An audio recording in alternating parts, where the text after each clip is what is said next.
Hello everyone, welcome. So today we're kind of just going to be messing with some stuff. Nothing new has really come in recently, so I guess we'll just kind of do our usual, see what kind of weird builds we can do, and if any of you have any questions, feel free to leave them, and we can go answer them all.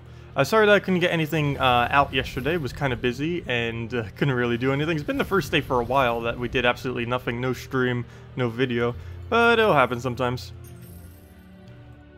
Oh, that also reminds me, I've been noticing, a weird ad, or not a weird ad, but an ad that actually caught my eye on YouTube recently. Have any of you tried Albion Online yet?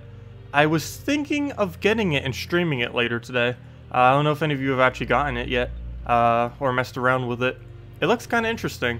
Reminds me a little bit of RuneScape, like a really modernized version of RuneScape.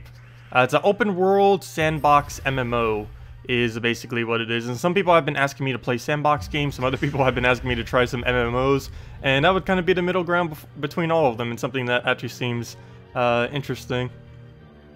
I might do that later today. Hello Dinos Go Roar, welcome. Hello Henny, hello Frag Hunter, hello E-Blue, hello Catsy, welcome all. Okay, well, let's just get down some browns. Get those little pokes all over the place.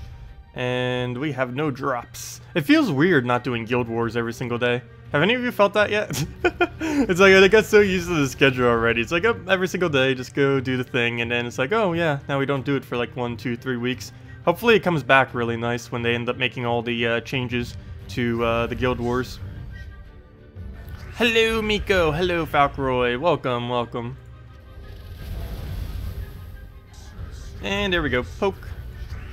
Pristine X, purple, move it down into a Dragon Soul. Actually, let's Pristine X that Fracture Turn, and then we Dragon Soul. Good morning, ODX. And no, not missing the Guild Wars just yet. Yeah, I'm pretty sure a lot of people actually aren't, because that's kind of the whole reason why they're actually fixing it right now. Hello, Maximuse. Oh, Maximuse, you're probably one. Weren't you the one that were asking? I know it was you and I believe someone else. I believe. Weren't you the one that were trying to get me to play Diablo? Have you ever heard of Albion Online? Because I'll be trying that later today, most likely. Still not sure if I'm going to be getting it or not. Has anyone in chat actually played it yet? It just came out 4 days ago. It literally came out July 17th. It was in beta earlier than that, but as far as like the official release, it didn't come out. It just came out 4 days ago. And I might play it later today. And more often, I don't know. Especially since we don't have Guild Wars for nightly streams anymore. I could start doing that as our nightly little stream or something. Yeah, I know, the break does feel nice. It just feels a little bit weird, because normally that's what I would come to do my little bit of content instead of just having to do PvP. Because the biggest downside of Gems of War these days is endgame content, particularly when Guild Wars is actually out of commission right now, is just PvP over and over again, which is definitely enjoyable, but for hours upon hours on play, it doesn't have too much variety, especially since most people run the same few dozen teams. You have not heard of it, but it sounds interesting. Yeah, okay, so yeah. We'll just go play it later today then and see what's up with it. It is a little bit of a high buy-in. It has a $30 buy-in, but it's technically free to play after you buy. Well, you know, it's buy once and then you get the game. That's basically how most games are, but normally you don't see that in like an MMO format generally. They do have like a monthly thing that you have to do, but like many free-to-play or buy-in games these days, there is a way to actually obtain it for free. So hopefully that's pretty easy. I haven't actually checked that yet. I believe it would only take 1 day to be able to get enough to get the free monthly thing, whatever it is, but I'll go double check it. I do know that it's a $30 buy-in though, regardless of what you do, which is quite steep for a buy-in of that kind of game. But it does look pretty nice. If you knew there was going to be this break, I would have never left the guild. Only thing that, oh yeah, I don't know if I have any slots yet either. There's a lot of people trying to get back into the guild right now as well, and there's not enough people leaving the guild because there's no reason to leave the guild since there's no Guild Wars now. So now everyone's staying, but since there's no Guild Wars now, everyone wants to come back in. So it's a little bit of a problem with that. Everyone who's in the guild now wants to stay, and everyone who wants back in because there's no guild war anymore. So it's a little bit of a weird combination. A little bit hard to get new people. Some people are really inactive. I may have to kick though. That might have to just be the only solution on like Sunday or Monday. I know the daily EXP bonus was pretty nice. That I do miss quite a bit as well, because there's no way to get that 100% EXP bonus anymore. And now if you're trying to level farm, there's really no point until Guild Wars comes back, because the EXP difference is insanely high. 100% is not exactly double, because technically you have other bonuses as well. But 100% bonus is nearly double the EXP that you would be getting. So it's pretty nice. I think it's somewhere around 66% extra, or somewhere around there. Even though technically it's 100%, but you know. If you already have other bonuses, then it's not actually 100%. If you already have like 150% EXP bonus from like Celestial Armor or something, then your 100% additional to that wouldn't actually be double. Like right now, we'd have 175% soul, or actually no, never mind, that's our normal soul gain. We have 275%, which is technically 175% extra. So if we got another 100% on that, that would only be like, oh, that's not even 50% extra actually.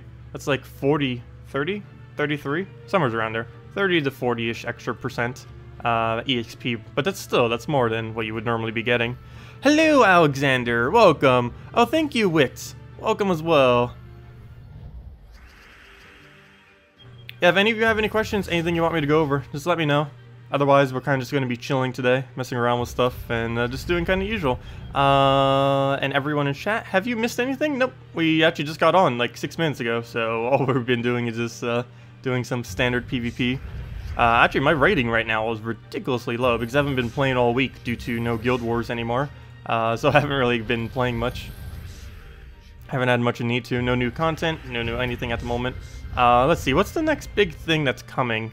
Well, other than the update that's in the works and the Guild Wars that's in the works. But neither of those we actually know the exact time. Oh, next week, not particularly for me, but for some of you, you'll be able to get KrissTigger, which is like almost half our team every single time we ever play.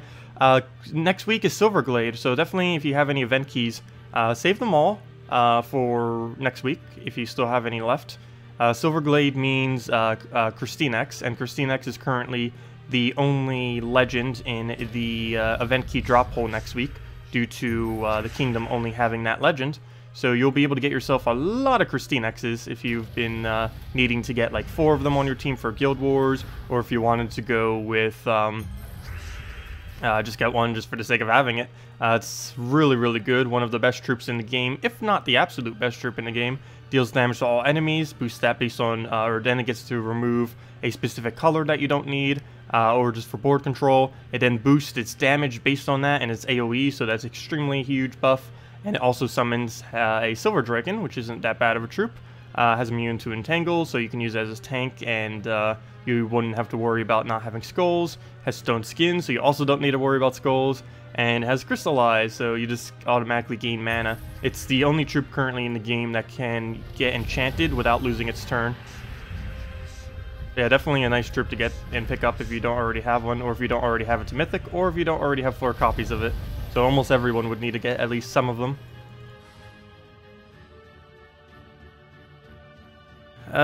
Do you have daily tasks on PC yet? No. We're not getting that until no clue when. But they did say that we are getting it. They also said that Steam is going to be, or actually, they said they're going to integrate the achievements that console has into both Steam and oh, thank you, Ari and Ted, for the subscribe. They're going to integrate the achievements that both the console platforms have into the game, and they're going to be doing it for both the PC and mobile version, and probably the other version if it's already not integrated specifically into the game. That was one thing that they mentioned. But yeah, as far as daily tasks, they did say that we are eventually going to be getting them. When, I do not know, but we are definitely getting daily tasks eventually. We just have no clue when that eventually will be. All I'm doing is feeding him damage. Oh, this is gonna be bad. I can't even take a purple for the Crystallize. At least we get a Skull Distract, but then it just gets full mana. Oh, if Scion casts right now, that would actually be a good thing, not a bad thing. Let me just waste my turn. No, famine, why? Okay, we'll just take the crystallize then. No, don't do that. Don't do what? Let's see. Oops, I forgot to say some highs. Hello, Bridget. Welcome. Glad you could join us. You catch a stream. Glad you could make a stream. No problem for the videos. You just started Gems of War 1.5 weeks ago. Nice. And you helped a lot. No problem. If you have any questions, feel free to ask them. Hello, D Morarity. Welcome. Hello, Vampire Gaming. Does anyone know a good Goblin team? Or a good, I think someone just posted one. Yeah. E Blue just posted one of the better ones. Boar Rider, Goblin, Hobgoblin, Goblin King. Generally, or actually you can place almost any 4 goblins together and it will tend to be good.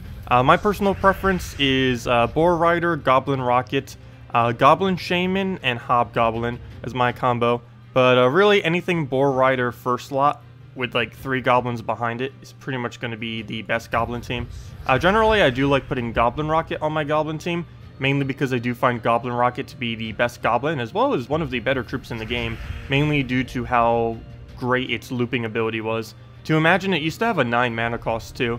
Right now it has an 11.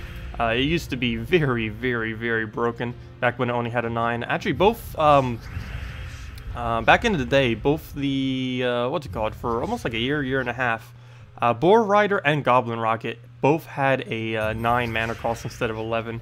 It was one of the reasons why the Goblin used to be meta, just using a full team of Goblins. Because on top of all the glitches they had, they also had the, or actually it was only one major glitch, but as far as the stats on them, they also had a ridiculously low mana cost, so they could just keep looping turns like it was nothing. Where can you see the upcoming event for console? There's currently no place you can see events for consoles, unfortunately. Also, I don't know what you were knowing about earlier, Maximuse. Let's see. Tried a new hero weapon with mech class. Karnek's Hammer of Urskea, Captain Skull, and Draco. Sure, we can go do that. We can go try that and see how that goes. I believe I already have the correct thing set as well, my class for that. Where can you see the oh, I already answered that. Unfortunately, there's no place where you can see the console events. Let's see, you tried your Princess Elspeth, Rowain, Array, Merchant Princess Speed farm, but can't one-shot. Is this because Array doesn't have third trait? Let's see, what are you doing? Well, that was mainly, that one team was only for the week that he had a bonus. I don't believe he has a bonus anymore. That was only for the week that he was gaining 500 extra stats per battle. That's not as a normal team to be using for it, because there's event weeks that trigger every single week. And they give extra resources depending on what it was. The week I mentioned that, it was giving 500 additional gold. But as far as this week's event, I actually forget what it is off the top of my head. Oh, it's 2 times trait stones if you use a full wild folk team, which actually isn't viable to do. But yeah, there's a different one every single week.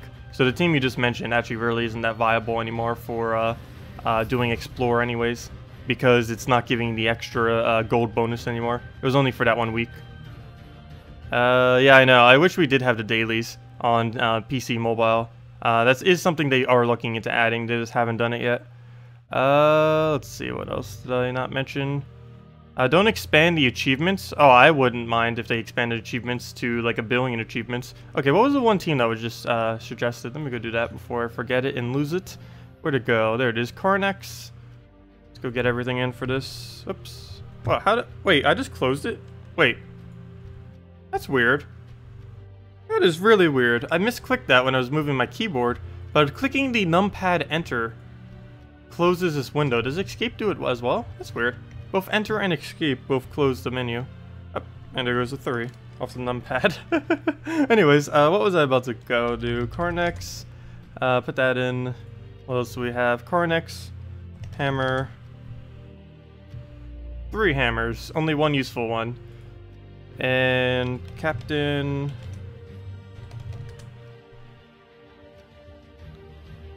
And what's the final one? Dracos. Haven't used Dracos for a while.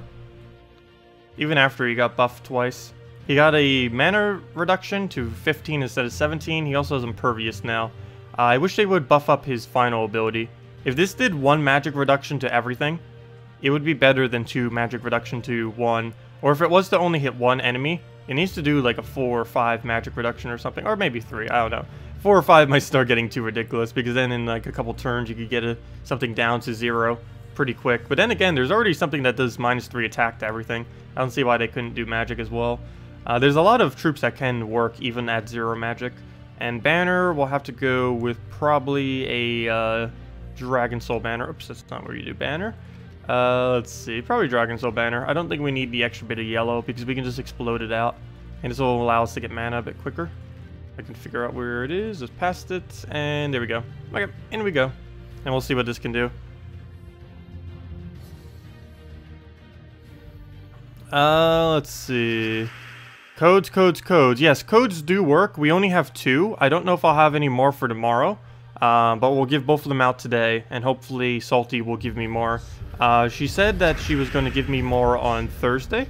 But then she didn't give me more on Thursday. I still have 2 left, but those are the final 2 I have.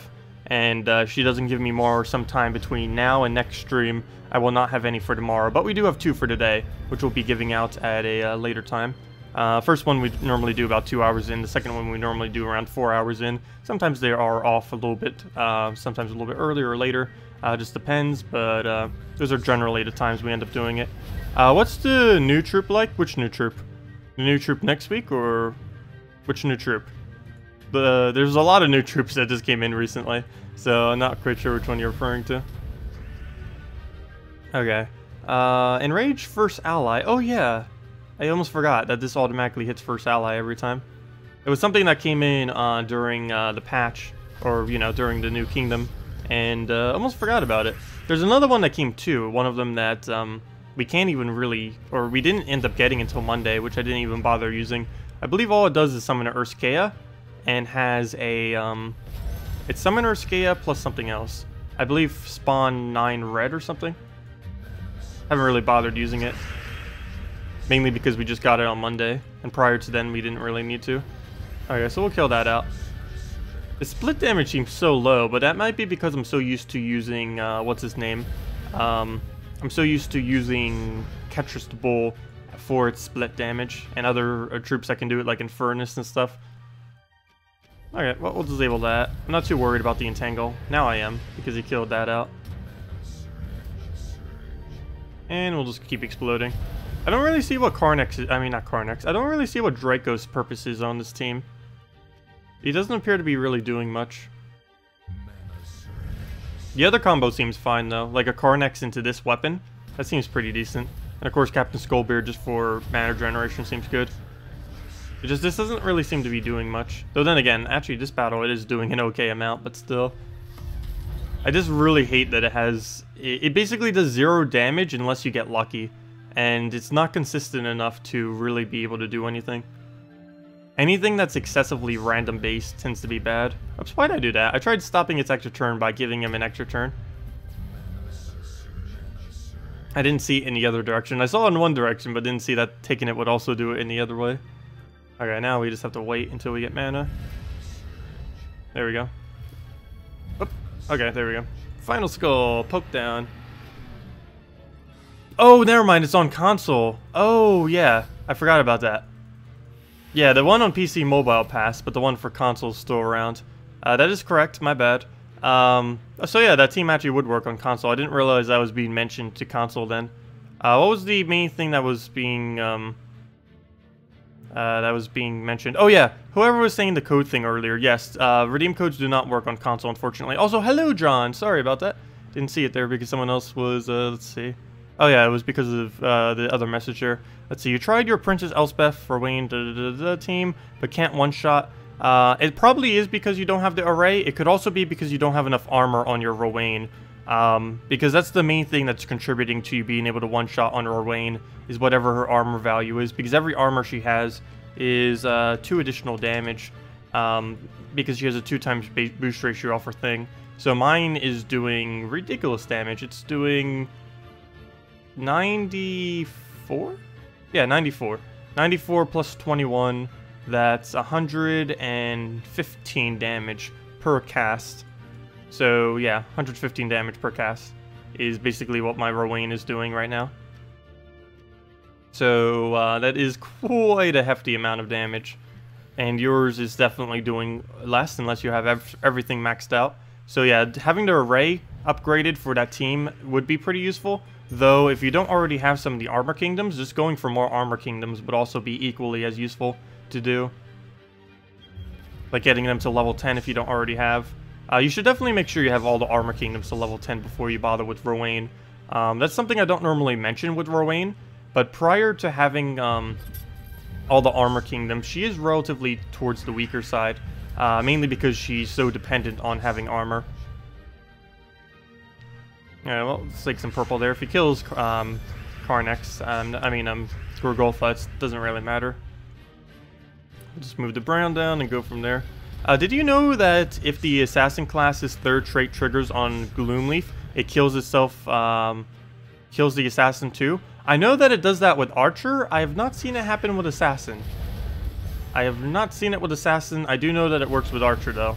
It's mainly because, oh, maybe because I haven't tested it since the Unity version, because it acted differently on the Adobe Air version that they were doing earlier. But yeah, I do know that it does it for sure for Archer.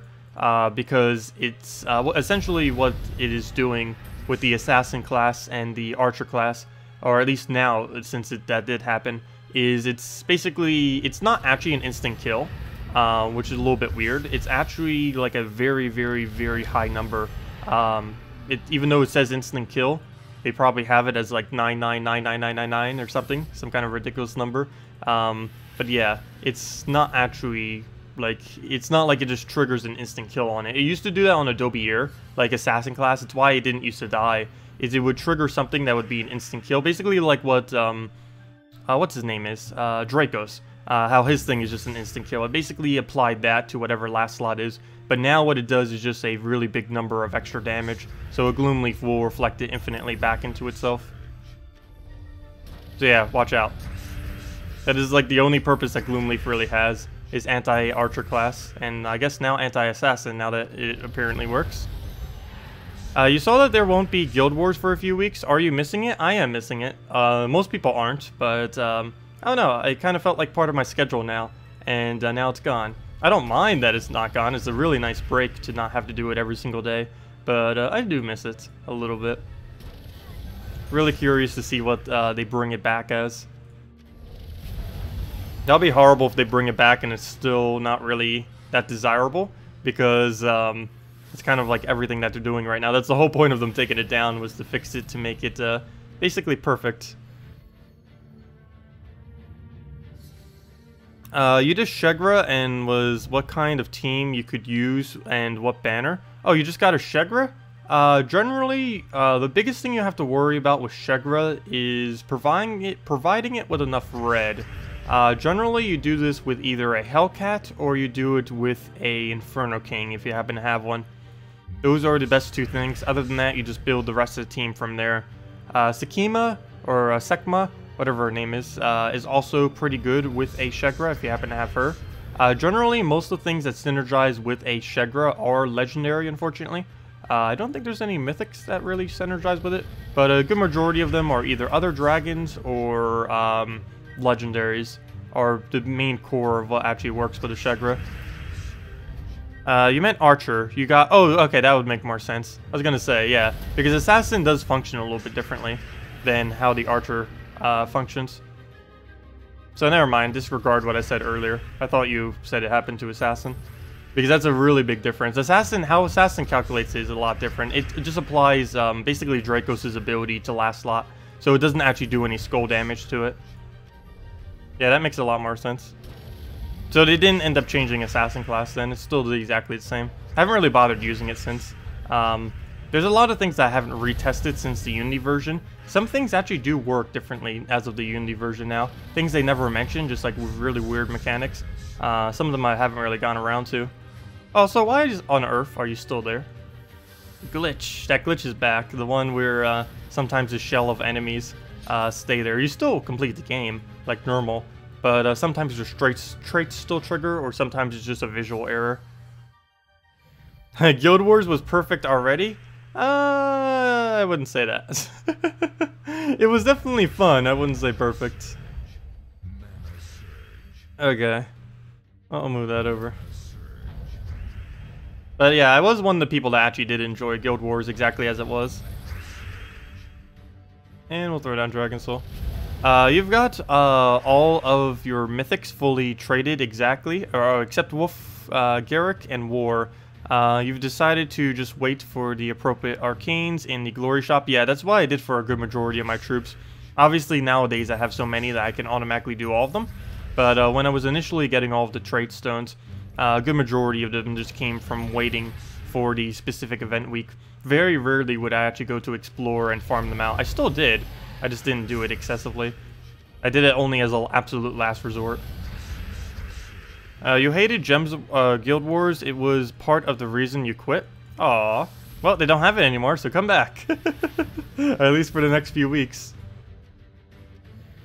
Hello. Can you please suggest a web spinner team? Web spinner. Generally, with web spinner, you go web spinner. It depends if you have it traded. If you don't have it traded, well, basically, regardless, you go web spinner green seer combo. If you have it traded, generally you put the web spinner in first slot. If it's not traded, you put it all the way in last slot. And you just build around web spinner green seer. My personal favorite team with it is traded or untraded. Is green seer, giant spider, web spinner, and a kraken. We can go do that. Also, whoever wanted the Shegra team, I can go do a specific Shegra team if I knew what else you happen to have as available options. Also, if you don't have a Kraken for the team I just mentioned, you can go double web spinner instead. And if you don't have double web spinner, you can just go some kind of other support troop that does green, maybe like a Dryad or something. Or anything that covers the rest of the colors if that's missing anything. The thing you dislike about Guild Wars is it makes you have to play every day except Monday. I didn't mind that too much, because technically you didn't have to play every single day. You could do them all on Sunday or all on Saturday. It's just that most guilds were making it mandatory to have to play every single day. My guild actually wasn't one of them, surprisingly, even though we were still making pretty high ranking. The only requirement I really had in my guild was to actually do them and do okay in them. I didn't really have a requirement to do it absolutely every single day. And you don't actually technically have to do it every single day. Oh, I can't even type. You technically don't have to. So a lot of people didn't. Okay, so we'll roll with this. Banner, we go with the frozen banner, because that gives us the blue and the purple we need. So we can get both of them up quickly. I should probably save this team as one of my teams as well. It's something I do use quite often, but I don't really bother saving as a team for some reason. Mainly because I use the Guild War version instead, which is Giant Spider Kraken, Giant Spider Kraken. We have a green seer. We have nowhere to throw the green seer. Actually, we do. It's just not somewhere I want to have to throw it. There we go, and now we can get to control the board as much as we want. Ah, okay, good, we still got it. And yeah, that's pretty much what a web spinner Kraken looks like. And the Kraken isn't really needed, it's just here for extra damage to speed up the battle. Or else it would go a bit slower without it.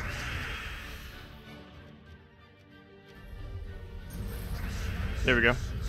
And a map. A wonderful, glorious map. Oh, and I miss. The wonderful, glorious miss. I'll throw that down on the yellow. That's gonna completely miss. I might still go for it, though. Hate that we have to kill his team twice. But we'll get over it. Do that over there. Still haven't even killed the front guy yet. Another green seer. Pretty huge damage. Throw down the web spinner. Throw down another web spinner. Throw down another web spinner. I love when web spinner loops infinitely. It's a little bit harder to do after the gem spawn nerf, but it does still happen. Yes, redeem codes are fixed. We will have 2 later in the stream. One in about an hour and a half. The other a little bit later in the day. But yes, we will have 2 of them today. We're also going to be playing Albion online later today. I haven't actually even started it yet. I saw just like trailers for it. I saw a little bit of gameplay as far as mechanics. Or I know like some of the mechanics, you know, just from like kind of watching over it. But I don't know any of the meta. I don't know. We're going to be going in and basically just going into this huge open world with a gigantic learning curve, having absolutely no knowledge. So it'll be pretty funny. It's always great going into games with like that really newbie experience that you have when you first start out. I always do find that to be pretty fun. Even though I normally like to optimize everything like crazy, but having that initial complete noob experience is always fun. Let's see. What's also pretty nice is the game has a fresh economy too, since it just started 4 days ago. So nothing should be too broken yet. Give it a couple months and the whole economy of that game is probably going to be on fire. But as of this current moment, it shouldn't be yet. I don't think, unless someone made some kind of gigantic clan already, which could have happened because it did have a beta already, and a lot of people already know how to play due to the beta being around. Okay, I think we just lost. Well, we don't really have an option here. This is why I normally don't use this team as well, because once you lose the green Serrator Giant Spider, you lose all your effectiveness. And then you just don't have mana. And against Drain Spam, this isn't going to work out. No! Oh gosh, everyone's running Scion Famine right now. Absolutely everyone. Everyone who has it, I should say. But we're late in the game, so pretty much everyone has it. Oh, 2 of them. Of what today? Redeem codes. We're going to be doing 2 redeem codes. These are things that we haven't really been able to give out that much this year. Mainly because they haven't been working. But they are working again right now. And basically, there's just a small amount of resources that you can claim on PC and mobile. It's something that we generally give out every single stream, but only recently did they fix it again. Actually, it was... oh, that's something I forgot to make for the... Oh, I forgot. That's what I said I would do on Monday. Didn't bother doing. Making the title saying that we have redeem codes back. Oh, well, I'll do that tomorrow. What do you think of Hero with the 4 mana cost blue weapon? Lava Elemental, Ranger, and Baba Yaga. Seems like an okay early game build. It's definitely not something you would use later on though, because it doesn't have enough damage output. For early in the game that has plenty of damage output, it's actually using most of the better ones. That would only last you until about level 200, maybe 300 if you really tried pushing it, but it's not going to last you all the way through the entire game. Hello, Will. Welcome. Glad you could join us. Did I miss anything else? Dragotar, Dragon Soul, Celestacia, and Drake Rider. How far do you think this team will go? Would you replace out any of them? Dragotar, the Dragon Soul, Celestacia. I would move the position and move Celestacia in front of your Dragon Soul. Other than that, I'd probably eventually replace out the... What are you missing? I'd probably replace out the Drake Rider for a KrissTigger eventually. But other than that, it seems okay. Yeah, as far as how you're currently using it, switch... You could even put Celestacia all the way to first slot. Go Celestacia, Dragontar, Dragon Soul, and then Drake Rider. And you're mainly just using the Drake Rider for mana generation. And I guess for back tanking in case they have like a Kraken or something. And that's match. Oh, for level 50? Oh, for level 50, that is definitely fine, Max. That's actually above average compared to what you're going to be facing around level 50. Yeah, that's something I haven't really done yet. We definitely will be when we start our new account when crafting gets here, because we will be starting a brand new Let's Play and account for that. But as far as that new weapon they added, it's actually one of the best weapons in the game.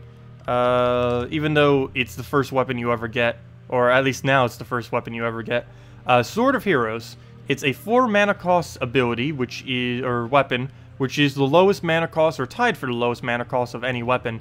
But the biggest difference that it has, particularly early on in the game, where it matters even more, this late in the game, it's basically like none. But Sword of Heroes, if we compare Sword of Heroes to Crude Club, like let me just put this in here real quick. Well, for one, a Knight's Sword, it does more damage and has a lower mana cost. But the main thing I want to show is its comparison to Crude Club, because that's the closest weapon in comparison to it. But yeah, Crude Club, as you can see, also 4 mana cost. Used to be the first weapon you would ever get. Now I believe it's only the Hero Sword. But yeah, 23 mana cost, or a 23 damage, a 22 damage. So, Hero Sword does 1 additional damage, which this late in the game is basically 0, but early on in the game that can be very, very huge. A 1 damage difference compared to not having it. So yeah, Swords of Heroes, one of the best weapons in the game now, particularly for early game. Yet it's the first weapon you ever get, which is kind of nice. But yeah, I definitely had advised using that. It's better than any weapon you'll get when you're first starting out by a mile. So you basically would use that until you get like the double color hero weapons. There isn't anything single color other than maybe the purple weapons that hit all enemies. Those are about the only other single color weapons that would end up replacing out the hero sword. And of course you can switch between hero sword and crude club now, depending on which color you actually need. The crude club's still good as well, even though it's only a 1 damage difference. It's just not as good as hero sword. Let's see. I'll just move that up. Hello, Jeremy. Welcome. Okay, we don't have any drops. Still gonna remove blue though, because we get some red, which gives us full mana. Oh, we got an extra turn somewheres and all that mess. Did Too Far get banned from Interim for botting? Yes. Or that's what the forum post seems to say. But yes, I believe that did happen.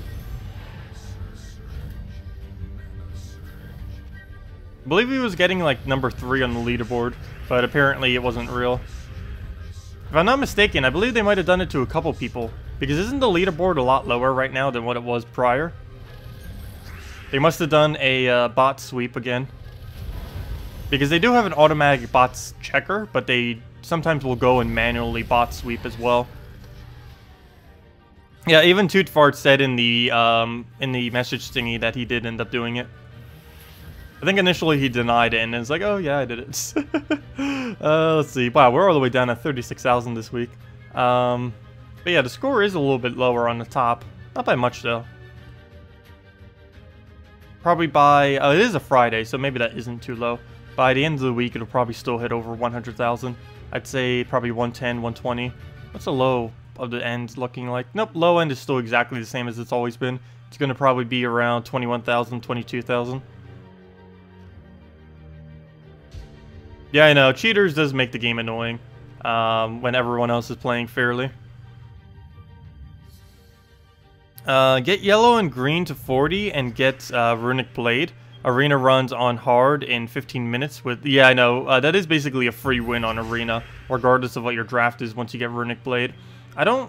I should probably make a video on that, like what colors to rush when you're first starting out.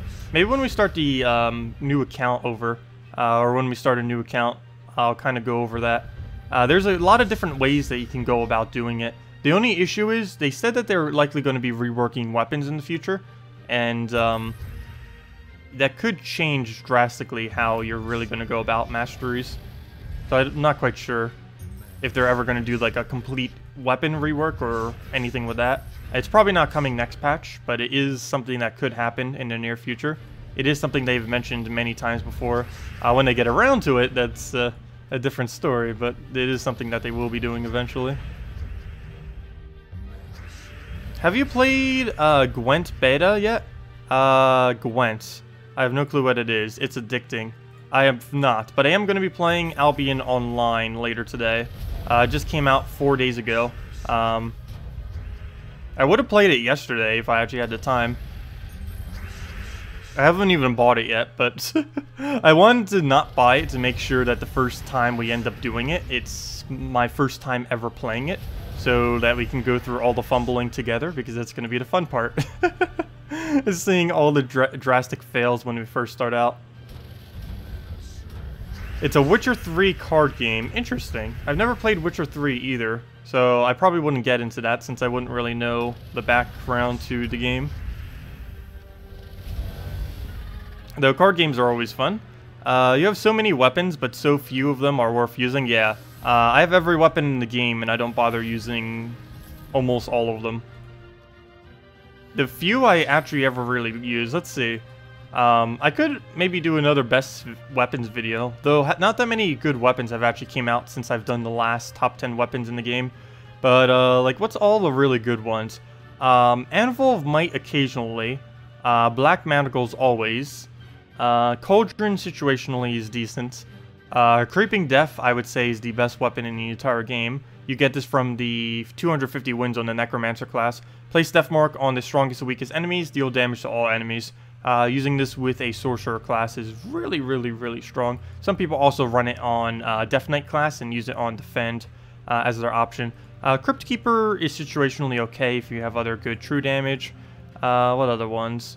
Death's Grasp, or whatever the lowest rarity purple weapon is that hits all enemies, is pretty decent. It's a good alternative if you don't have something like Creeping Death yet. What else is there? Oh, I didn't even realize that. It actually has 1 higher damage than Creeping Death as well. Though it doesn't apply the death marks, which is the good majority of what's actually good on that thing. Dragonator is actually pretty decent, particularly for how early in the game you can get it. Since it is one of the first classes you get it from completing Aldana. Then you need 250 wins on the mech class. So that's kind of okay. What other weapons are not horrible? This is actually an okay weapon, though you have to have 3 KrissTiggers, which you could get tomorrow. Or not tomorrow, next week I mean. When the event switches over on PC Mobile. The only use it has is with 3 fully traded KrissTiggers. Anything else it's pointless with. What else is good? Fire and Ice is good, though it's not an item that you can normally get. Goblin Crusher, when it first came out, was actually the best weapon in the game, which is kind of funny. Mainly because goblins were everywhere. Golden Cog is used occasionally, mainly just to buff up a Rowain or a Guard's Avatar or something. What other weapons are not horrible? Hunter's Spear, as weird as it may seem, is sometimes not horrible. For PvP it is. For Arena, it's actually really, really good. What else is there that's okay-ish as a weapon? This used to be a really overused weapon, but then they completely changed how it works, so it's a dead content now. Mountain Crusher, if you use any hero class that has a fast on it, like right now we're using Clockwork, which gives us 50% mana when using a mech. This is actually the lowest mana cost explosion in the entire game that does mass explosion. It only costs 6 mana, at least for the first cast, and it only costs 11 mana to do its recast, which makes it a really, really, really outstanding explosion weapon. It's actually the absolute best in the game. The only problem is it can only ever hit Brown, which is the main thing that kind of bottlenecks it. What else is okay as far as a weapon? Runic Blade, of course, yeah. Best arena weapon in the entire game. Also great for early game PvP if you happen to get it that early. Let's see. What else is there that's not horrible? Spider Totem situationally could be good if they're running anything with really magic dependency, because it ends up webbing them. It also drains their mana, which is always nice. Staff of Madness is pretty good. It's not a weapon you can normally obtain, but it deals damage to all enemies and then steals 1 stat from all of them. Very similar to that of Creeping Death without the death marks, but you also get to gain some stats, and that stat can be magic. Of course, Swords of Heroes, one of the best ones.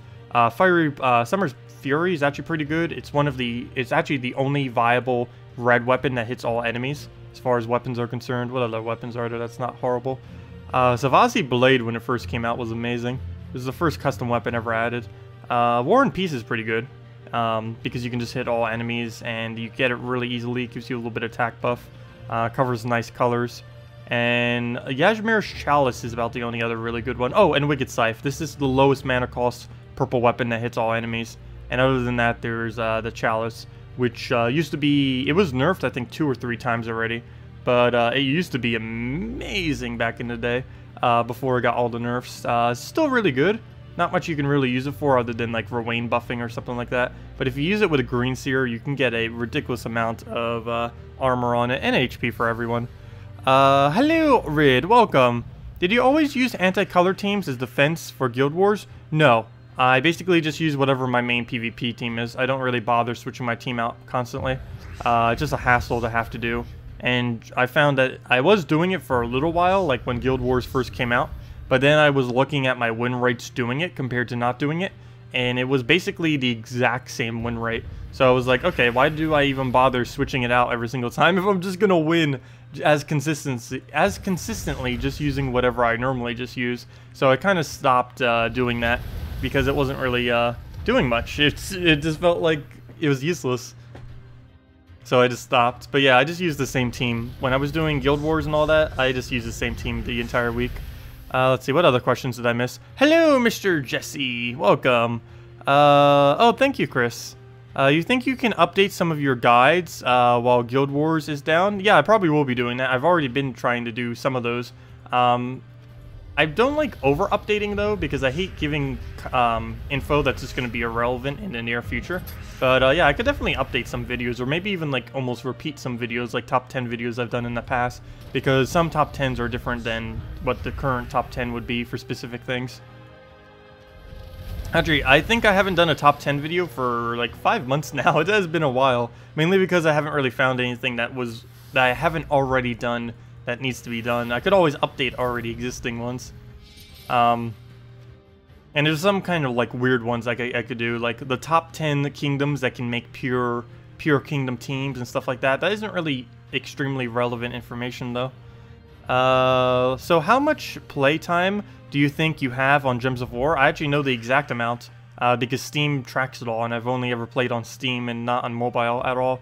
And the total time I've played on Gems of War is almost all threes, 3,313 hours. So by the end of next week, it'll be 3333 for the amount of hours I have played on Gems of War. There are people with over 10,000 hours, but yeah, all threes. I believe I have probably the top 100 playtime, at least on the Steam version of it. I have like probably the top 100 playtime on the game, somewhere around there. But there are people that have played way more than me. Like 3 times, 4 times as much.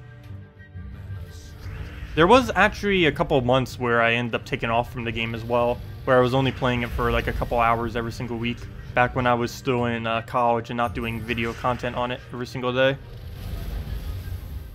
What do you use as my defense on PvP? I'm basically just using the meta, the really overused. It's actually quite counterable because so many people are using it that people have found ways to work around it. Actually, that could be a video, how to counter out this team because everyone's using it. But the team I'm using right now is Scion, Ragnagord, Famine, Death. It's a quite expensive team, especially since to actually make that team viable, literally everything needs to be traded on it. Plus, it uses 2 mythics. But yeah, that's what I've been using. You can use the base of that team though, which is just Scion first slot plus Ragnagord, and put basically any 2 troops behind it. Famine Death is the most popular though, because that Famine Death is a standalone, covers every single color, which makes it very potent. Because even after your Scion dies, it still covers every color, and even after your Ragnagord dies, it still covers every single color. So you can lose your first 2 troops and still use all 6 colors that are on the board, which makes it very potent. Famine Death has always been a combo that has been around ever since both of them have existed. But it has gotten a lot more popular now due to the fact that it works really well with a Scion. And Scion, Scion's basically, Mana Drain in general, is the only thing really in the game right now that doesn't really have a counter. There's one other thing, though it's not as big of an issue, and that is stat reduction. Stat reduction and Mana Drain currently have no counter in Gems of War. So probably after they nerf, or if they ever do decide to finally go and nerf out Mana Drain by giving it a counter, like a immune to Mana Drain counter, the biggest issue this will cause is then everyone will switch over to the last thing that has no counter, which would be stat reduction. The biggest thing I could think of that would probably be that is some kind of like Entangle Elamagrim team, which would just completely neutralize out attack. Though I guess if they did do that, you could just go and do a cast-oriented team and just kind of ignore the fact that there's even skulls on the board. Do you know why Guild Wars are down? Because they're working on it to improve it for the community, so not as many people hate it. But yeah, they're basically just reworking Guild Wars right now is the reason why Guild Wars is down. There's a whole topic on it on the forum for suggestions for it. I did a video on it earlier with the link to it. I don't have the link off the top of my head as far as where that's at, but you probably wouldn't miss it if you just check the forum real quick. But yeah, there's a whole post where you can go give feedback right now on the Guild Wars, and they're currently implementing a rework to it. Not quite sure exactly what they're going to be doing. No one really knows, but hopefully in a week or 2 we'll see what exactly they come up with for the change to Guild Wars, and hopefully it'll be fun. But yeah, they're just reworking Guild Wars right now is the reason why it's down. And just to give everyone a break from it. Because they did end up going 12 weeks straight, where you basically had to play every single day if you were in a hardcore guild. And they're probably going to switch that in some kind of way where it's not absolutely every single day. Another random key challenge video. Sure, I can do that. That's actually a ridiculously easy video to do too, and I love doing them. Mainly because I don't have to think of anything prior to it. I can just click record it, and then boom, we're ready to go. It doesn't have any kind of preparation that's required to like overlays or anything else. I know, I should do more of those. They're fun and they're easy to make. It's a win-win. They're not really that informative though, is the only problem. Because unless there's like a specific mechanic that happens to come up that I could explain during it, like the actual team itself, there isn't really anything I could really explain. Well, we'll go and throw down on yellow. Get a dragon soul down. We can even get it in there. Come on. There we go. And then KrissTigger for the win. And standard match. Down it goes. Yep. Let me click. I hate that it's a little sensitive sometimes. It's mainly because of how quick I click, and sometimes it doesn't initialize it. Let me go back and chat. I feel like there's a lot of stuff I didn't read. Do you? Oh, I already read that. It's a card game in Witcher 3 that was really popular. Surprised you haven't played it. Oh, there's a lot of games I haven't played. There's too many games coming out. I might try it eventually. Next thing we're going to be trying is Albion Online, though, later today. You just started playing. It is good. Your team, Carnex, Chimera, Tuskar, and Shadowhunter. That seems okay. Yeah, actually, for early on in the game, that should be sufficient for everything you'll need. Has a nice mana generator. Set your banner to a red, purple, or something that will get your Carnex up quicker, and then you're good to go. So how much... Oops, I just missed it. Oh, I already answered that. What other things did I miss? Nope. I believe that's everything. Yep, that's everything. Okay. Well, back in we go. If any of you still have any questions, team build you want me to do, need help with anything, need help with builds, just let me know. We'll go over all of them. Oh, I did that for the extra turn and didn't see that we would get the red as well. Or I did see that we'd get the red, I just didn't realize the consequences of that red. So, fail. Okay. Decisions. Let's not get scolded. Good. Didn't get the extra turn though, but that's still good enough. We'll go for explosion. Get that down. Get Carnages down. No! No! Double no. Well then, that's not good. I can't wait till Scion Scion Famine is dead. It's so overused right now. And there's very few counters to it. Because there's no counter to mana drain. You either have to rush it down very quick, or mana drain it yourself. And I hate having to use mechanic against itself as the only viable team. That's probably going to be fixed next patch, because they were mentioning adding a immunity to mana drain, though they didn't actually implement it last patch. Not quite sure why that was, but they didn't. Wish they would have. Would have been nice. You don't have def or defense. What should you use in the team? You'd most likely use a... let's see. You would need a blue-red, a red-purple, or a... Well, you'd need to do something to cover the rest of the colors. What specific team are you running? Are you doing Scion, Ragnagord, Famine? If you didn't have the def in that case, you would need something with a... Well, you're technically already covering all the colors. So, since Scion's going to be the first thing that's going to die on your team, you're probably going to want something that can cover both of those. So, another blue-purple. You could go a Queen Mab, maybe. Queen Mab would make it, if your team happens to get extra turns, it'll disable out the enemy team a bit more. Also, generally with Famine teams, you don't use that for invading, you use it on defending. I wouldn't really advise using them too much in invading, mainly because they are, even though they would win almost every battle, they do have a much slower win rate than most of the other teams that you would be using, or have as options. Mainly because Famine is a relatively slow damage dealer. It does a decent amount of damage, but it has a very slow cast, and it doesn't always one-shot. And if you have to do all of your damage by two-shotting with a Famine, it will take forever in a natural battle if you were to use it for invading constantly. It just doesn't win quick enough. Oh, I just took Brown. We don't even use Brown anymore because he died. Do we rush them down or take mana? I think we take mana. I will take the next skull though, which is right there. Actually, you know what? No, we'll take mana. He'll skull, we'll skull, and now we do it. And hopefully we can get another skull follow-up. We'll just take away Brown because he needs it. He has a Moloch, which is going to be really annoying once that goes down. Okay, I did go down. I didn't see where it went though. I was rubbing my eyes. I ended up getting like 10 hours of sleep last night, and my eyes are still like, nope, tired.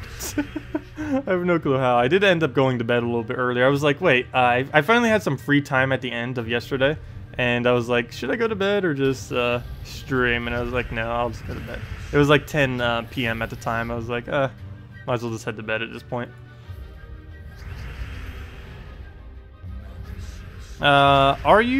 Wait, you are your 3 trophy on your level 57 account? Ouch. Yeah, that does happen on lower levels, where you get faced against ridiculously high level players. I don't know if they're ever going to fix that. They have a big enough player base that they technically could fix that, basically by making a level cap. So if you're like a level 100, make it so that you would never be able to face someone who's like over 200 levels than you. There's definitely enough players in the game that they could do something like that. Like, I could see some games where you can't do it, like if you had a very small player base. But Gems of War is not that kind of game. They have thousands of people, thousands upon thousands. If we even check our PvP thingy right now, there's like 30-something thousand ahead of us. They have plenty of people to be able to do that for. There are 35,000 people with a higher score than us. And that's not even counting everyone below us.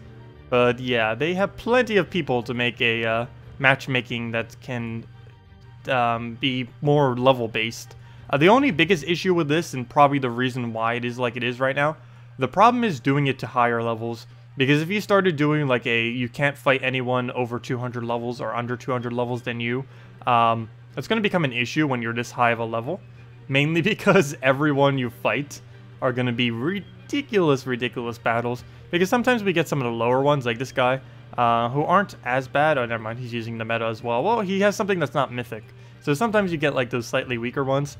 But for the most part, if you had to do like a 200 level range just late in the game, all the late game players would probably quit because you'd have to go against the most ridiculous team every single battle, which we kind of already have to do.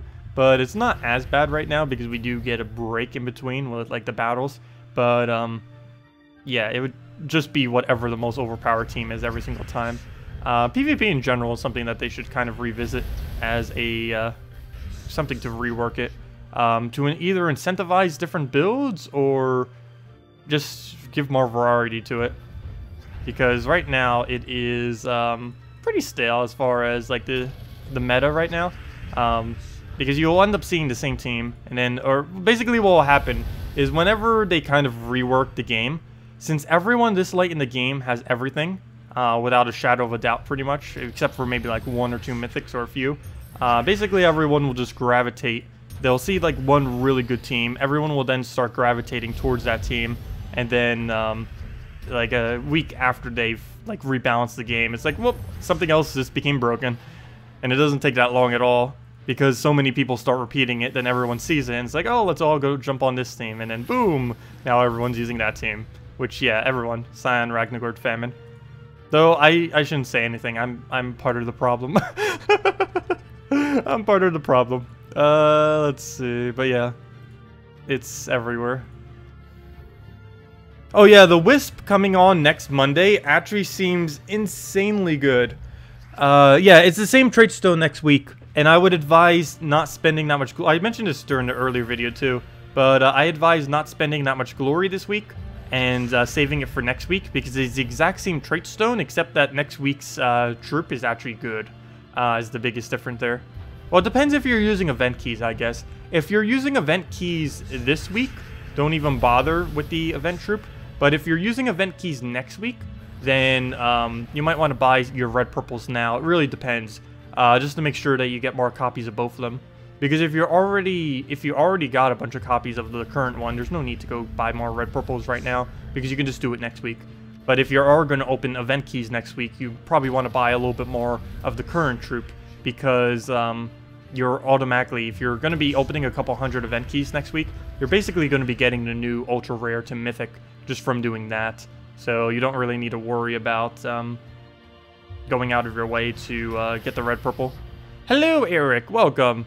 But yeah, next week's troop, for any of you who haven't seen it yet on the spoiler thread or anything, what it is a wisp. It's a Fae. It's for Silver Glade.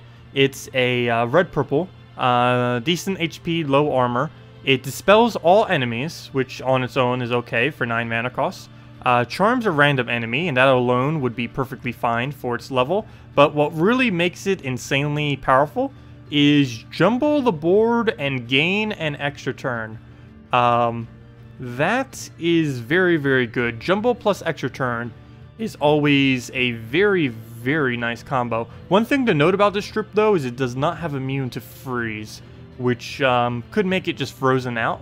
Some people might start using freeze a bit more again, maybe bring back Queen Mab and stuff. But yeah, freezing it would be really good. But yeah, it dispels all enemies, charms a random one, which means they'll hit a random troop that will then... Oh, never mind, you get to choose the charm. Oh no, never mind, it's random. Never mind, never mind. It dispels all enemies, charms a random one, which will then hit the attack value of one troop above and below it. So if it did it on this Ragnagord, it would hit that for 32 and then that for 32, if it was to randomly hit that. And then it jumbles the board, which is a mechanic you don't normally see because almost every jumbler in the game is useless, but this one's actually pretty good. But yeah, it basically just moves the entire board and reshuffles it. Though, do note that there is a 0% chance that a reshuffle will ever give you an extra turn. It's just simply shuffling the board. It could give you a 4 times and 5 times alignment, but the shuffle itself will not actually give you anything. Like, for example, if we were to shuffle the board right now, it would be impossible for us to gain a extra turn off of anything directly from it, which is why automatically gaining an extra turn when you jumble is very powerful. Oh, also, on top of all of that, it has Empowered, so you'd be able to do it from turn 1, everything I just mentioned. So, yeah, it's going to be interesting. For an ultra rare, it almost seems like a legendary. I really like when they give lower rarity troops such amazing capability. They tend to do that a lot with Empowered. For some reason, there are 0 mythics with Empowered, and I believe 0 legends with Empowered as well. It's a little bit odd that they never give high rarity troops Empowered. I guess because they think they will become overpowered, which I could definitely see that happening. Because you have to be really careful if you give a high rarity troop Empowered. But, oh, a Runic, nice. I mean, Arcane. But yeah, it looks like it has some potential, the troop coming in on Monday. It's one of the best troops they added for a while now. Assuming they don't nerf it before then. Let's hope not. Are the events on PC the same on console? Yes and no. Yes, they are. No, they do not happen at the same time as of currently.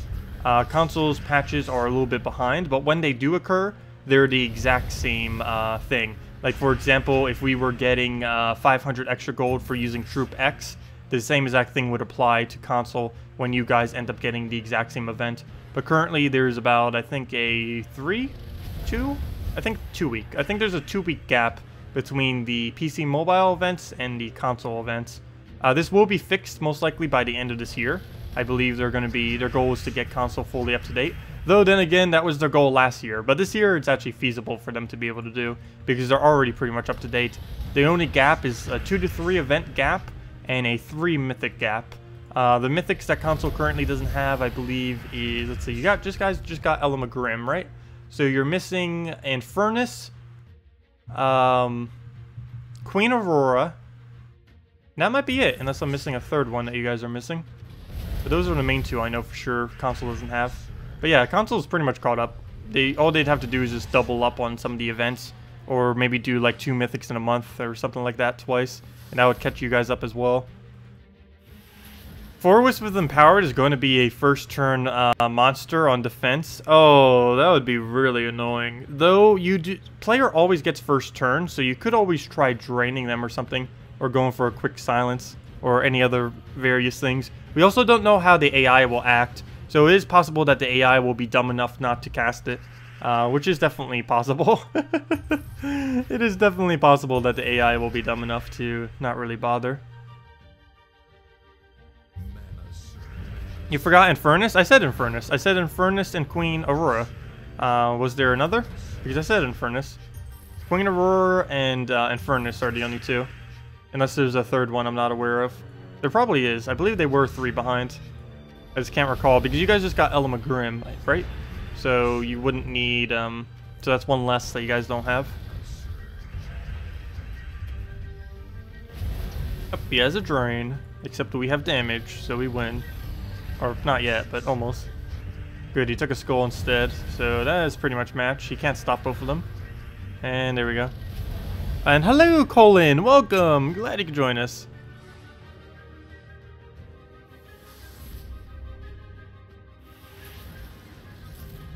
Yeah, you guys got Element Grim. Infernus is your new favorite toy. Infernus is pretty decent. Haven't been using him excessively, mainly just for the purpose of his burning is the main thing I've been using him for. But he does have a lot of potential due to the fact that he has a...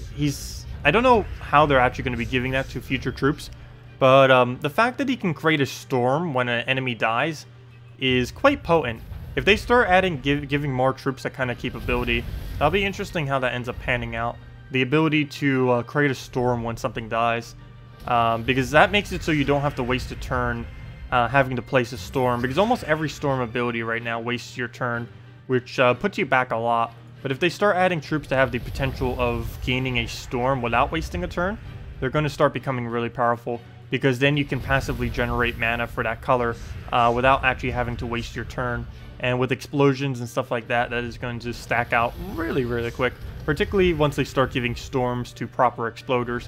Because right now, the only 2 exploders that you can really use Infernus with, both of which actually don't really work that well with Infernus, mainly due to the color blockage, is Dragon Soul and Carnex. But once they do something like a on-death storm for yellow or brown and give it to like Gorgultha or something, that will really change up what you'd be able to do with it. And it'll be interesting how that ends up panning out. I'll go on green there. Dragon Soul. Oh, I don't even need a Dragon Soul. Already down. What do treasure maps become? When do treasure maps become obsolete?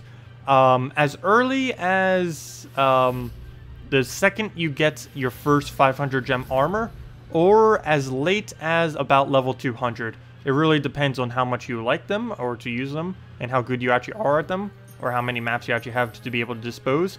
But yeah, treasure maps become useless either once you get a 500 gem armor, or once you get Death Knight armor, or once you get past level 200. Those are all the points where it basically becomes pointless. But yeah, it also just depends on preference. Though if you're talking about like resource-wise, yeah, they do become pointless at those points though. The reason why you can actually do it for... there's 2 reasons why you would still stick with treasure maps. One is because it gives more than other resources from other stuff. For example, if you still need gems, this is the best way to just constantly farm gems if you are in the need of gems. Just like a very small amount of gems, like to buy the 500 gem armors. It's really good for that. The other thing treasure map is pretty good for is if you're a newer player, staying a lower level for as long as possible is beneficial to you. And there's no better way to do that than to play Treasure Hunt, because Treasure Hunt gives you 0 EXP while still giving you a bunch of resources, and you can just keep constantly gaining 0 EXP. You can even farm infinite maps while still gaining 0 EXP. What you would have to do this is you'd have to suicide your... you'd have to use a Tyree team on a match, gain a bunch of maps, and then lose the match. Don't like leave the match, but lose it from your team being wiped. And then you'll get 0 EXP, but you also get to keep the maps. So you could infinitely farm treasure maps while gaining 0 EXP. It is possible to have a, though no one would realistically do it, it is technically possible to, under level 100, have Mythic of every single troop in the entire game if all you did was treasure hunt. Obviously there's no one doing that, but it is technically possible without even paying a cent as well, which is kind of weird. But yeah, treasure maps, as far as the output of it, you saw that took us about like, what, 2 minutes approximately? And we don't really get too much from it, mainly just glory. The main thing it's really used for these days is glory, gems, and trait stones. I believe it still has the highest trait stone gain of anything in the game, though compared to just doing explore in a specific kingdom, you end up getting higher rarity from doing it within a kingdom, and this only very slightly gives you more than how much doing doing Explore Wood. So generally, it's mainly just an early game kind of game. Later in the game, it's just way too low of a output as far as resources to really bother sticking with it, because its output is just so low compared to every other option. They have rebalanced it many times as well. This and Arena, they have rebalanced like crazy many times in the past, but they've never really found one that works for late game. They might just have to make a new minigame that happens to be really good in late game. They have been mentioning that they are working on another minigame. I believe it will be coming next patch. Not quite sure how that's panning out. We might be able to beta test it soon, in like a month or so. That'd be pretty cool if we could. Really curious how that will actually end up being as a game. If it's going to be like late game content or early game or resource farming of some kind. We don't really know anything about it. Because late game content definitely is something that they do need to add. There is late game content, there just isn't really good payout late game content. The only one that's really good at payout is PvP. And PvP, you can only take so much PvP. You can't just do PvP forever. Okay, well, we'll move that up. Move that up. Move that over. What else do we have? I think that's pretty much the match there. I'm just gonna end it. Generally, with maps these days, you do just want to end it as quickly as possible. With the 4x speed, it isn't really worth thinking out your moves, because the map moves so quickly now that there's almost no point in thinking it out. Oh, why was it not letting me skip it? There it goes. That was weird. 26 glory. Now that is really nice whenever it does that. Though it's really consistent, because sometimes it'll do that, but then give you no gems. Sometimes it'll give you a bunch of gems, but then nothing else of anything else, or give you a bunch of gold, and it's really weird sometimes. I think I've gotten like 50 glory one time on it, and then got like none of the other resources. It was really weird, but it happens. Can you do an arena match? I guess we can go do some arena. I don't see why not. We'll go put it on hard and tear through it on Runic Blade. So we'll go do that right after this. Haven't done arena for a while as well. It's not something I generally do. It's mainly for soul farming. That's the biggest resource that you end up getting from it. I did a video when we did our soul farming. It's actually not that bad for soul farming, but that's the only thing you really gain that's useful from it. And given that I have over 1 million souls, and I need none of them, well, at least until next patch anyways, I haven't really bothered doing arena at all. Yeah, who knows, maybe it'll actually be viable to do it, start doing it as of next patch, or at least for some people it will be. It depends if you have a good soul farming team or not. Because if you have Runic Blade, but you don't have a good soul farming team, you might just be better off next patch if you need more souls to just go do arena. I say as of next patch because of the crafting system is almost guaranteed going to be using souls. And a lot of people, even if you think you have an okay amount of souls, may still be needing souls, depending on how much cost the legends and epics will, the epics, legends, and mythics will have as far as their soul to actually be able to gain. You're stuck on the daily logon rewards, are you? Try restarting the game, or restarting Steam if you're on Steam. After that, could you see a good Elamagrim team? Oh sure, I'll go do that real quick before we go into arena. A good Elamagrim team, I've mainly been using this as my good Elamagrim team. If you're on console and don't have this, you go Yarrow Fire Mantle in the last slot. But it's Rock Troll, Dark Troll, Elamagrim, and the new Infernus fully traded. And if you don't have that, use oh, what's his name? Use a Yarrow Fire Mantle fully traded instead. But all we do here is just get our mana up, throw everything at him, go from there. So we get our extra turn from the top, very nice. Hopefully get our extra turn there. Nope, okay. Oh, this is going bad then. We end up missing that. Gem spawning nerf. I'll pretty much always blame it on gem spawning nerf. Even if it wasn't going to happen. There could be like 0 gems on the board and I try spawning gems and I'll say, oh, gem spawning nerf. But yeah, it probably was because of gem spawning nerf. Anytime it misses, it's because of gem spawning nerf. Even when it's not because of gem spawning nerf. Okay. This is bad. These guys keep taking our mana every single time now. Struggle is getting this team going. Once it gets going, it just instantly wins. Problem is getting to that point. What do we do? I guess we just take Infern. Oh, come on. We didn't get Surge. Come on. Come on, we're almost there. Let me stun this guy out so he can't drain us, or at least off of his skulls he can't. They'll buy us a little bit of time. He misses, good. We don't use green though, unfortunately. But I had to take it, it was an extra turn. Skull, I'm just going to leave there. He should stay stunned. If he doesn't, that is so bad. Okay, good. The only problem is I did not surge, so we don't have enough mana now. Red or purple, we have neither as options. Skull, I'm still going to leave there. He's still stunned. And... come on. We have 5. This has to somehow hit on 5. You got this. Do I even bother? Yeah, I bother. Come on, luck! Nope, complete miss. And all I did was feed it more green by doing that. And now I can't even take the yellow I need to go get him up all the way. We'll take that. We get a firestorm at least. That's not really going to do as much good in our current situation though. For once, I'm going to take a skull. Just to get the barrier off. Now we will delay, so we'll take that one. Let it do its thing. Now we'll get in Furnace. Throw this down. We still haven't gotten the team really started yet, but we're going to have to work with what we have. And throw that down. Throw in a Furnace. Get a better board. No extra turn off of that. Why is your attack so high? Probably because it got Devour. Move that over. Furnace again, and there we go. The comeback. Yeah, once it gets going, it goes really well. The problem is getting that initial start. I might just need to do this with Alchemist Hellcat, to be honest. It's starting to become too ridiculous to try to use this with Dark Troll, Rock Troll, mainly because of how they've been nerfed. Let's go try it real quick. Why is edit team not working? That was weird. It like froze for a moment.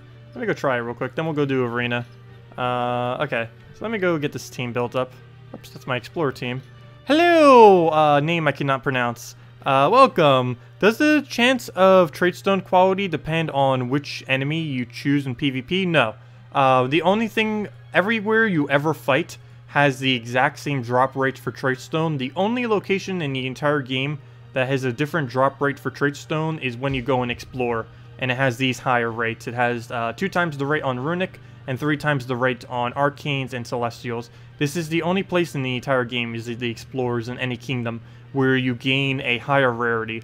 Increasing your difficulty and doing higher battles in PvP has no effect whatsoever on the Tradestone that you get. It will give you the exact same Tradestone regardless of if you do the 1 battle on your casual or the 3 battle on your PvP. It's exactly the same as far as the Tradestone you'll get.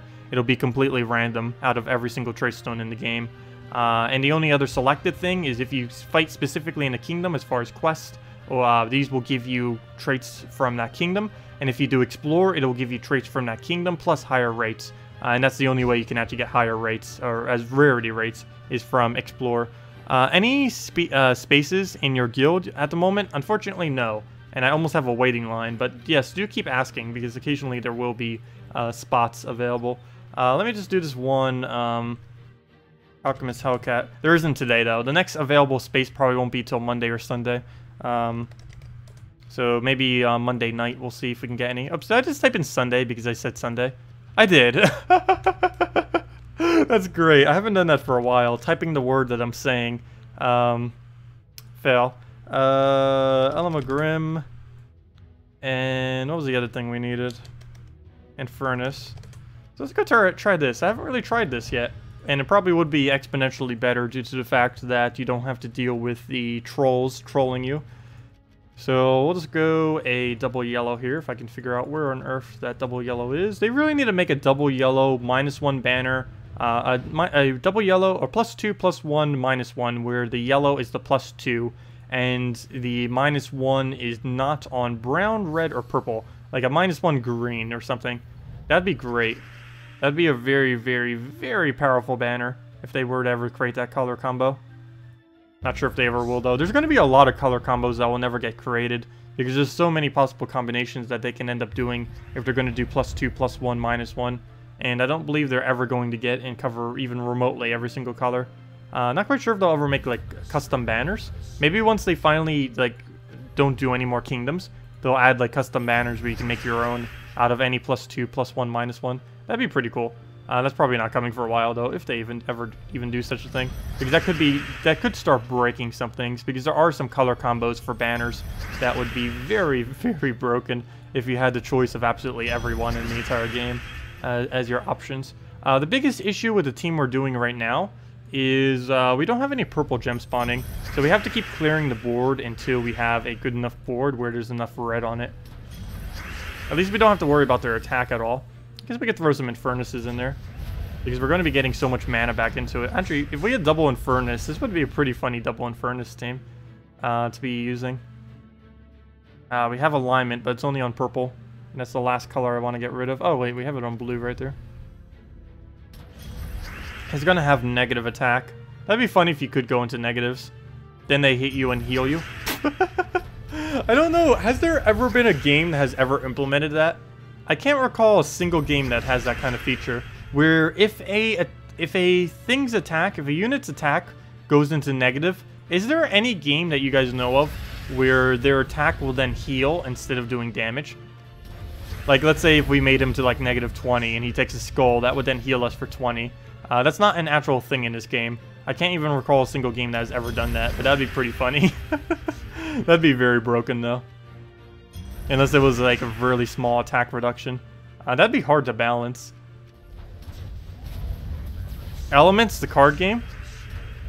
Oh, there's one. It's a feature I've never actually seen, but I'm pretty sure someone has implemented it at some point in some game, like you mentioned. Well, we'll go throw that down. Actually, let's just do the skull. Give herself an Elmagrim, Furnace, and there we go.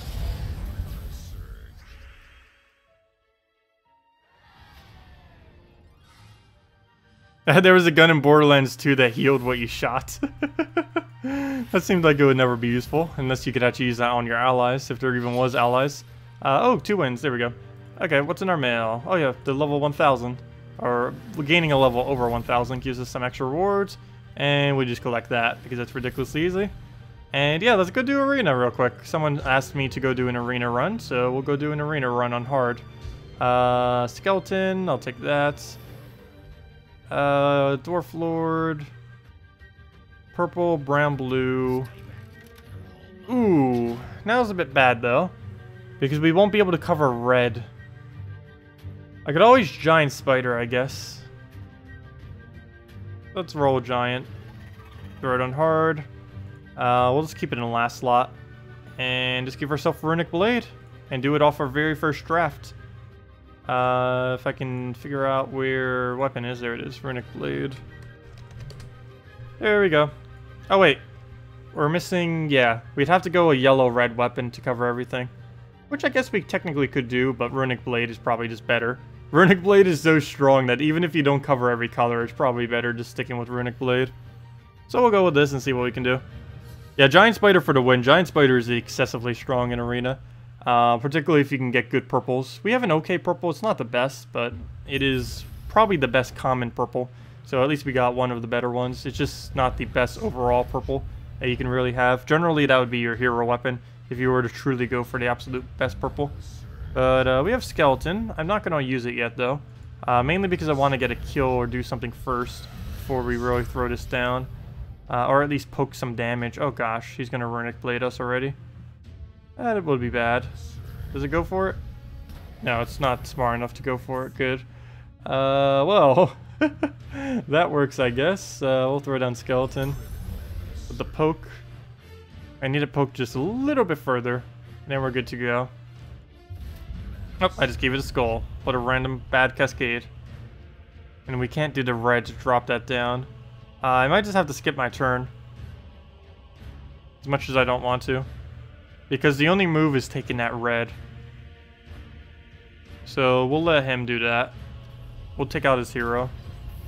Not the way I really want to take it out, but we will do it. Now he gets a dragon of some kind, and he gets Celestasia, which we can surprisingly one-shot with skulls, even though it's a legend, which seems a little weird.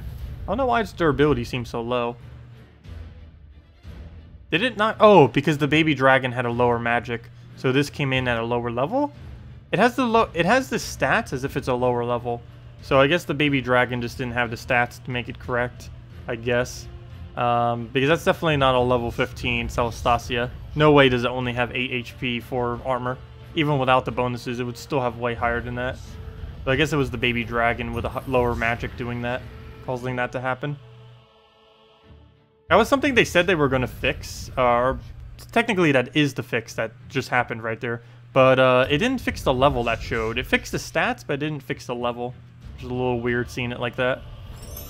Because even though it says level 15, it has the stats of a lower level, which is what they intend for. Though they don't, it doesn't show the correct level though, which is the weird part of it. Which is what I'm explaining right now. But there we go. Down it goes. But yeah, Runic Blade. Once you get Runic Blade, you can, if they allowed you to only run Runic Blade and no team, you could technically still win with just Runic Blade if you get a good enough board. No other troop is actually needed. Just Runic Blade alone just wipes through the entirety of a arena run, which is kind of nice. It makes arena a lot more interesting now, because before there wasn't really anything that consistent that could run through that could actually run through this mode and be able to complete it in a timely manner. But now there is. So it's Runic Blade alone is probably the biggest thing that makes arena even remotely viable. If you're a newer player, generally what you would run is one of the very, very low mana cost weapons, like the 4 or the 6 mana cost weapons. Any of those, regardless of how bad they may seem, is actually really good to use in arena. Mainly because the lower your mana cost, the more you can spam. And since you generally don't get a board control, or don't really have the guaranteed choice of getting a board control, you'll be able to use the fact that you have such a low mana cost as your board control, because you can skip turns whenever you want by casting your ability and wasting your turn. It's a really interesting strategy. I should probably actually make a video on that. It's a strategy that you normally only use early on in the game, because that's when it's the most viable, and most people early on in the game don't actually know of it. But yeah, you can use things like very low mana cost casts, like 6 or under, to skip your turn, which because you can get the ability up very, very quickly. And it's good when the board is starting to run out of moves, because at any time you can just go and basically, if you see like there's only one move on the entire board, and you know the result of it's going to be bad because you can see that's the only possible move, you can just give that move to the enemy instead, and then you'll force the enemy to have to take that really bad move that you would otherwise have to have taken. Yeah, I know, the spider spawn is red on the giant spider. We're not really going to be dying on our hero though. It's going to be very, very rare if it actually dies. It can, but if it does, we'll then cover every color except yellow instead of every color except red, because we'll then get the summon off of it. Okay, this could be a little dangerous. Everyone runs Runic Blade, though, is the only problem now.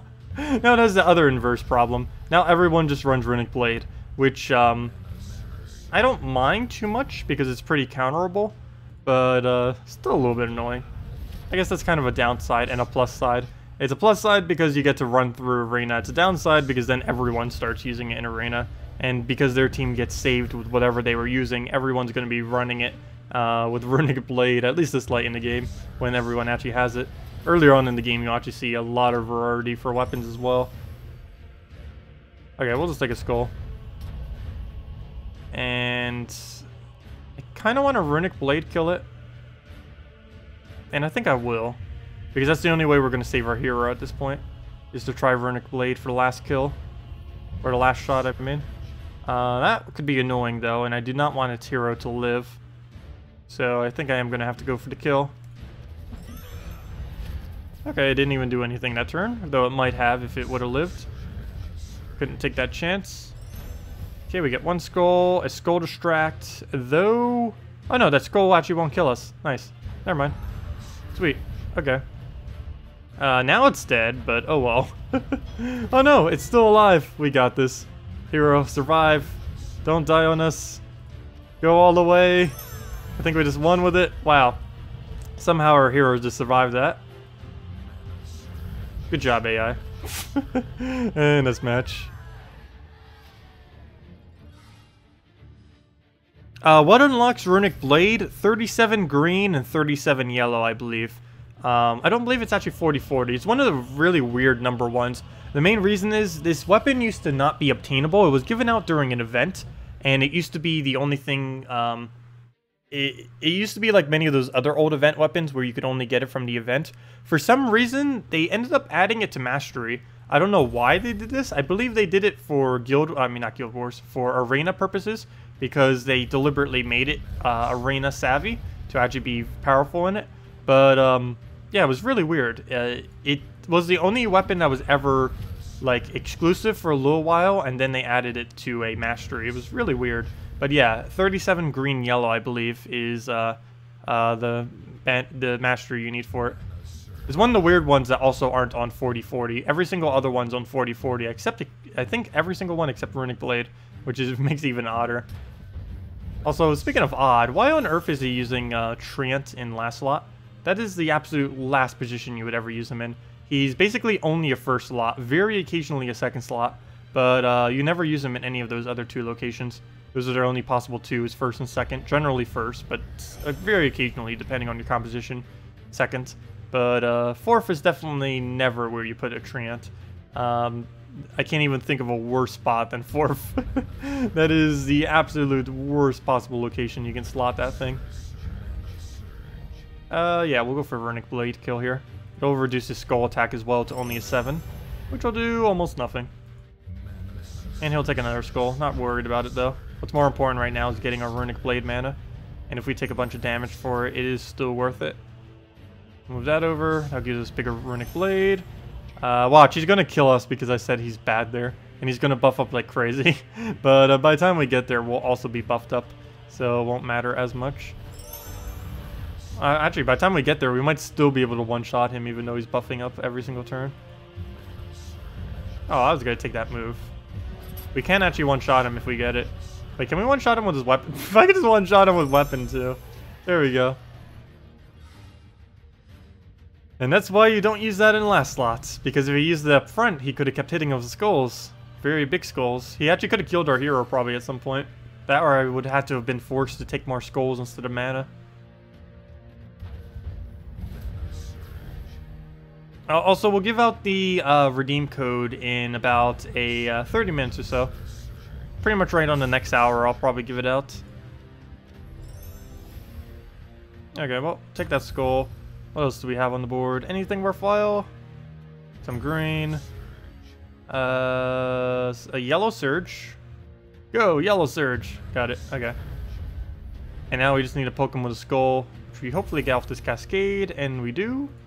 And that's match, or pretty much match. We Runic Blade him before he does it to us. The skull is almost irrelevant at that point. We can throw a little poke. Oh, redeem codes are back? Yeah, redeem codes are back. We got them on Monday. And they are working now again.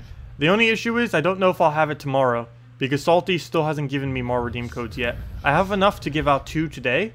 But those are my final 2 redeem codes that I have.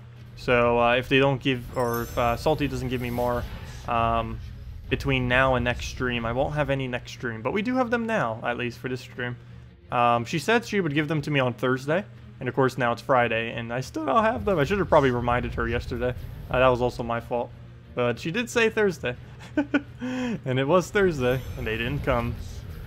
But oh well. If nothing else, we'll maybe give a little bit more on Monday when we do the little stream then. Maybe give out like 2 or 3 then, if she doesn't give them tomorrow. But yeah, if any of you have anything you want me to do team-wise or anything, feel free to let me know in chat. Right now, someone asked me to do an arena run, so we're doing an arena run. Generally, arena runs these days only take about 15 to 20 minutes. I think in my video, I guesstimated it as 20 minutes. Mainly because, of course, many people will go a little bit slower. But it is technically possible to complete 4 arena runs pretty easily in about a hour's time, which would end up being quite a bit of souls. A little over 10,000 actually, if you were to complete it 4 times with the proper bonuses. Of course, if you didn't have the full amount of bonuses, you'd just get slightly less. The full amount of bonuses being mainly your guild sentinels being, or your, I mean not sentinels, sorry, your guild statues being a little bit higher, as well as your celestial armor or any 100% soul gaining armor. Also, thank you Firebomb34 for the subscribe, much appreciated. Okay, so we'll just let him do whatever. He has a peasant, which is actually a good pick in arena, as weird as it may seem. It's actually one of my favorite troops to use in arena. as weird as it's mainly the main reason why Peasant is so excessively good in Arena is there's no traits. It's something I mentioned a lot about Peasant is he'd be amazing if he actually had good traits, but because there's no traits in Arena, there's no it's irrelevant if he has good or bad traits because no one has traits. So he's actually somewhat decent.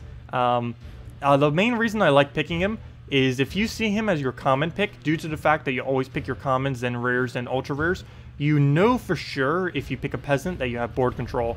And that's the main thing that makes him decent, is you know from your very first pick, okay, now we have board control, we can focus more on damage, and you can just go damage with the rest of your team. It doesn't necessarily make your team stronger, but or I shouldn't say that. It's not necessarily that you'll be using the Peasant excessively. You will for a little bit of board control, but it allows you to be able to pick better choices for your other team, for the rest of your team, because you don't have to worry about like something like a giant spider like we have, unless you want to summon. Like, you don't need to worry about something that can touch the board. You already have something that will, for a very low mana cost, be able to do that for you.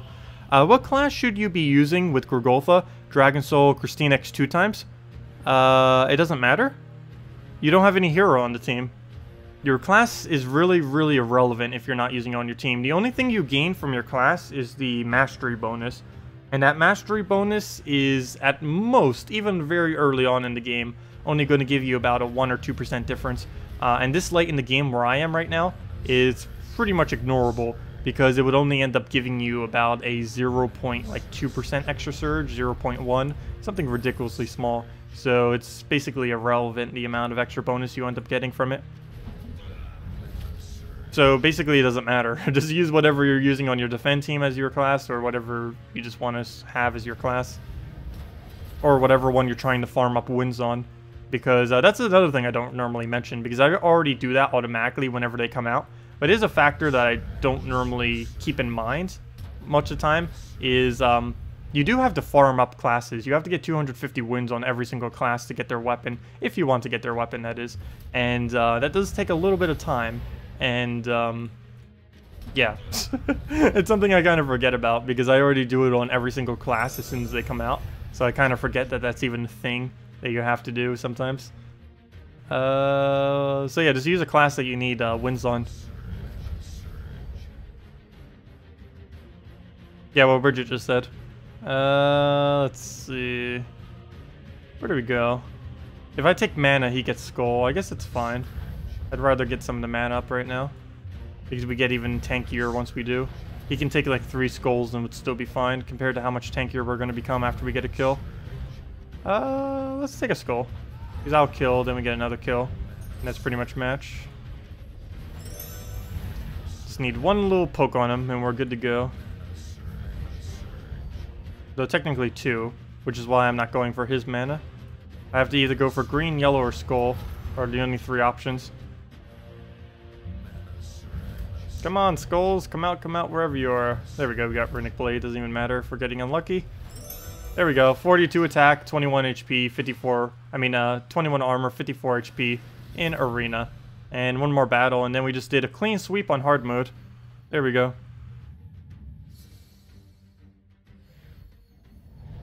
Oh, you just wanted to prove a point to your friend? Oh, yeah. Class is pretty irrelevant if you're not using a team on it, yeah.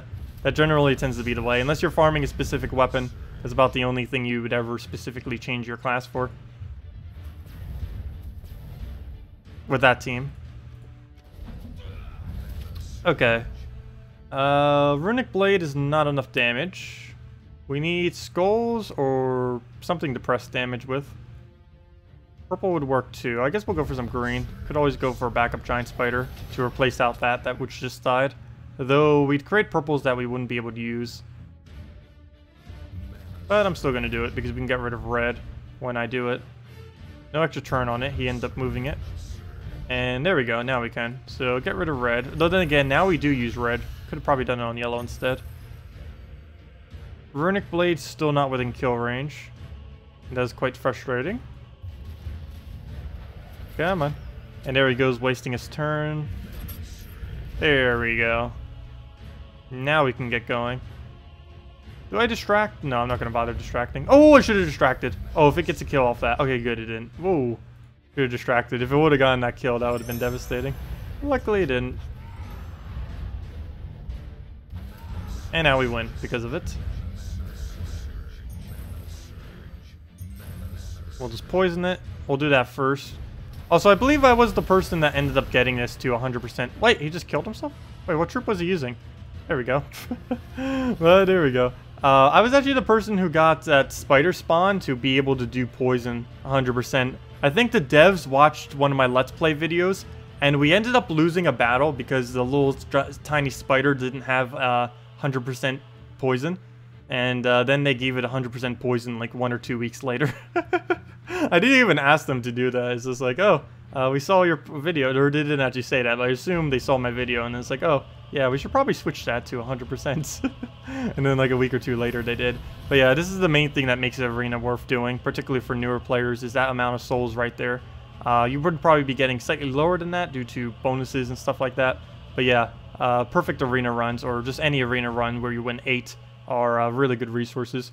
Of course, perfect. There isn't any reduced resources for not getting perfect. Of course, if you lose twice, you lose arena. But if you only lose once, it still gives the exact same reward. It only takes slightly longer. The only thing you're losing is time. And this old feature. This is so dated, that feature in the game. I don't know why they haven't removed that yet. Or reworked it, or did something with it. What are good early game speed? I didn't see the rest of that. Speed what? Speed decks? Speed decks. Early game speed decks is basically all goblins, all guardians, or anything with a Valkyrie and a Justice team with any freeze. Because there are some really cheap speeds out there that you normally work. Do not miss your suggestion. Really want to decide to trait your Stormhelm? The answer is you probably shouldn't. Or save Arcanes. Save Arcanes. You can help you a lot by showing him the process. Which one? What team were you referring to? I didn't see the team you suggested.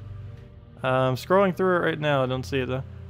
Show please some 2-3 Jotnar's teams. 2-3 Jotnars, not quite sure what you're referring to. Since the barrier now more powerful as a giant's trolls, you think there is an opportunity to build overpowered team for offense and defense. It doesn't really work out that well. But I'm not quite sure what you're asking. To use trolls with Jotnar, is that what you're asking? It won't really work out, but we can try it real quick. It's mainly because of how they switch gem spawning is the reason it won't work. It's not because Jotnar is weaker, it's because the trolls are weaker. But we can go try it real quick. Jotnar and trolls. So what's all 3 the trolls we can do to give him mana? Sea troll. And this rock troll, dark troll. There we go. And I believe that covers every color. So this is about as trolly as we're going to get. And banner, we do use everything, but I still might go and focus down the rock troll. With a +2 purple, +1 red. As long as we're not up against Scion, this will be fine. Even if we are, we could always take a skull and stun it. So we'll roll with this. Yellow will get off of, well, we don't need yellow. We'll just get it from other mana generation for him. 5-2 on our defense. And we'll go up against this and see what it can do. He does have poison, which is a really weird counter to what we're using right now. Because it would actually have a 50% chance to break our shield every single turn. We could always make sure he doesn't get the turns, but it's not always possible. Oh, never mind. Or we could stun it. I forgot. That's also an option. Stunning it works. There we go, full mana. Oh, luckily it was stunned, so we're only frozen. It's also a little bit less relevant of a color that we got frozen on. Oh wait, never mind, it is still relevant. I forgot, we need purple. Oh, and there goes its poison. So now we lose barriers every single turn as well.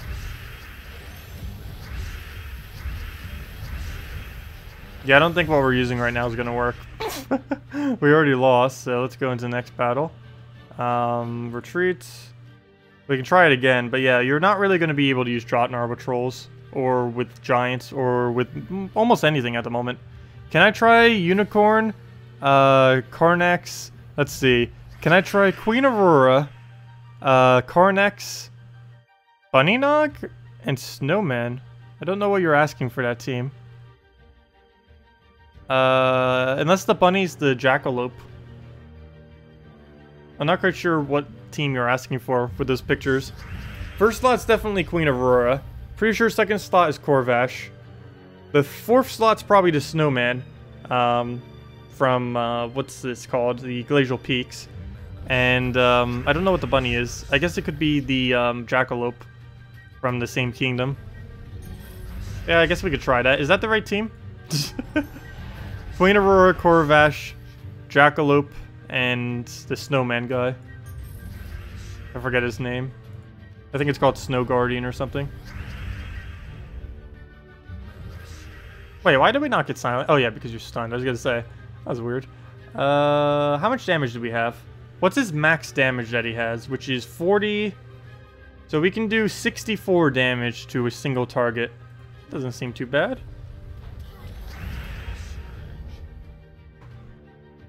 I'll go move that over. Go double the brown.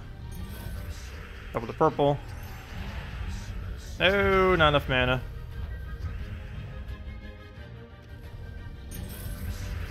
Double the purple. What else do we have? Jotnar the Famine. That makes a weird noise after it. I was wondering what that noise was. It's him. I feel like we're not really using Sea Troll, but it does help cover, I believe, grain, which is useful. Stun that out so we take less backlash from the true damage, and just keep doubling. Oh wow, complete miss. That's not good. Well, that's not looking good. That also... Oh, no, that hit. Nice, okay. So get the Sea Troll down. It gives us another Jotnar. Is that enough damage? I believe it is. I wish you could barrier something that's not already barriered. There we go. And now we just have to kill the last one out. Which, unless we can get barrier on everyone, will not be enough damage. Up now, it won't be enough damage even if we did, because he just got more HP.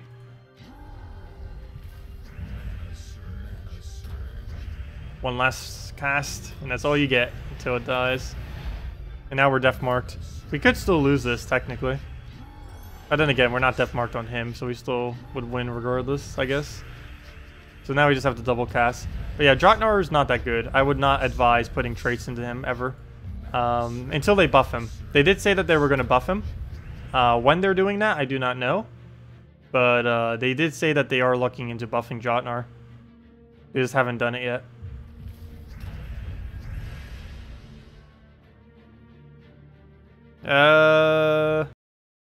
No, Gems of War 2 is not coming out. They're never going to make a Gems of War 2. They're too small of a company to make a Gems of War 2 at this point. And Gems of War 1 is already going better than they ever thought it would. And that's match. Or should be. Yeah, there we go. You couldn't find emojis for better troops? It's, Aurora, Rhinax, Bunny Nog, and Snow Guardian. I guess we can do that real quick. We'd probably lose with it, but it's worth a shot. Let's see. Queen. What else do we need in there? Rhinax. Oops, that's not Rhinax. I forget how to spell his name because I never have to use him ever. How do you spell Rhinax? Oh, it's a H in there. Rhinax. Put that in there. What else do we need? A Bunny Nog. And the final one is a Snow G. There we go. What even is this team? But we'll roll with it and see what happens. I guess we go green-purple. This is a really, really, really weird team. Oh, you know what? Wait, can we get a +2/+1 in here? What'd be a good +2/+1? They have to be on either yellow, green, purple. Oh, there's one I know of. There it is, minus blue. We'll roll with this. +2 yellow, +1 green. And see what we can do off of this. Okay. Let me just adjust my eyes real quick. I don't know why they feel so tired right now. Got good sleep, but they have like those crusty things like under them. I don't know. My eyes just do that sometimes. Let's see. Best Green Day team. What is that? That looks like a Kraken, Giant Spider, Kraken, Salvini Mora. That seems pretty decent. I think you win the emoji competition. Is that something going in chat now? There's not too many teams we could actually create out of just using emojis. But it does seem pretty good. Also, where did you find a dragon face emoji? Or was that the one that's on YouTube? Because the one I saw online wasn't like that. That one actually looks a lot cooler. Now, I'm pretty sure in that particular team it's the Salvini Mora, if it's for Green Day.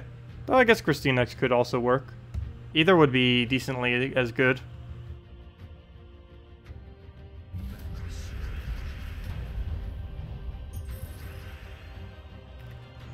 Huh. Okay, well, let's go down on green. I'll just break our barriers. And we can just keep barriering. Oh, actually, then again.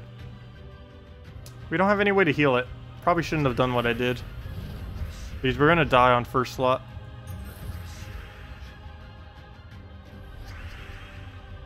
Do it on green again. Oh, and complete miss. Okay, good potential of us losing. Especially since Rhinax is so ridiculously useless.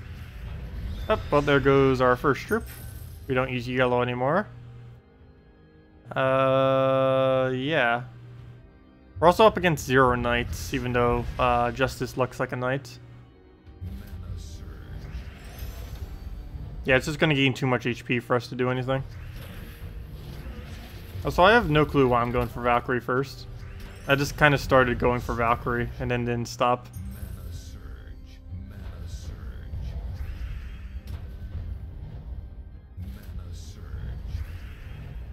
Okay. Yeah, we're just gonna lose at this point.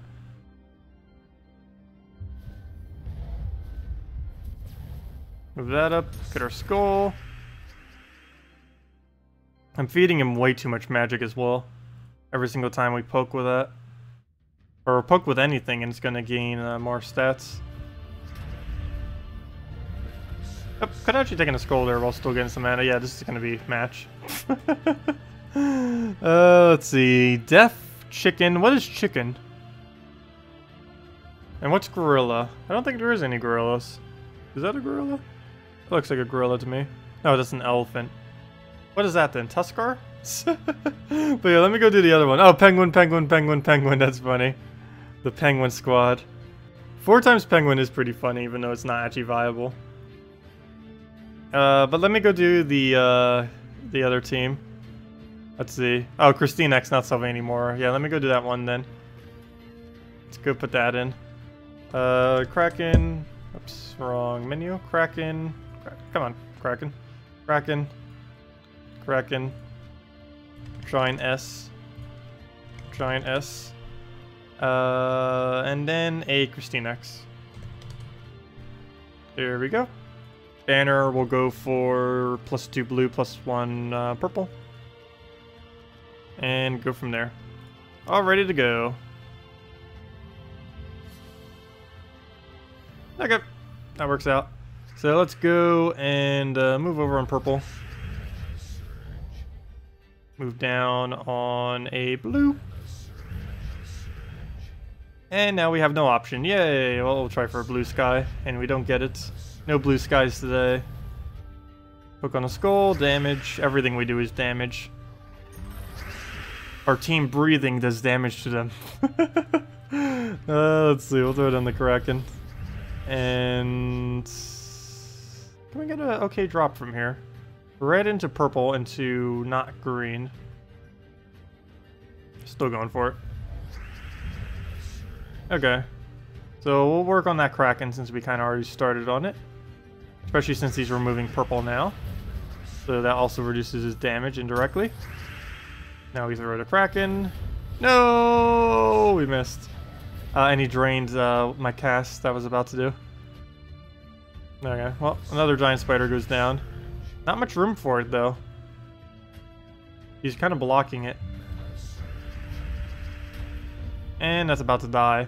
So if nothing else, maybe we'll get a summon off for Giant Spider. But yeah, he's about to remove all the purples and everything. There isn't anything on the board I can really take. So we'll let him do his thing.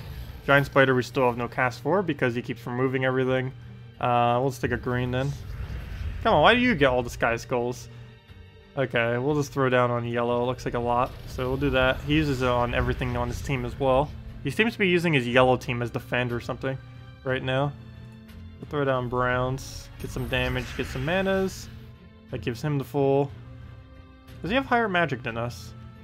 He has the same. If I'm not mistaken, it doesn't work if they're both the same. Let me double check real quick for future reference. I'm pretty sure it will not spawn gems.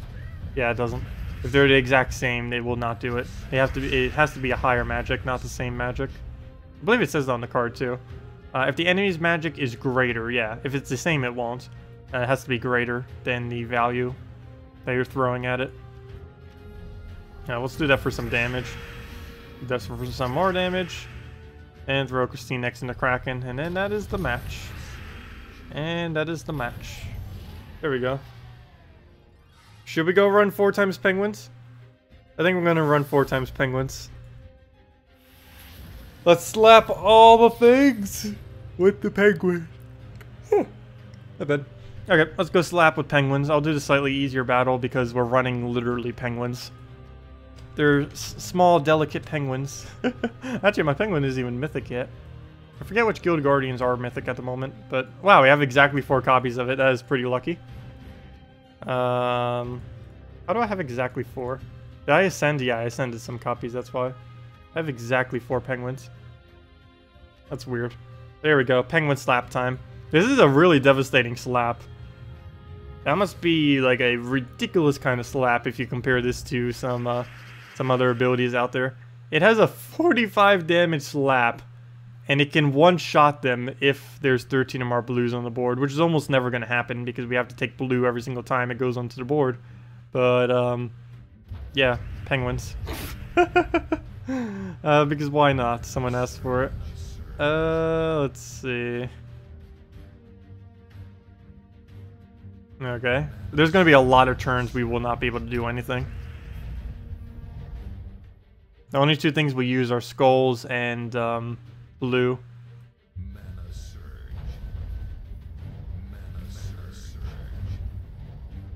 Come on.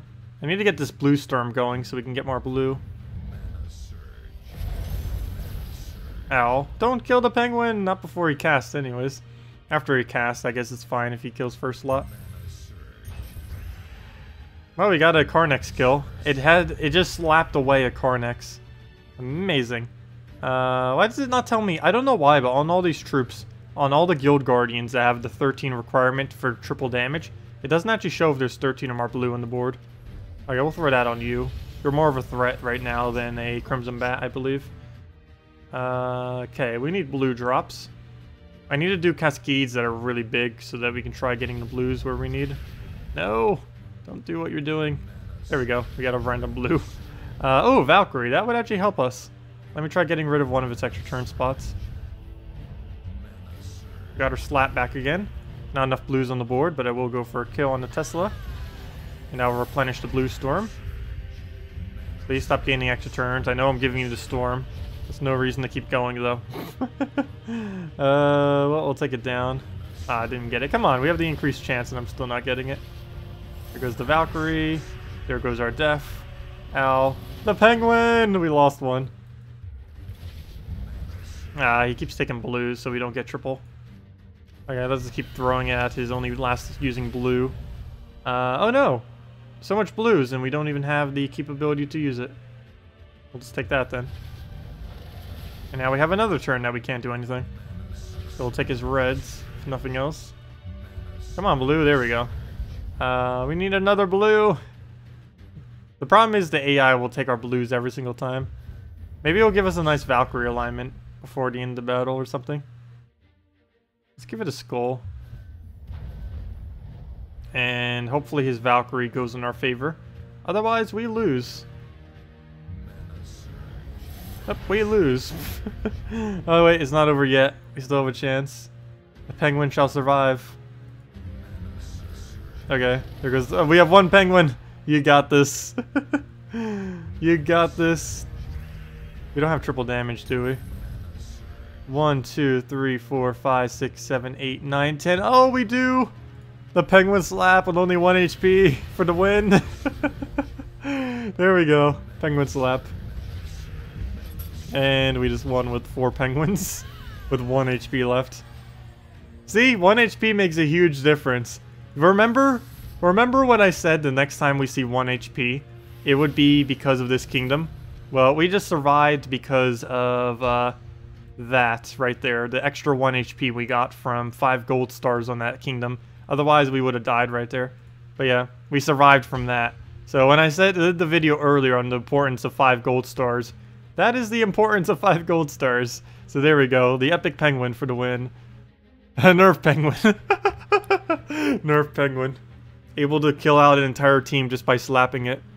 What is the benefit of running 4 times PvP defense? There is no benefit. People just do it for the fun of it. And so people will fight them more often. That's generally why people do that.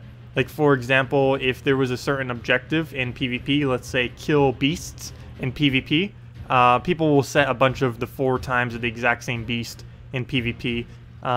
People do that just to make it easier for players. That's the reason why people run that. Is the Great Maul a good front troop for an Inferno King Sakima combo? Yes, Russell. That would be a really good front troop. Actually, probably one of the better ones that you can possibly use would be a Great Maul. Great Maul I generally don't use if it doesn't have a Mercy support, though. Mercy support is really important for Great Maul. If your team can't really fit a Mercy fully traded as a support troop, you generally don't run the Maul. You'll run a smaller option instead. It's also why you don't generally see me using Maul, and if you do, it's always with Mercy. Great Maul without Mercy is almost not worth using, just because it gets way too slow of a start to be viable compared to other options. Especially with all the Scions that are out there these days, you're never going to get.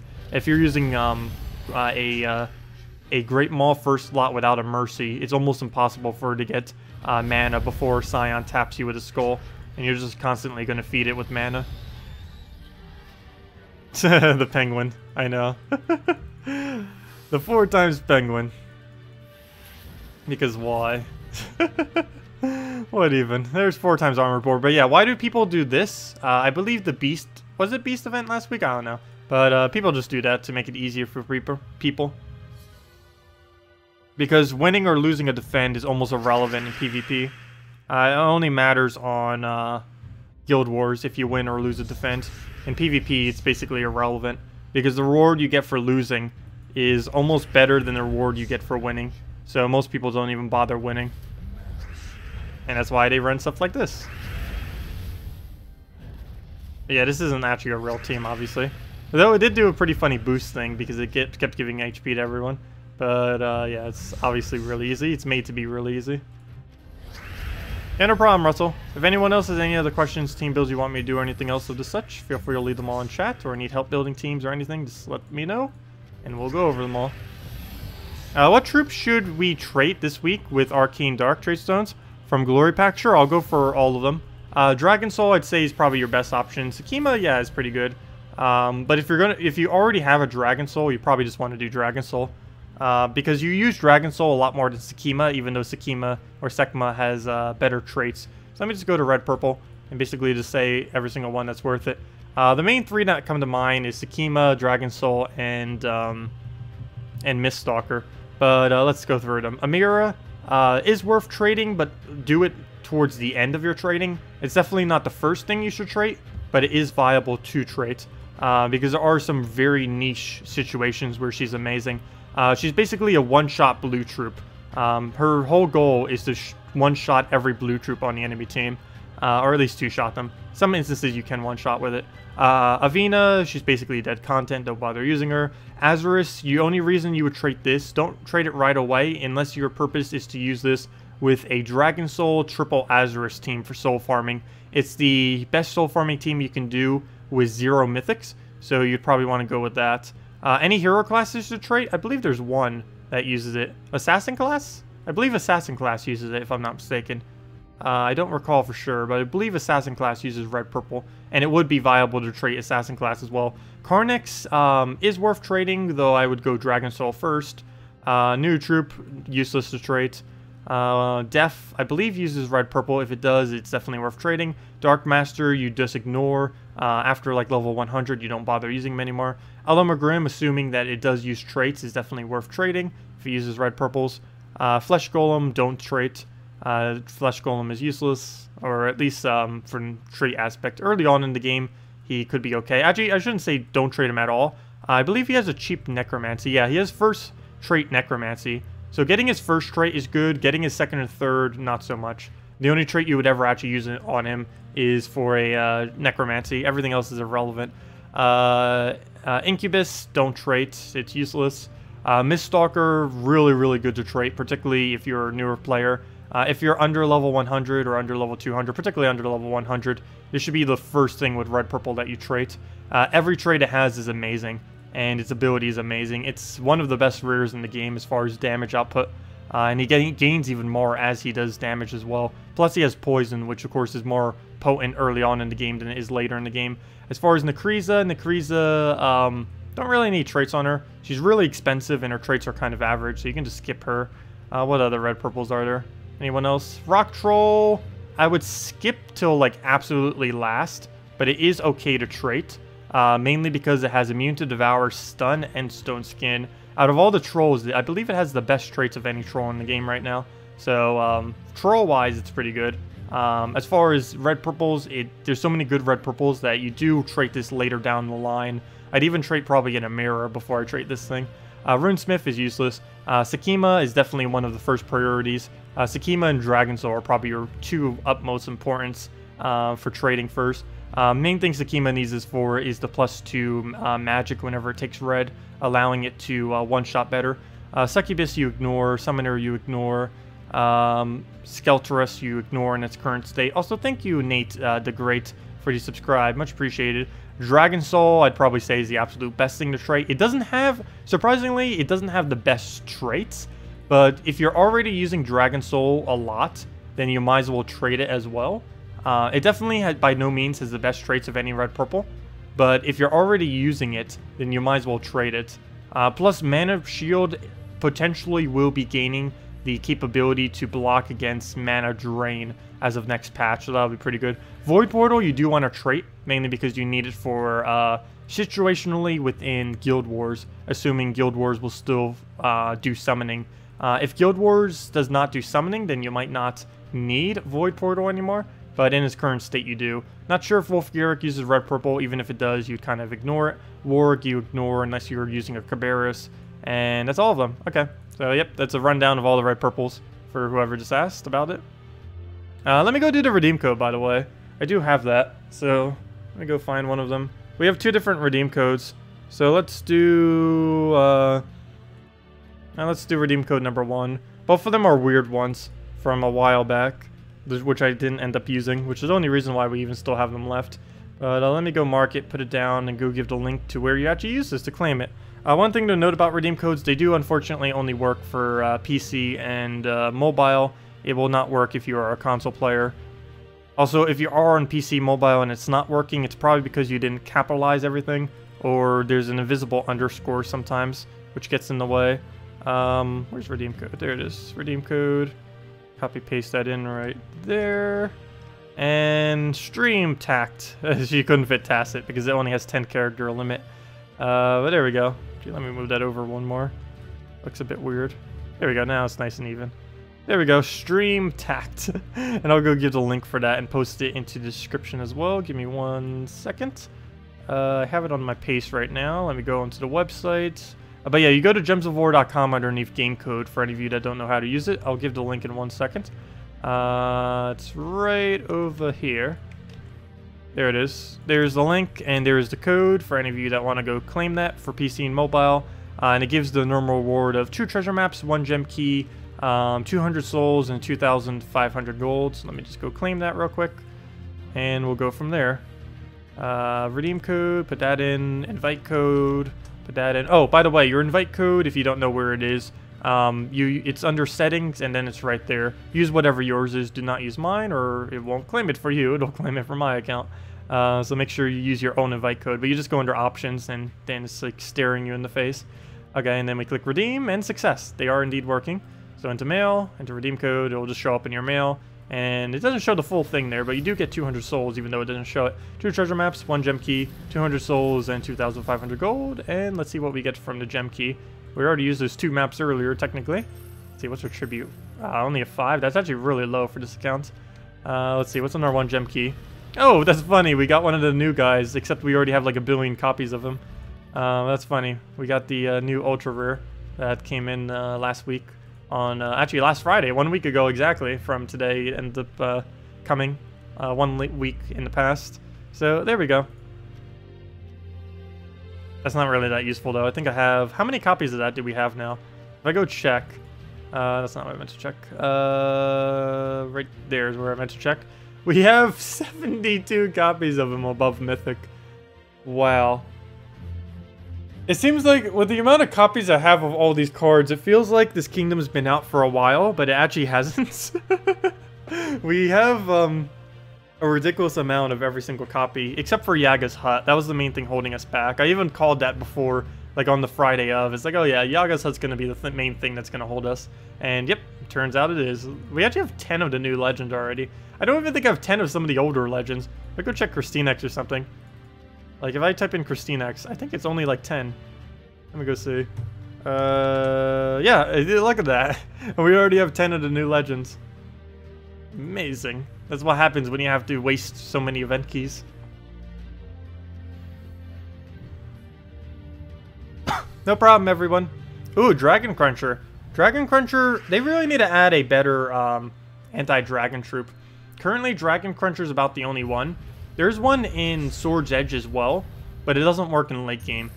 Dragon Cruncher is the only like specific troop that's made to counter dragons that actually works later in the game. Alright, we'll take out yellow. KrissTigger, we'll wait till a better board. Maybe we can get something off of it. Throw down yellow. Here we go, throw down blue. Dragon Soul, go from there. Gem Key, Astral Spirit. So when is the next Divining Fields Centaur event? I'm not quite sure. It will probably be a while because there's so many kingdoms in the game. There's 29 kingdoms, and we just had that event like a month ago. Generally, it takes like 6, 7, 8 months before another kingdom has its event again, which is a ridiculously long amount of time. I don't know if they're ever going to like rework that in any way. Maybe do like a double event for 2 different kingdoms or something like that. But yeah, there's a lot of kingdoms that have a lot of downtime as far as the time in between when they have an event or not. Ooh, a Watcher. Watcher is an interesting troop that doesn't really get used anymore, or really ever. Mainly because it has a condition on its mana drain. That, and they ended up adding cheaper mana cost ones, which kind of made it irrelevant. Because why don't you just go for the one that has a 100% chance of draining instead of a lower chance one? And then everyone just goes with the better one, and then, oh, there goes Watcher, being irrelevant. And the only really unique thing about the Watcher is it's the only troop in the entire game that does side damage that is true damage. Every other troop that does side damage does it as physical damage, but he does that as true damage, which is, I guess, a plus to him. Not really too much, but that is one slightly unique thing about him. That, and he's the only thing that has a mana drain that actually has a condition for the mana drain. That's a unique thing as well, but that's a negative unique thing, not a positive one. They could give him a 100% chance of mana drain, and he wouldn't even be overpowered. Actually, he'd still be weak even with a 100% chance to mana drain.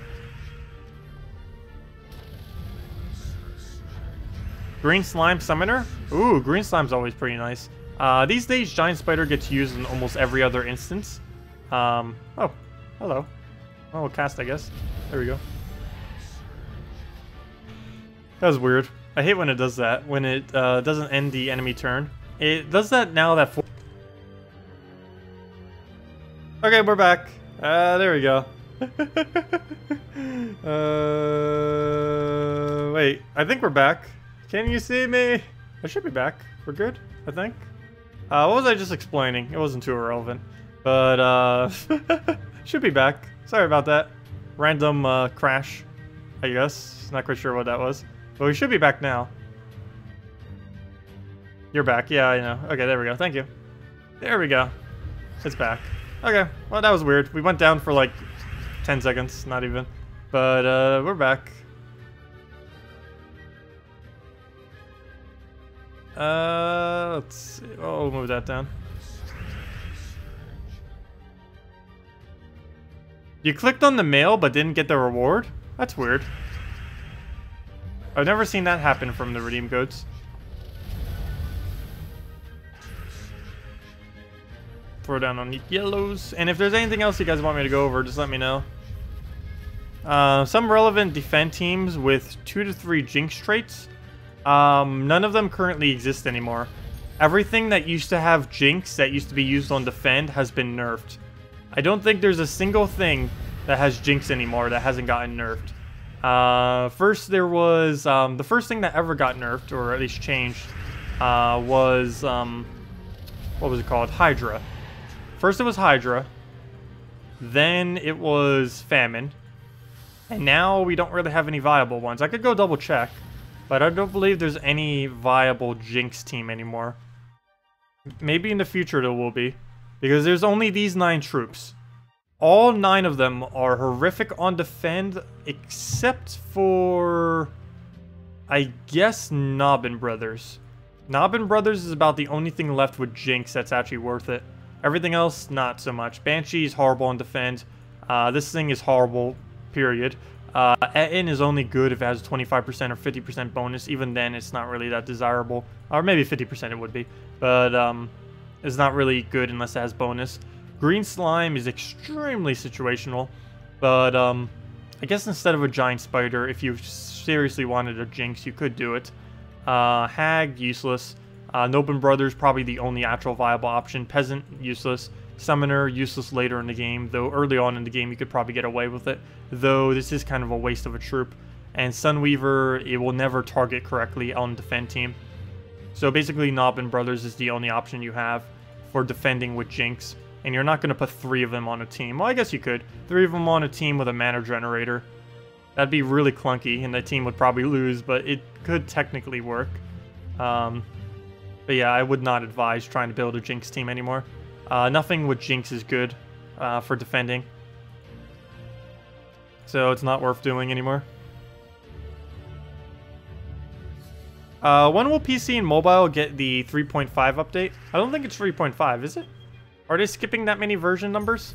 It should be like, what, 3.2? I believe it's the 3.2 update, unless they're skipping numbers. But when are we getting it? I have no clue. Could be another 2 months. I believe early spring or late August is the approximate time it will be coming, though no official date has been given.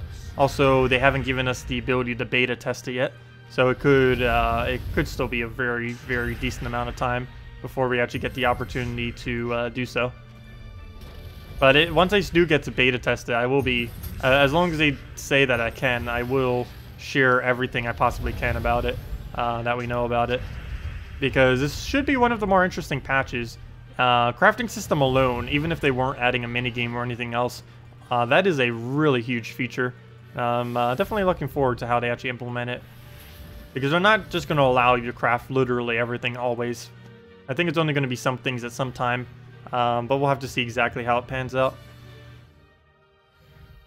Because that would be quite overpowered if they just allowed you to craft literally everything instantly. And they already said that mythics will definitely not be all craftable at once, because they know everyone will just go for whatever the 2-3 most powerful mythics are, and won't bother with any of the other ones ever.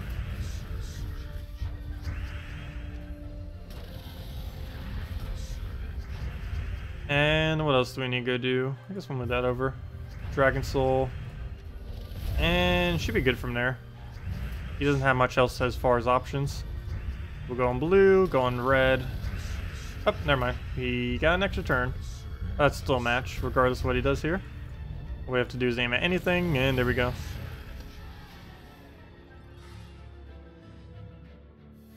Let's see.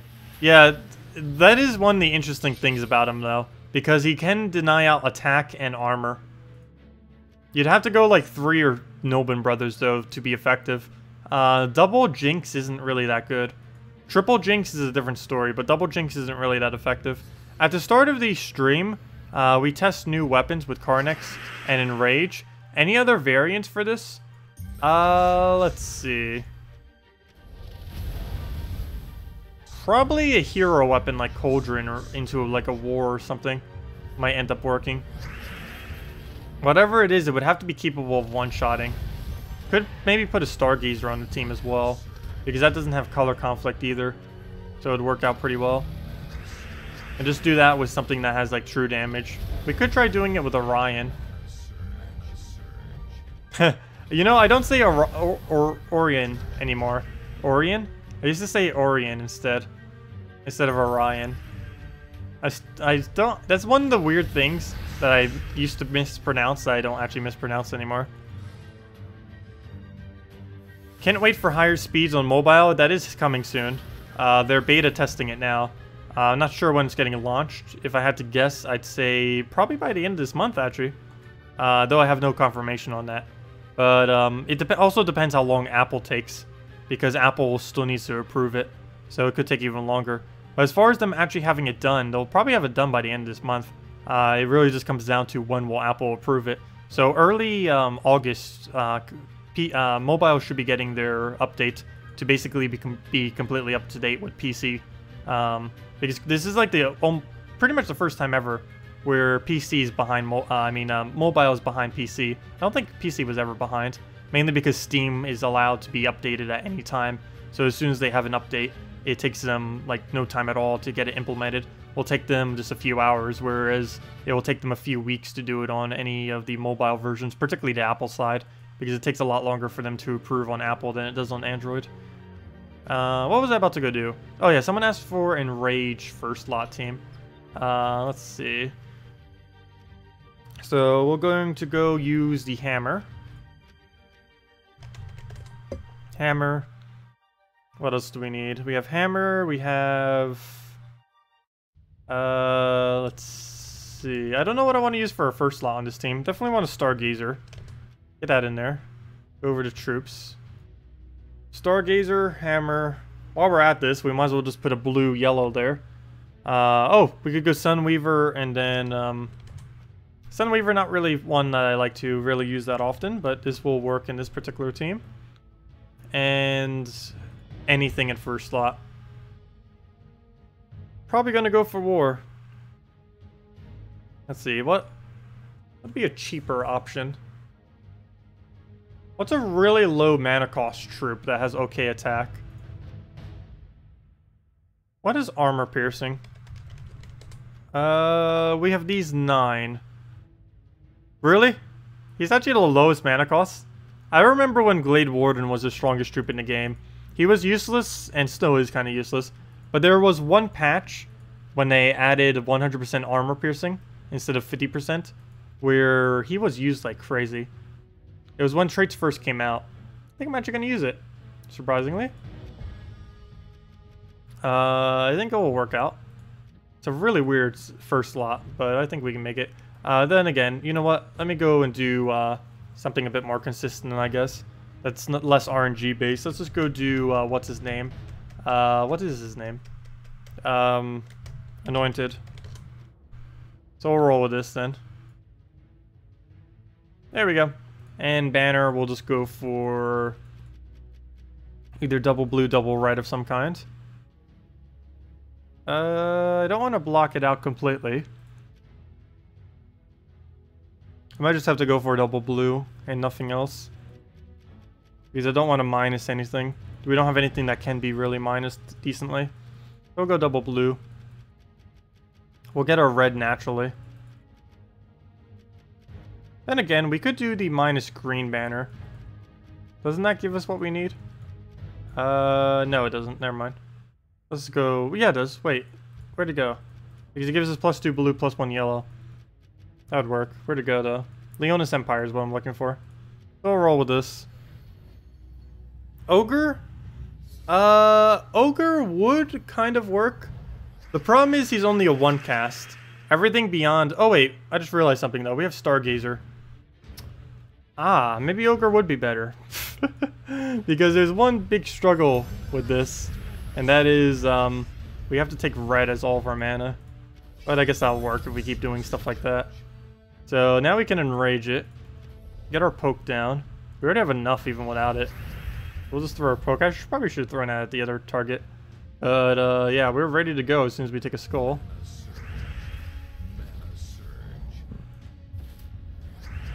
Problem is, we can't get any skulls. And we have nothing to move. Let's just move that over. Didn't go for its cast, surprisingly.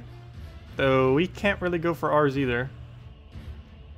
We got Stargazer up, I guess. Okay, that's looking bad. I don't even think we need the enrage. We already have so much attack now. Oh, 1 down. Go get enrage number 2. Oh no! Oh wait, I don't even need it, so I guess that works. So now we have to kill through that. So we'll go and buff them up with everything. We'll throw that down. I'll keep them alive, possibly. Oops, wrong way. Not enough damage because we weren't enraged. That would have been enough if enraged.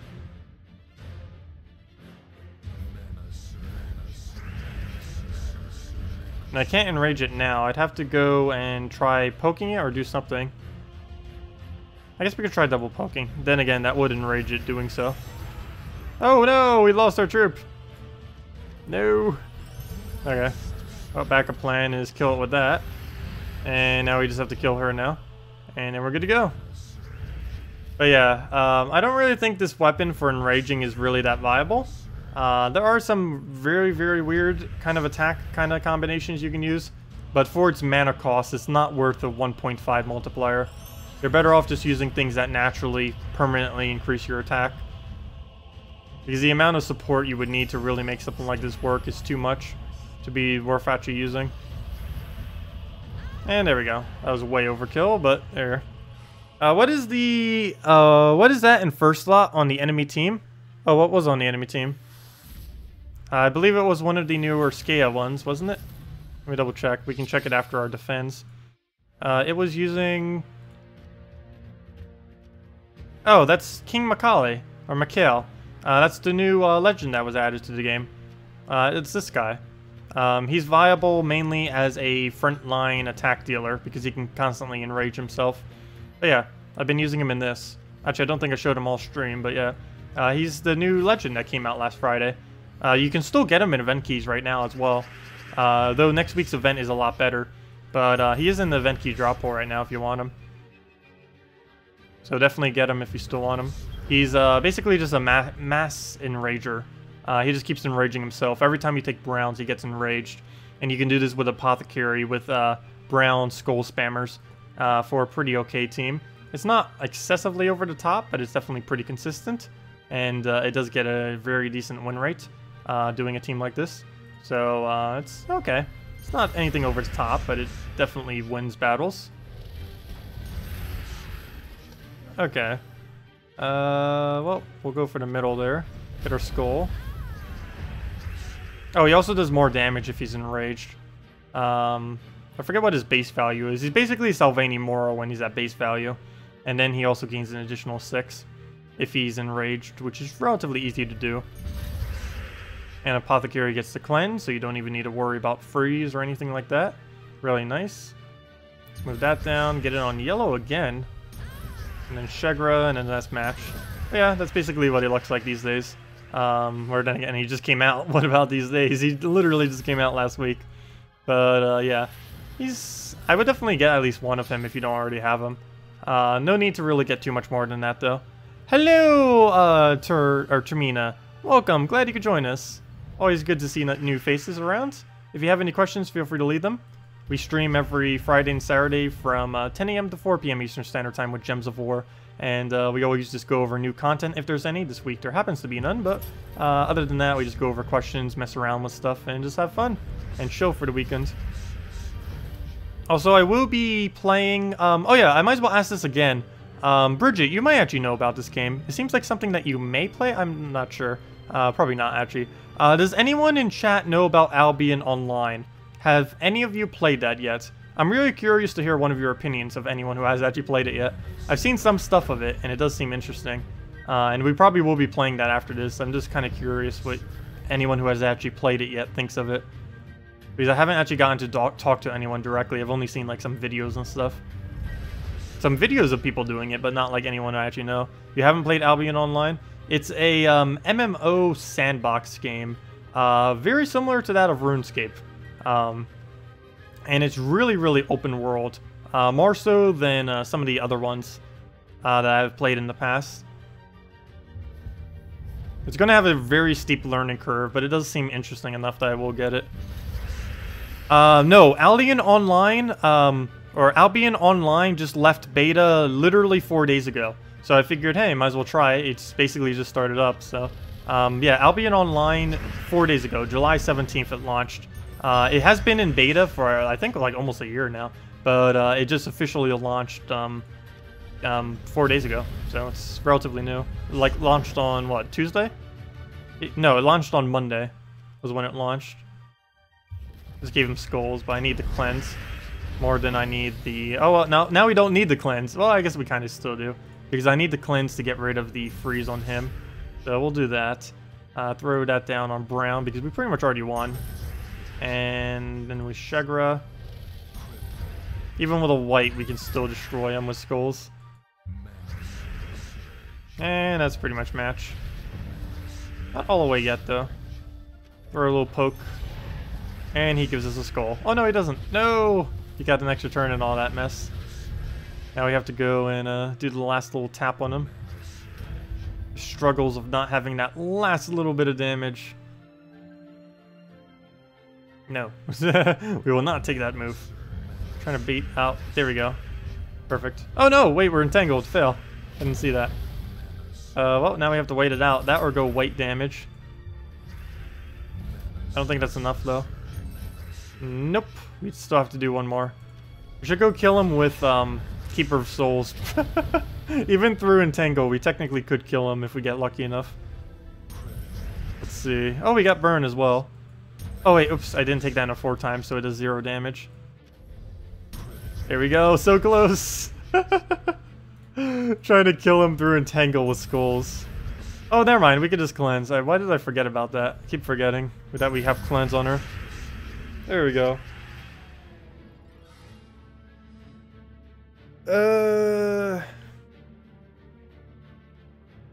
Yeah, quite a few people in the player base have already played since beta. I've never actually played it yet, so... let's go board of 1 color challenge. Make the board of 1 color of 64 gems, like with ssaszix with huge magic boost. Is it possible? Yeah. I believe the only thing that can do it anymore, though, is ssaszix. I don't think any other troop can actually do that. It used to be possible with almost half the game, but after everything that they nerfed down due to it being so overpowered, it's only possible with ssaszix. There's a weird glitch that happens when you fill the entire board with all of 1 color, and I'm not quite sure if it still works, but it gives you basically a board of all color only counts as about a 5 times, or like 2 5 times, I believe it is. So it doesn't really work out that well. We will need something that will win it for us, so let's go with a Draculus as our kill card. Generally with magic boosting, you end up going with them. So there we go. It doesn't cover every color. I believe we're missing brown, right? Yeah, just brown. That's pretty much everything. Let's go on a double yellow. I don't think there's any double yellow that does a minus brown, so... Actually, I don't even think there is a double yellow banner. Oh no, we're up against Spirit Foxes. Oh wow. Out of everything I could have possibly faced, this is the absolute worst. I might have to retreat. This is going to be the hardest possible team to ever try doing it to. Triple Spirit Fox. Actually, I guess it could be quad Spirit Fox. That would be slightly harder. Though, close enough.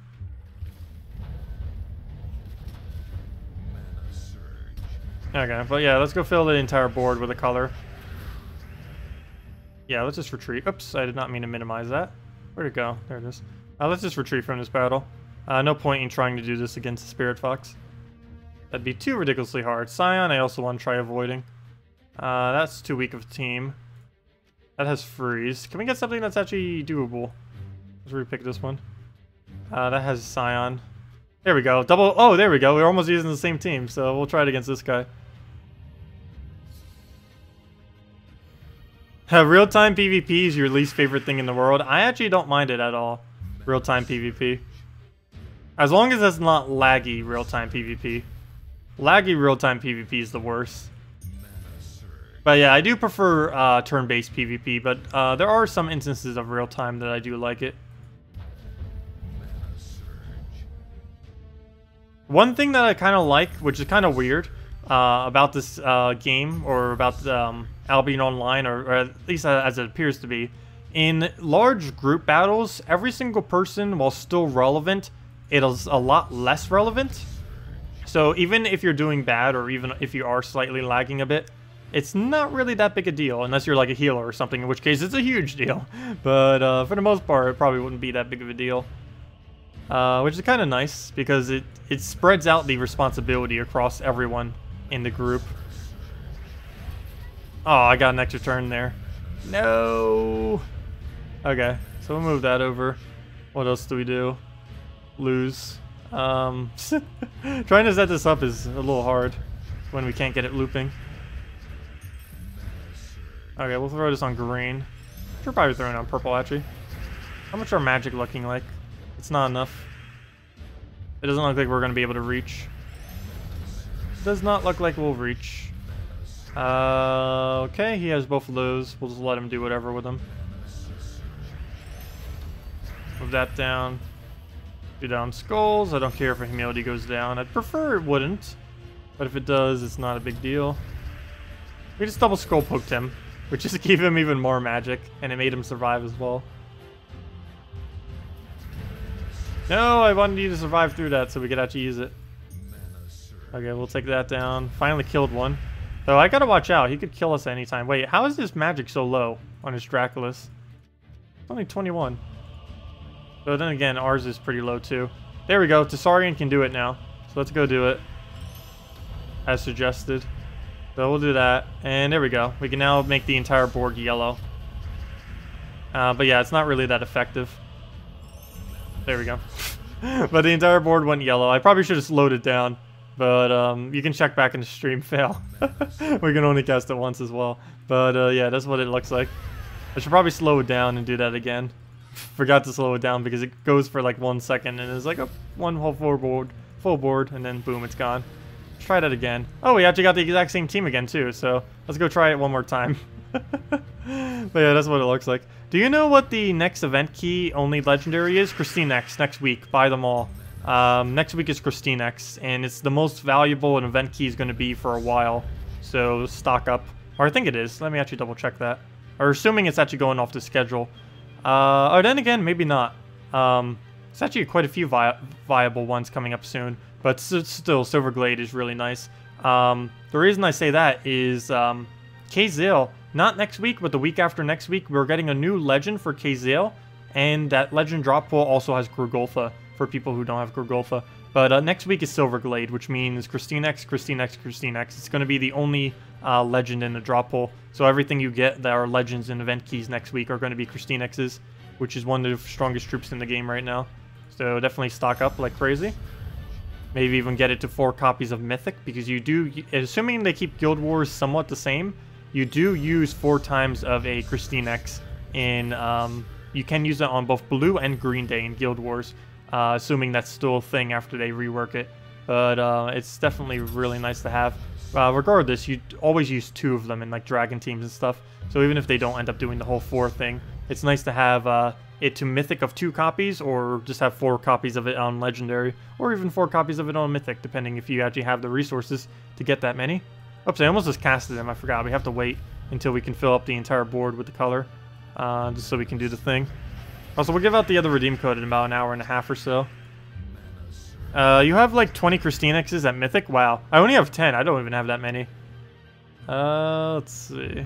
Mainly because I didn't end up opening up a bunch of event keys when it came back again. Like even next week, I'm going to be opening 0 event keys, simply because I don't have anything I need to get from the drop pool. Also, the week after that, do keep in mind that the week after the Silverglade week with all the KrissTigger's is going to be a new Legend week that's only in event keys for Kazale. So that's what I'm saving for. But this is because the new troop is more viable than getting more copies of KrissTigger, because I already have all the copies of KrissTigger I'll ever need. But it's still a really good week next week to open them. I'm just saving mine for the following week, for the new troop, because we need to go over the new troop whenever it comes out. Can you get a magic buff already, so we can go do this? Come on. Come on. If nothing else, if he dies, we'll get enough magic just off of that, probably. Let's see the magic buff go. Nope, no magic buff again. Can only happen so many times. HP. Nope. It just does not want to go. It's magic buffing everything, even the ones I would normally want it to buff. But it's not doing the other one. It's ssaszix. At this rate, if he takes enough skulls, there's just going to be enough off of skulls or to do what we want. Okay. I think we have enough already, don't we? Yeah, the board's only 64, isn't it? Yeah, now we're doing 69. So let's go slow it down to a crawl. Graphics. Here we go. The full board. The very slow motion. The power. Forbidden lore. All the yellow. There we go. There we go. Okay, well, let's go undo the speed thingy. Oh, we got a skull. Wait, maybe we should watch out the cascade. There we go. Anyways, I think that's what you wanted me to do. So, there we go. And now we win. You mean the new Kazil legendary? Do you know what it will do? I do not. The forum probably does in the spoiler thread. I haven't bothered checking it yet. Let me go double check right now. Spoiler thread. Oops, let me make sure I keep the redeem code window open. Latest. Spoilers. Spoilers. Where'd it go? Spoilers. There it is. Well, I found the thread. I don't know where it is in the thread. If it's even in the thread. It might not be in the thread. Does anyone happen to catch it who checked earlier? I did not see it. Nope. No, I don't think anyone posted on what the new legend does yet. And if they did, it was from a long while back. I'll keep it open just in case. But I do not see it. Oh, there it is. Nope, that's the one for next week. That is not the one for the following week. Nope. Yeah, I don't see it. It probably did get posted at some point, but in a quick search, I cannot see it in the thread. Yeah, quite a few people don't bother using the forum, which is what I'm here for. I shall summarize all important things on forum, so you don't have to. Hello, hi Jack, welcome. If you ask what it will do, someone will probably tell you. Probably. If we go on Discord and ask and wait like 30 minutes, we'll probably get a response from someone that actually knows. I'm not gonna bother though. We'll leave it as a surprise.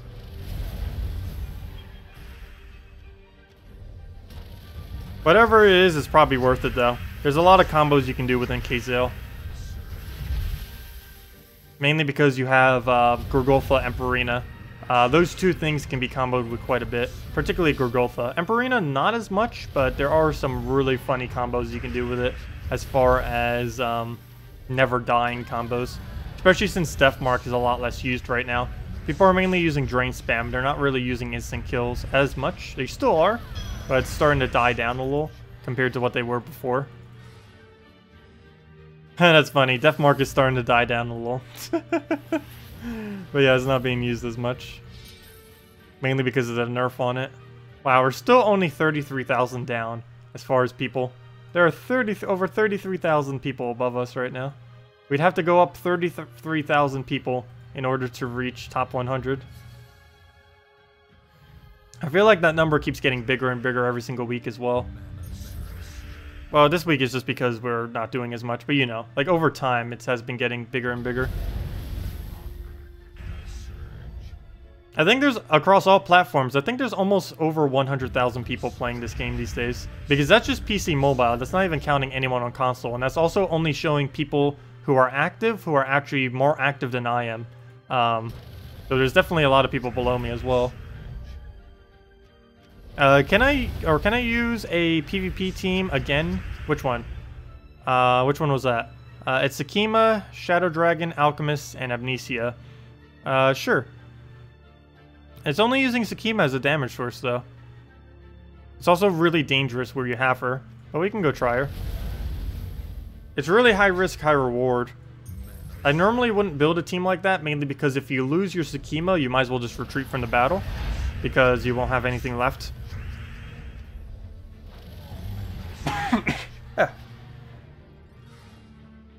T-Bird! We defeated the T-Bird. Okay, well, let's go use that team. Let's see. Yeah, Abby Summon will end up replacing it, but you won't be able to have both of them active at the same time unless they, like, randomly devour or something one of your other troops. So we'll get her in here. Wow, we only have 3 copies of Sakima. Luckily, there's no instance you would ever use 4 of her, or even 3. Actually, I don't even think there's an instance you would use 2. Well, maybe you would use 2. If you're using, like, a really heavy red team of some kind. Because she does gain a lot of benefit from extra red.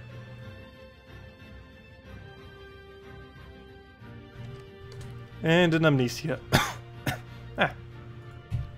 And an Abby. Gotta get the Abby. What do we need for banner? Probably a brown something. Brown purple wouldn't hurt. Brown yellow also wouldn't hurt. Which I'm probably just gonna go brown yellow for the quicker alchemist. And we'll roll with that. Wonder where that cough came from. Also, we have 1.3 million souls. That is a pretty large number. Though there are people who have, like, probably over 10,000 by now. Still definitely above average, but... yeah, there are people that have almost 10,000, if not over. Alright, we'll move that over. What else? Oh, I guess we'll take purple.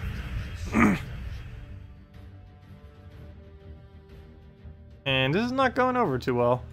I need to watch out for that Scion. Ooh. We have to do this out of a 1 in 7 chance. That or we drop them. I think it might just be safer dropping. There we go. Nope. It was not safer. Though it did do something weird, which was cool. But not safer. I need this to hit first slot. Oh, even if it does, that won't be enough. Let's move that over. I could throw Amnesia, but that's kind of pointless. Let's throw that down. It'll drain me. Throw Amnesia. Now it's even more pointless throwing her, but oh well. Have to do it eventually. That will give it a skull. If we take that upwards. If we take that anyway, actually, even the green. Let's still give it to it. So we'll just take this purple. Oh, come on! Well, there's the Abby. Didn't even get to use her once. And we'll go through down... Not that, because there's no room to do it. We'll just move that over. Move that over. There goes Famine, and I have no counter. Can't even Shadow Dragon it. And yeah, that's pretty much match. We'll throw this just for damage sake. And I guess it lowered our mana a bit, which is actually good right now.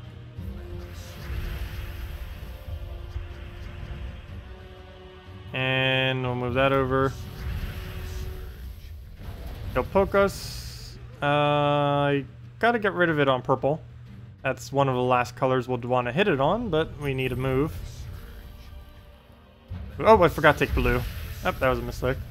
Though I don't think it's going to make much of a difference as far as the final result of this battle. Because we are pretty much lost. And yeah, we might as well just retreat anyways. What are some good Giant Spider teams?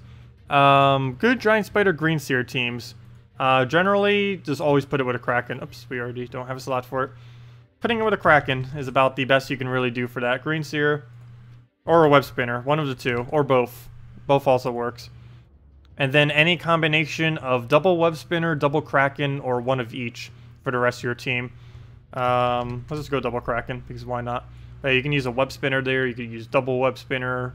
Really anything green-purple you can put there. It's just web spinner and Kraken are my personal 2 favorites for it. And you run it with Frozen Banner, assuming whatever you're choosing doesn't use red. And you just throw that down. Don't have a Kraken or a web spinner? Oh. That changes that quite a bit, because those are the only 2 real viable ones with it. There are a few others, but let's see. Green purple, or you would need something behind a green purple mana generation that isn't web spinner or Kraken. Let me think. I know there is one. I just can't remember what they are. I might just need to go into troops and try scouting out for one. I know there's definitely an option.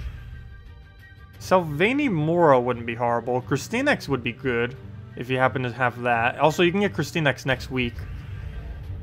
I don't think anything works as good as Kraken and Web Spinner, though. Like, not even close. Like, there's options, there's just not as effective options. Yeah, let's do this on blue. Don't really want to have to get rid of it, but we can always clear out the board by looping. Or if we even get the chance of looping. That's another issue. There we go. Okay, we got it. And that's match. Because we can just loop from this point on. And it'll just die to loopage.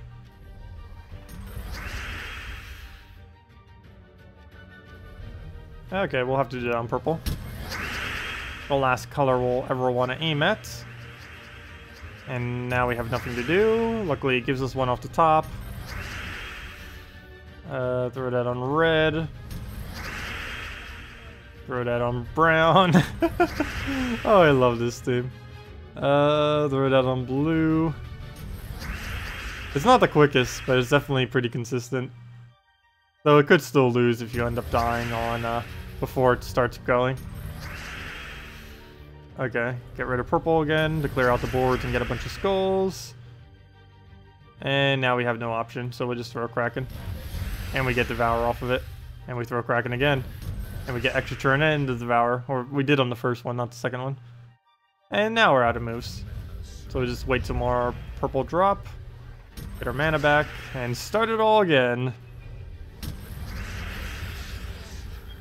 And that's pretty much match. There we go. There we go. All the tentacles, yes. Many, many tentacles. The team normally wins a lot quicker, but of course he was running 4 of those things, so it was a little hard to actually kill through that many. How many pies do you eat during a PvP... Wait, how many pies do you eat during a PvP gold trophy grind? Pies? Pies? Pies? Is that some kind of joke, or is that a... I'm confused, dude. I don't know if you're referring to something with pies or not. But 0? Is that a trick question? I think that's a trick question. Let's see. Plague? Plague does work with this team, but I wouldn't... If they don't have Kraken or Web Spinner, they probably don't have Plague fully traded. Baba Yaga I wouldn't advise, mainly because it would be too slow. Venoxia could work, but it would also be too slow, because you would be killing it, chipping it down very slowly with true damage. And gem spawning would probably miss. Oh, you could do KrissTigger then. With you would use it with 1 KrissTigger and then 1 other support green troop. The alternative bacon question. I actually haven't had bacon that often either.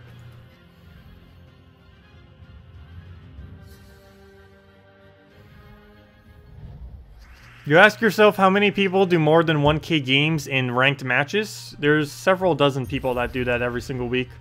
Like, consistently every single week. Not like just as a one-off thing, like absolutely every single week. There are several people that actually do that. I could see being able to do that if you only played Gems of War. I could not see being able to do that if you had other games to play while trying to fit that into your schedule. But I assume everyone who does do that many battles is mainly only playing Gems of War. You don't see how you would really have the time to be able to do so otherwise. That or they're winning super, super quick, which is also another capability, depending on what they're using. You despise bacon? I don't hate it. It's just not something I normally eat that often. It would have to be a special occasion. Generally, I'm fine with just scrambled eggs with cheese and toast. Stick with the basics. The super, super basics.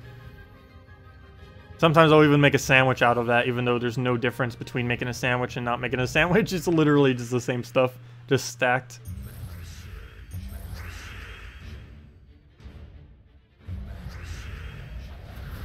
You made a 15-pound omelet?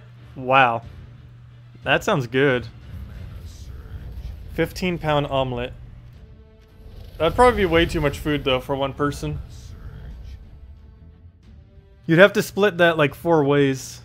That or be super, super hungry. If you didn't eat anything all day, and then did that for, like, dinner, I could see maybe. That'd be a lot for one person, though, a 15-pound omelet. How much omelet would that actually even be? Like, I'm trying to think of a normal omelet. That's only like 1 or 2 pounds of normal omelet. What is cheesecake? Is that a serious question? Cheesecake is amazing. I don't know how exactly to describe it, though. It's cheesecake. Normally, cheesecake is what you would use to describe other items. Oh, it's like it's the texture of cheesecake. Let's see. This is about the mechanics of the game. Really interested. Do you not ignore... Oh, sorry for ignoring. I'm trying not to. I'm not deliberately doing it. How much damage do the Kraken tentacles with ssaszix full board loop do? You know, that would be a good way to determine how many instances he actually does. It should only do 6 damage. 6 damage. 6... one Kraken should do 6 or 9. One of the 2. I can go check it real quick. So let's go do that. It's going to be hard to check, though. Because I would need to somehow gain enough damage on herself to be able to check it. Oh, there's, perfect. A def. Please be fully traded. Or one of you fully traded. You are... And you are not. That's why I double check. Wow, the lower battle is actually traded. The other one is not. Let me go check that real quick. So we'll get a double humility. And... Oops, why am I putting bishops on the team? Same color, wrong troop. Where's ssaszix? Oh, he's an A, ssaszix. I thought it was an E. ssaszix, Kraken, and double humil. There we go. Put that in, move that up, move that up. Move that down. And double yellow. So we'll go check this real quick. It should be 2 or 3 instances. Also, why am I still on hard from when we did explore? That was a fail. Yeah, we'll go check it. Goblin Rocket. No! I absolutely love Goblin Rocket. So much fun to use. Still one of my favorite troops. We'll move that down. Oh, I gave him purples though. Gotta watch out for his mana drain.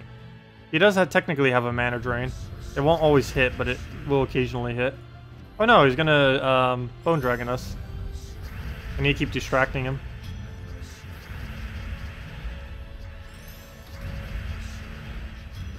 I'm not gonna be able to distract him long enough.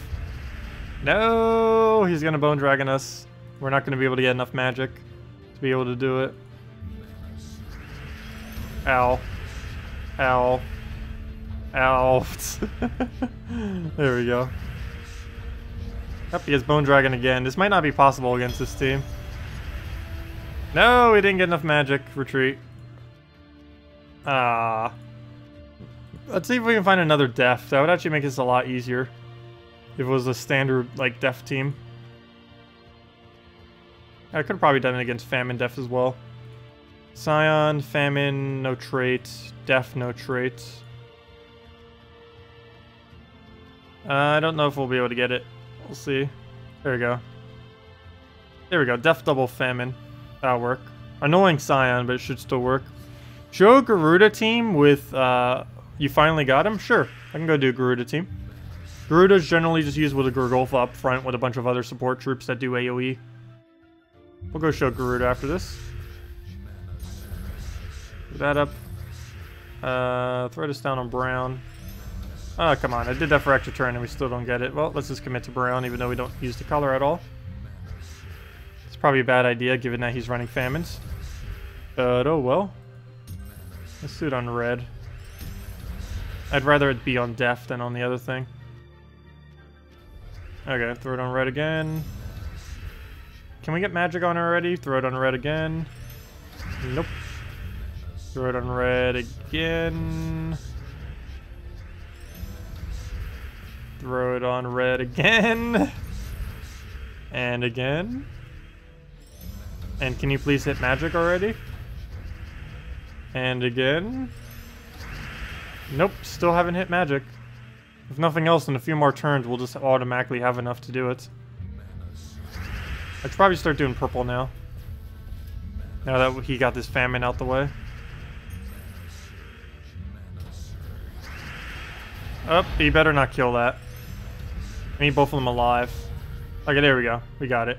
So, how much damage will this do? Let's see. 1444. Let's go bring it down a little bit. So, let's just remember their amount of stuffs. So, 1444s and a 20. Yeah, my guess would be that this does 6 or 9 damage. Should be 6 or 9. Pretty sure it's one of the two. Let's do it. Slow motion. 6 or 9 is my bet.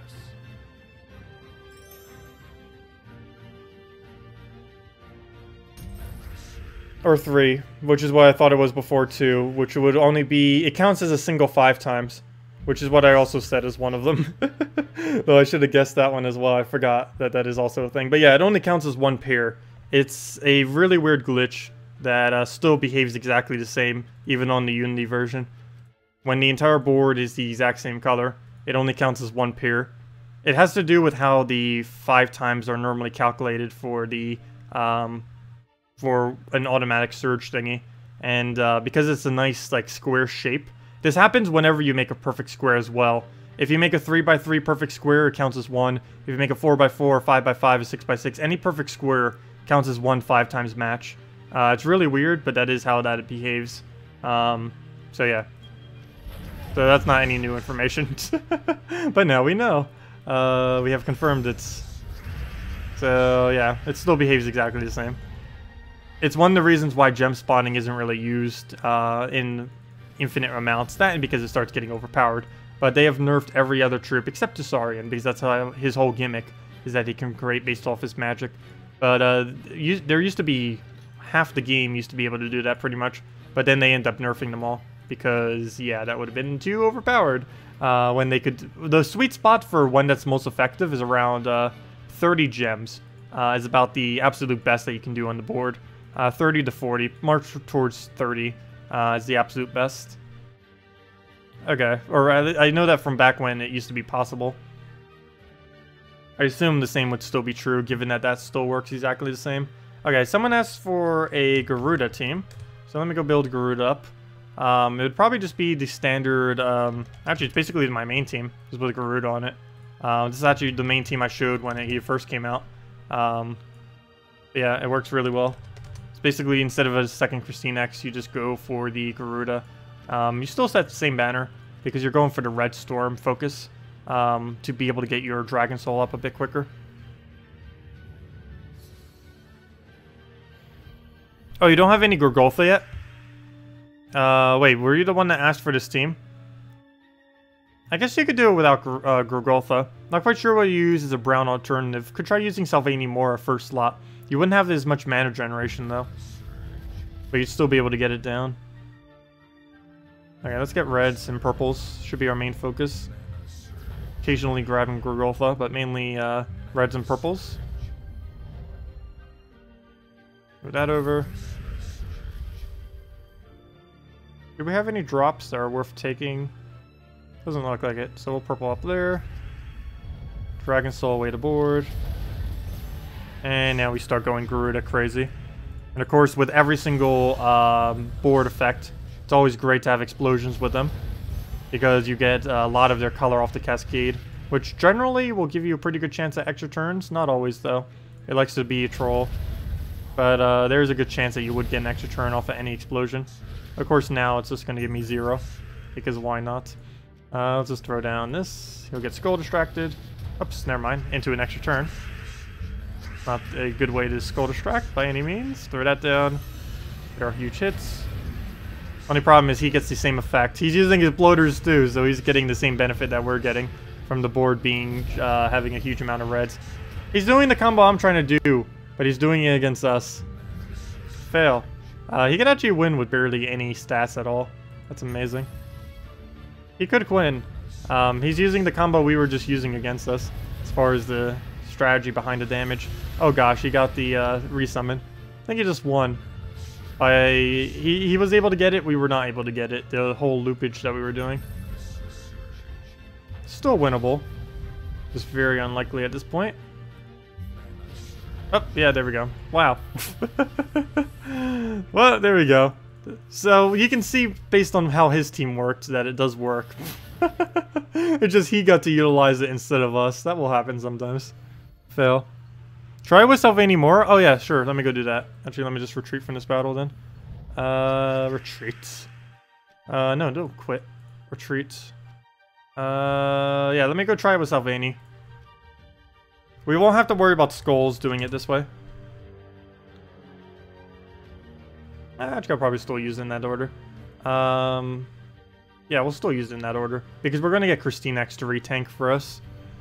Could you try Gorgoltha, Thrall, Tesla, and Queen Jezebel? Sure, we'll go do that right afterwards as well. And if anyone else has any other teams you want me to do, need help with team builds or anything else, feel free to leave them in chat, and we'll go over them. We'll also have the other redeem code in about an hour or so.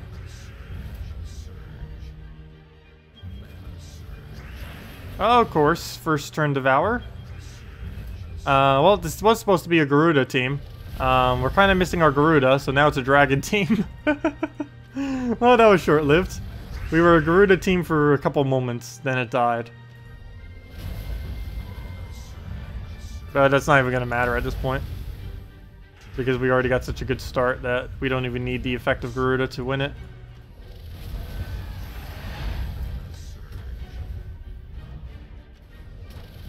There we go. And let's match. If he'll let me win. There we go. I don't even... We'll kill it with the Silver Drake, because why not? We can. And there we go. Well, that's a Dragon team, I guess. It didn't start as an all-Dragon team. It ended as one, though. Peasant time? No, no peasants, no. We already did peasant earlier with the thing. Actually, no, we didn't. We were demonstrating something related to it, but I didn't actually use it. But anyways, no peasants today. Let me go do the one that Joa just suggested. Let's go with a Gorgoltha, a Thrall. Oops, it's only 1A. A Thrall. What else do we need? A Tesla. And a Elamogrim. Elamogrim. There we go. Interesting combo. Banner. What do we go for banner? What are we missing? We're missing green, and is that it? Yeah, we're only missing green. So, what is the minus green banner? It was +2 blue, +1 yellow. I guess that'll work. Help get our Gorgoltha up quicker, help get our Tesla up quicker. Try Garuda with Aberith? That would not work, unfortunately. Oh, Queen Jezebel? Where did you say Queen Jezebel on that? Where did I mess up? Did I miss... Did I read someone else's team? Gorgoltha, Thrall, Tesla. Oh, wait. How did I read Elamogrim? Oh, because someone said, can you build an Elamogrim with any gemstone? And then I end up just putting an Elamogrim into the team. That's a fail. I half read one comment while half reading the other. And a queen. Okay, that changes it up slightly and also makes it a lot better. What do we need color-wise then? Well, that's every color then. So we then go and... Well, I guess we can still go with the same theme of banner. That would just go brown, yellow, and go for Gorgoltha Rush. I might just go that way then. That's basically half of what our banner already was. Now we're just going to go fully commit to it. Yeah, someone said Elamagrim in their comment right afterwards, and I half read. And then I ended it with their comment, because I was trying to half read their comment while already reading the other one. Should probably just read one comment at a time, or else that will happen again. But can I build an Elamagrim with any gemstorm? I don't think there's a viable enough purple gemstorm to be able to use with it. And generally, if you're going to be using that kind of combo, you're going to need purple gemstorm to make it work. Oh, let me do red. They really need to add more storms like in Furnace that have the capability to do a storm without any kind of extra capability as far as casting or anything. Also, I think we just won. Well, that was easy. Tesla solo. Well, that works. Wow. That worked really well. Super Tesla speed. Typical Tacet. Yeah, pretty much. Reading incorrectly. Reading and speaking incorrectly is my specialty. We got it on lock. Okay, we'll throw that down. Was that an extra turn already? No. We probably were like one red short of that being an extra turn. I should probably double check his ability before I ever cast him. Just to make sure he can or cannot actually do that. Like right now, nope, he will not get an extra turn. That won't stop me from casting it though. Well, though it did that time. Because I didn't feel like it. Ultimate that over. Throw down a red into the blue just to get it out the way in case he goes for it. Tesla again. And then we just need one more Tesla. Actually, let me... Yeah, we'll go Goltha. Then we'll throw the other thing. And that's match. Hello, Aid Warrior. Welcome. You know, that actually works pretty quick. I am really surprised with how quickly this works. Is that Queen Jezebel putting it together really nicely. Even though it doesn't look like we're using her at all, we actually are. Because she's giving us 6 armor every single turn, which is in return giving us 1.5 damage every turn. So basically 3 damage every 2 turns. On top of that, we're also gaining armor, though that's not really that relevant, the armor aspect. It's just the we're gaining more damage aspect, mainly. Oh good, we got an extra turn automatically, because 13 reds. I wish there was a better indication of you actually getting the extra turn. It doesn't even show anything when you end up getting it off of him.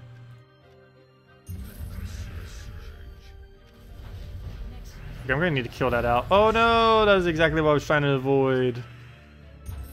Obviously not good enough though. Got the kill. So we are gonna have to go for a poke here.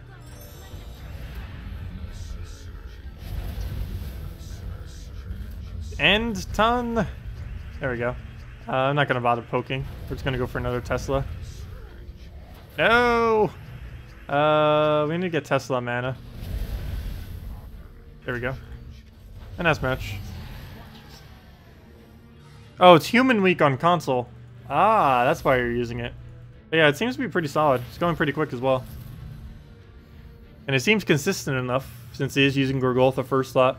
Almost every most consistent team in the game uses Gorgoltha first slot. There are very few that don't, simply because he's just so amazing.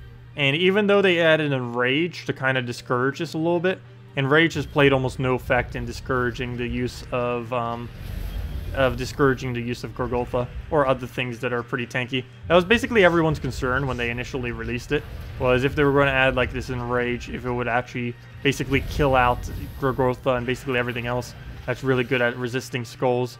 But it actually didn't do it at all, so it went over pretty good. So I don't mind. Do we have enough red? Yes, we do. Oh, never mind. It does show an extra turn indication. I didn't realize that there. It's going so quick that I didn't see it. I don't normally use them, so it's not something I noticed. But yeah, he does actually have it.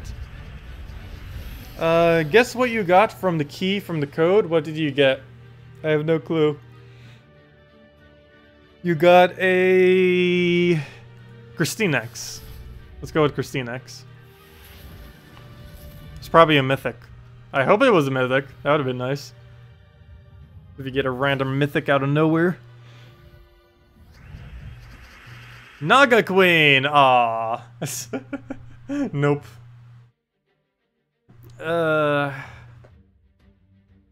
Mrs. Scales event, I believe, is in 2 weeks from now. Not next week, but the following week. Oh, wait. 3 weeks from now. Wait. Hold up. Yeah, 3 weeks from... No, never mind. That's not Mr. Scales event. That's a new mythic. Well, Mr. Scales mythic comes in 2 weeks. Or, yeah, 2 weeks. Not even 3. Not next Friday, but the following Friday, we get a new mythic on PC mobile. Probably on console as well, around that time. Not quite sure specifically. Sometime in that general area, console will also be getting it, either a week before or a week after. Try Abraf, Salvini Mora, Garuda, and Orion. Sure. We can go try that.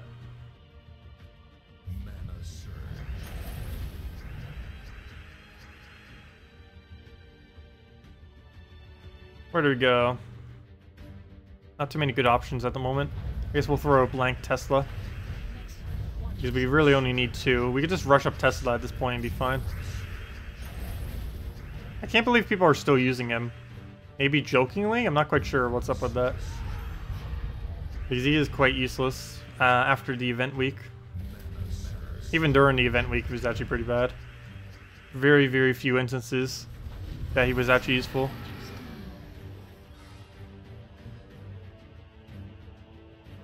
Yeah, redeem codes work now. Yeah, after all this time, they finally work again. We'll see how long that lasts. But, let me go try this other team. Oh, no. Let me go clear this team real quick. Let's just go get the dragons out. Wrong team. Though we probably could use that against it. But, that's also wrong team. Can I click the right team? There we go. And then we'll go... Let me just clear this out, and then we'll go do the other team. I've already re-picked so many times today that I basically just need to go and clear this out. I don't waste out all my gems. All the precious gems. I don't mind repicking some, but I think we've repicked like 20, 30 times today. I try to limit it to only a few dozen per day. Anything beyond 30 starts to become a lot. Especially once you start getting 50 plus. Burning through that every single day will...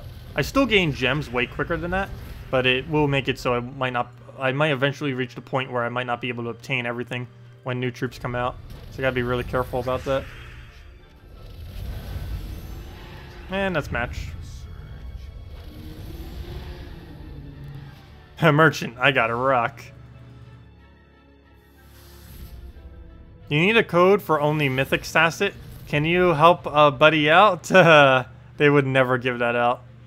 Is a stream every day thing? It used to be when Guild Wars was out. Now we only do it... The only ones we have on schedule when Guild Wars isn't around is Monday from 8 p.m. till about 10 p.m.-ish Eastern Standard Time, and Fridays and Saturdays from 10 a.m. to 4 p.m. Eastern Standard Time. If Guild Wars was going on, we also do it every night at around 8 p.m. Eastern Standard Time for Guild Wars, but currently Guild Wars isn't active, so I've just kind of been skipping those streams since just doing a normal stream. We wouldn't really have much to cover, so I've kind of been skipping those, because generally our Friday, Saturday days are days that we mess with all of our teams and everything. But, yeah. If Guild Wars comes back, we'll be doing every day again, but, until then, we're not. We're just doing it on a normal Monday, Friday, Saturday. I still, like, stream and do something, like, video content generally every day. Yesterday I didn't because I got busy, but, generally we do stream something. Like, later tonight we're going to be streaming, Albion Online. Actually, probably in, like, 4 or 5 hours from now.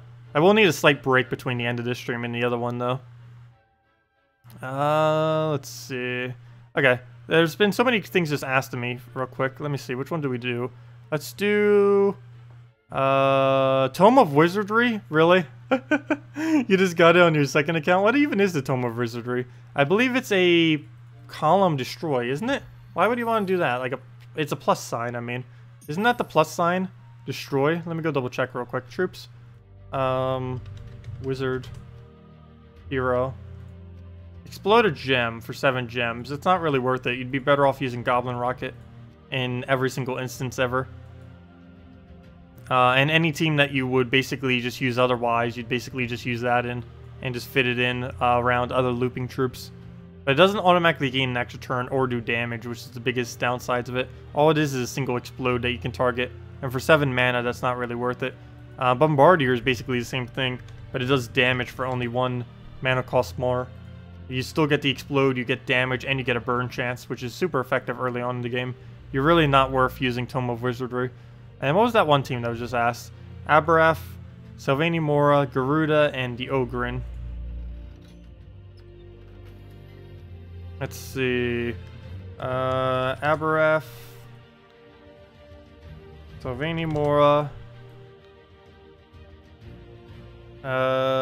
Garuda, and oGuin. Roll with this. Throw it onto a red-yellow banner. I don't think I'm going to fully commit. Do we fully commit? I'll fully commit. It'll make Sylvania Mora a bit more useless, but he's already going to be useless. They have Scion first slot, because we're not using Scion against the Scion. We'll throw this down. Move that up. And let's see. Move that down first. Then move that over. Oh no, we can't take that extra turn now. I was just about to do that. We'll just throw that right there then. Oh, he's entangled. Good. So he doesn't actually get to drain there. Clear out the board. Get a poke. Hey, we might. Oh, he took it again. He's gonna kill him before he gets to do anything. We can do it off of Garuda now. No! Every single time I want to do my cast, he denies us. There we go. No denying this time. We'll throw down the Garuda. He has Famine again. Kill that out. Is he gonna Famine us the second we get our capability to do anything? Or beforehand?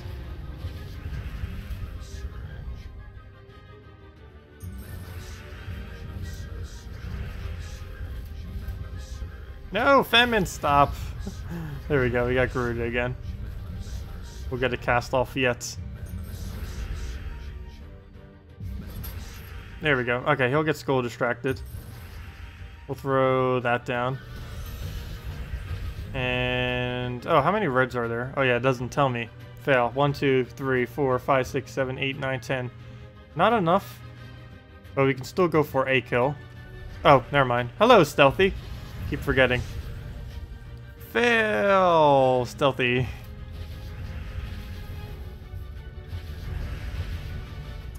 We could keep distracting. It's probably a bad idea, though. Especially since we didn't get full mana. Oh, and he gets an extra turn. How lovely. Red. Red. And now we win. Don't! Don't. There we go. Let's match. No! How did you still get a turn? Oh, there we go. Now we win. What even just happened? There we go. But it still wins. I see what you're going for there. Just didn't really want to work. Mainly because of Scion. I don't think Aberaf is too particularly useful in that team. Even though he did do quite a bit of skull damage there and helped us a little bit, but I don't feel like it's doing as much. Particularly against Scions. You have fully traded all your mythics except Guard? Nice. It's one of the best ones to trade too, Guard's avatar. The new mythic for console currently right now is Elamagrim, yeah. And then you guys still need the two other ones, the Queen Aurora and Infernus, I believe are the other two. You traded all of yours except for War. You only have 2 traits. You need a lot more lavas, yeah. War isn't really that useful to have traded. Basically, no one even runs them anymore. He's kind of like one of those obsolete troops now.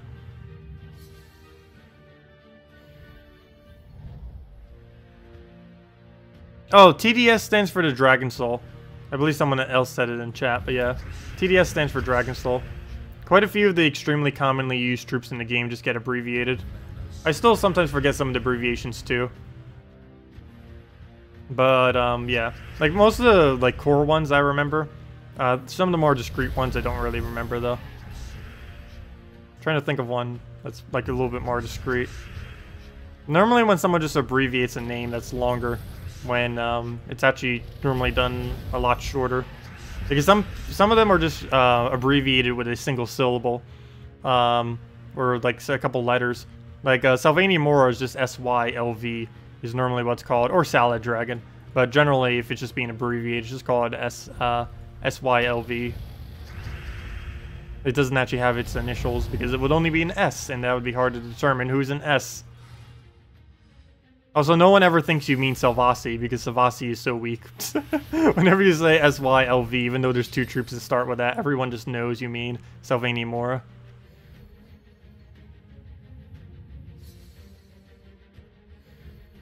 Okay. Move. Did we go for the mana? Yeah, we'll go for mana. Take all the manas. We don't have a follow-up mana, though. Skull, I don't think I'm going to bother with. We'll move that over. For Golfa, go from there. Double KrissTiggers. 1 on red, because why not? Just explode out the board. KrissTigger again into another KrissTigger again.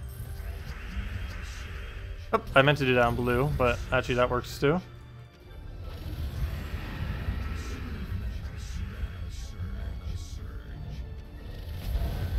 And there we go. Come on, extra turn.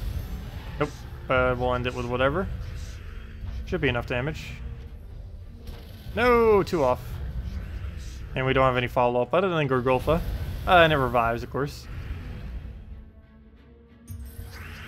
Oh, we were already crystallized. I didn't need to do that. Not to mention we would have gotten the full mana anyways. And that's match. There we go. No more revives for you. 4-time Savasi team? No. Savasi is actually really bad the more you have of him on a team. Because he can only steal attack that they actually have. So if you have multiple of them, you're not going to be able to gain additional attack. No team ever gets run with more than one Savasi. If you're even going to run any. But yeah, 1 is the maximum amount you can put on a team. Until it becomes non-viable. One team I used to run with it way back. Like, right when it came out, kind of back. Like, basically when the game started, almost. Was, Behemoth. This is also back when Behemoth was, surprisingly, like, the best troop in the game as well. Behemoth, Salvasi. Wait, it was a Behemoth, Savasi, what's that one ranger called? From Divinian Fields. I actually completely forget her name because she's dead content right now. Atlanta? Atlanta. I think Atlanta's her name. But yeah, it was Behemoth, Savasi, Atlanta, and another Behemoth. At one point, that was ridiculously strong. It's still okay. On the strongometer, it is definitely pretty weak these days, but it's still good enough to win. But at one point, that was one of the best teams in the game. Back when Behemoth was one of the highest damage outputs. Actually, I believe he was the highest damage output other than the Bat, but most people were run completely different teams for Bat. How do you redeem codes work? Oh, I believe the one below me might already be used up. But you use them on the Gems of War website underneath the game code. I will have another one in about half an hour or so. When we go and do that. Yeah, Atlanta was her name. I keep forgetting it. Because, yeah, she's kind of irrelevant. She hasn't been viable for over a year now. Maybe even longer than that. It's been a very long time since she's been viable. The main reason being is her ability is so basic. All it is deal damage to all enemies, which it basically never gets used. Occasionally, that kind of concept is okay in Arena, if you're using it with a weapon, or if you're really using it on anything in Arena. But for normal PvP, there's already so many troops that now hit all enemies while doing additional effects that she has become obsolete. Because you just do the ones that do additional effects instead of her.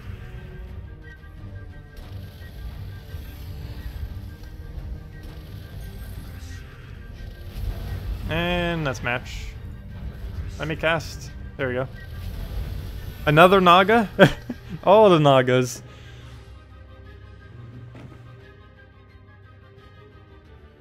Try the 2 red-yellow banner? With what? Ugh. Oh, was Armory asking for something? My bad. Banner song, yellow-green, da-da-da. Yeah, single Gloomleaf is better than 4-time Savasi. Well, I wouldn't argue with that. But there are some instances where a Savasi is better than 1 Gloomleaf. There are some occasions. The main one would be if you were trying to do a skull spam team. Let's see. After you do Vangors and Z and G's teams, can you try 4 times Gorgolthas and 4 times Elspeth? Wait, what were the other 2 teams that were suggested?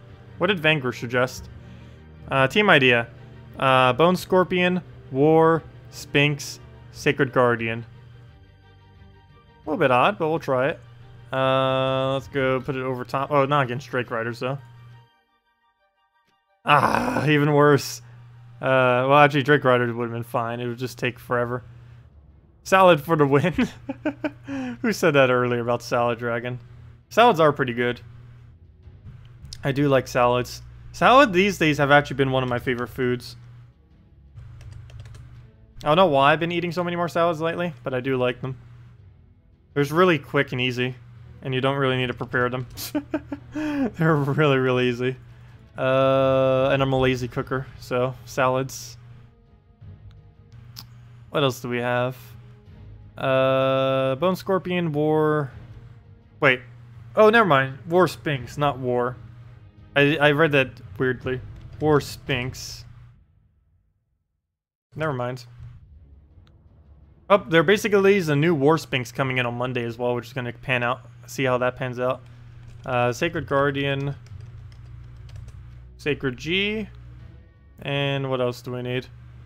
And a Unicorn. That is a really, really weird team. I don't even think we could do it against anything. Let's see. We need minus red.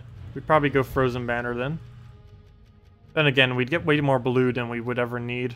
Brown yellow might just be the best at this point. So we'll try this. I'll need to throw this into casual though. Okay. Let's go. Definitely not that as the meta. And Furnace. Let's go this middle one. I don't want to go against anything too weak.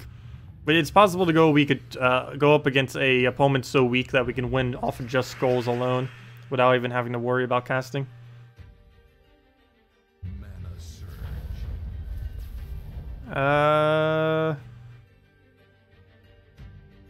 I know, being lazy and eating good at the same time. At least that's working.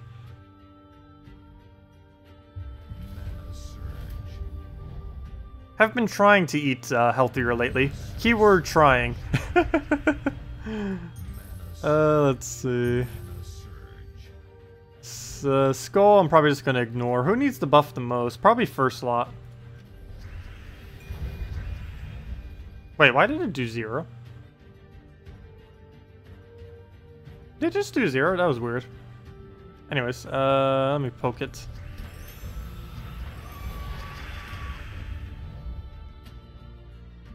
Purple Surge, go. Got it. Shuffle. Actually, we already have yellows there. And now we shuffle. But yeah, a shuffle will never automatically give you an extra turn. It can give you areas where you get an extra turn, but it won't actually give you an extra turn directly from it. So do keep that in mind. Basically, any troop that has a non-extra turn shuffle is 100% useless, because there's not much you can actually do out of that ability.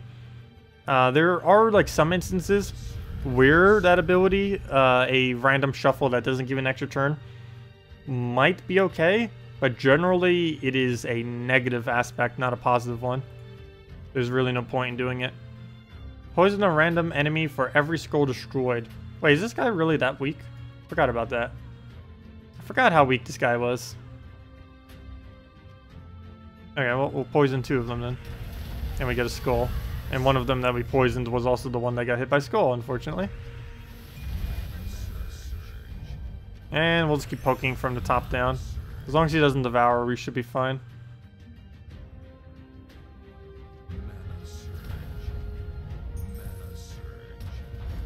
There we go. Oh, Dragon Soul revived, but at least we didn't get devoured.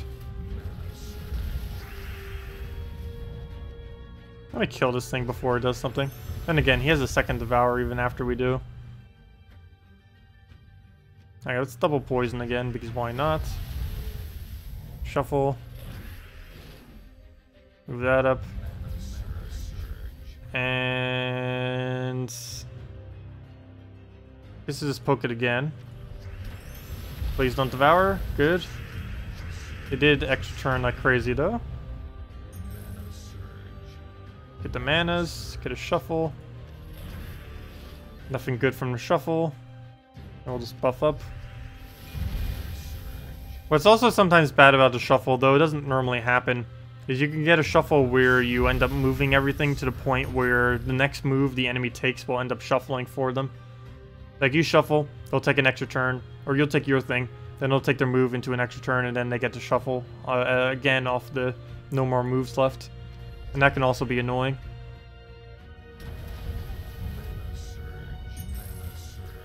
But yeah, the new troop on Monday is basically going to be the new shuffler. It will almost infinitely replace out Warspinks, because there's already barely anything Warspinks is used for. And the other one is way better. Not to mention the new one has Dispel as well, which is going to be used against Barrier and stuff. Move that over. Nope, no purple. Oh, could I have taken that skull? No, I think that skull dropped there.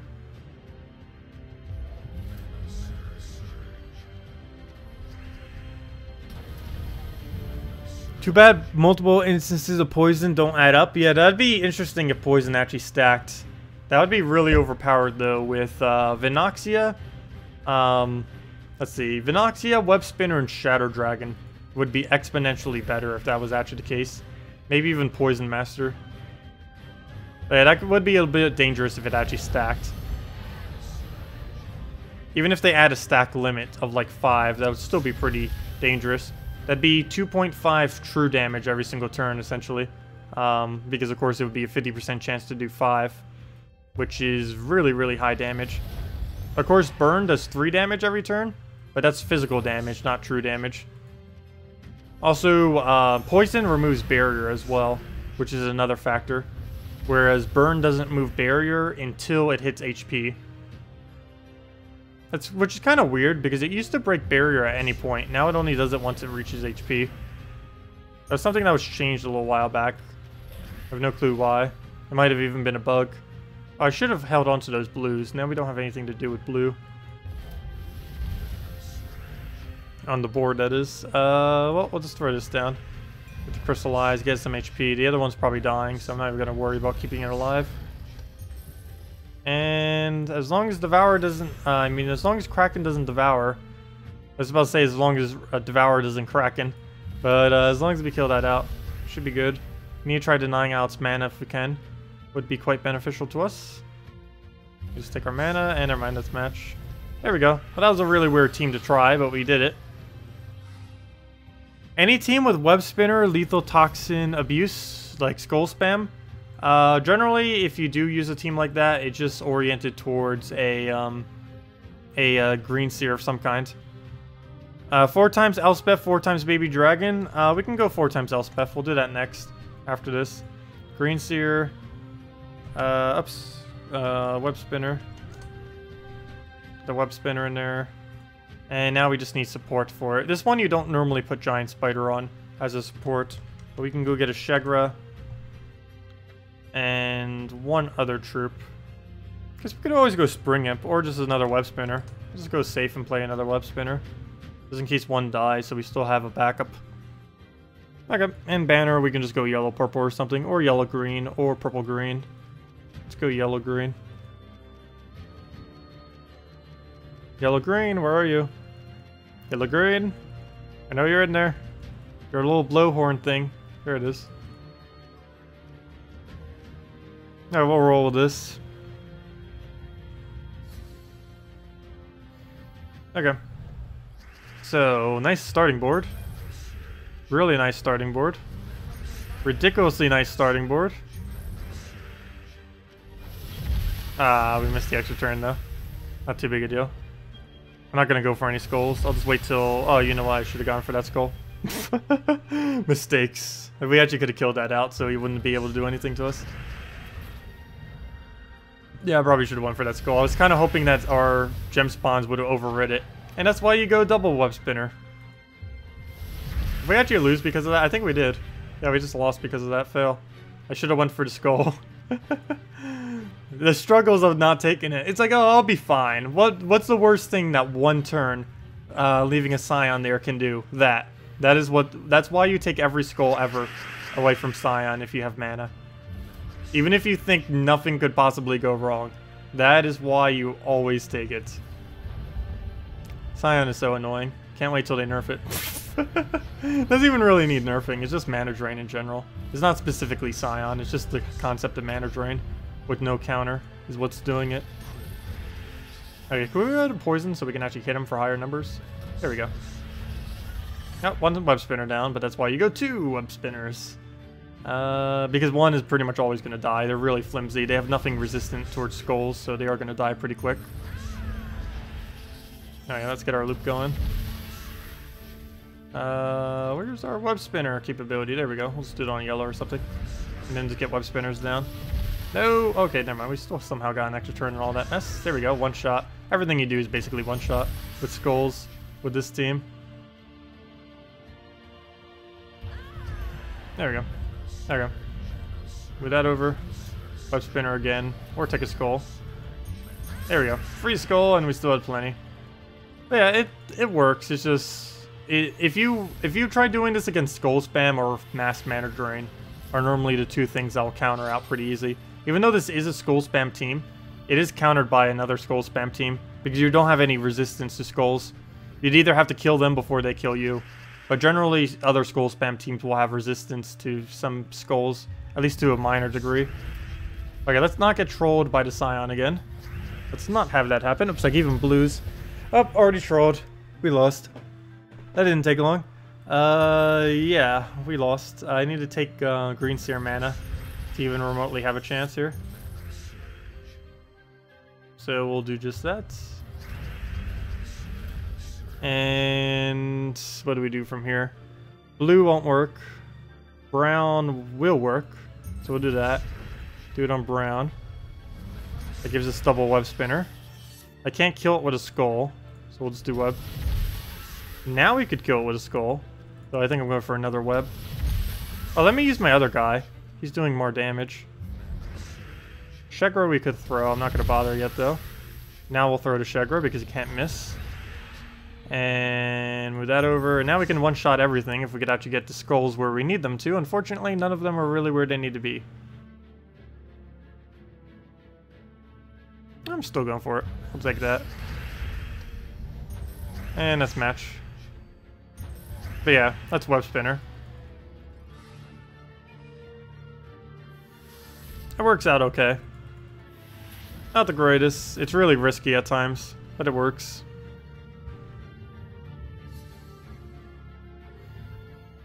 Yeah, they were thinking of adding mana drain immunity on mana shield. For some reason they didn't this patch, not quite sure why. There's a good possibility they'll do it next patch, though it has not been confirmed yet. But there is a great possibility that they're going to add mana shield giving mana drain immunity, which would give it immunity against both mana burn and mana drain. Also, they said that they are likely not giving it to impervious, which will be one of those first immunities that impervious will not get.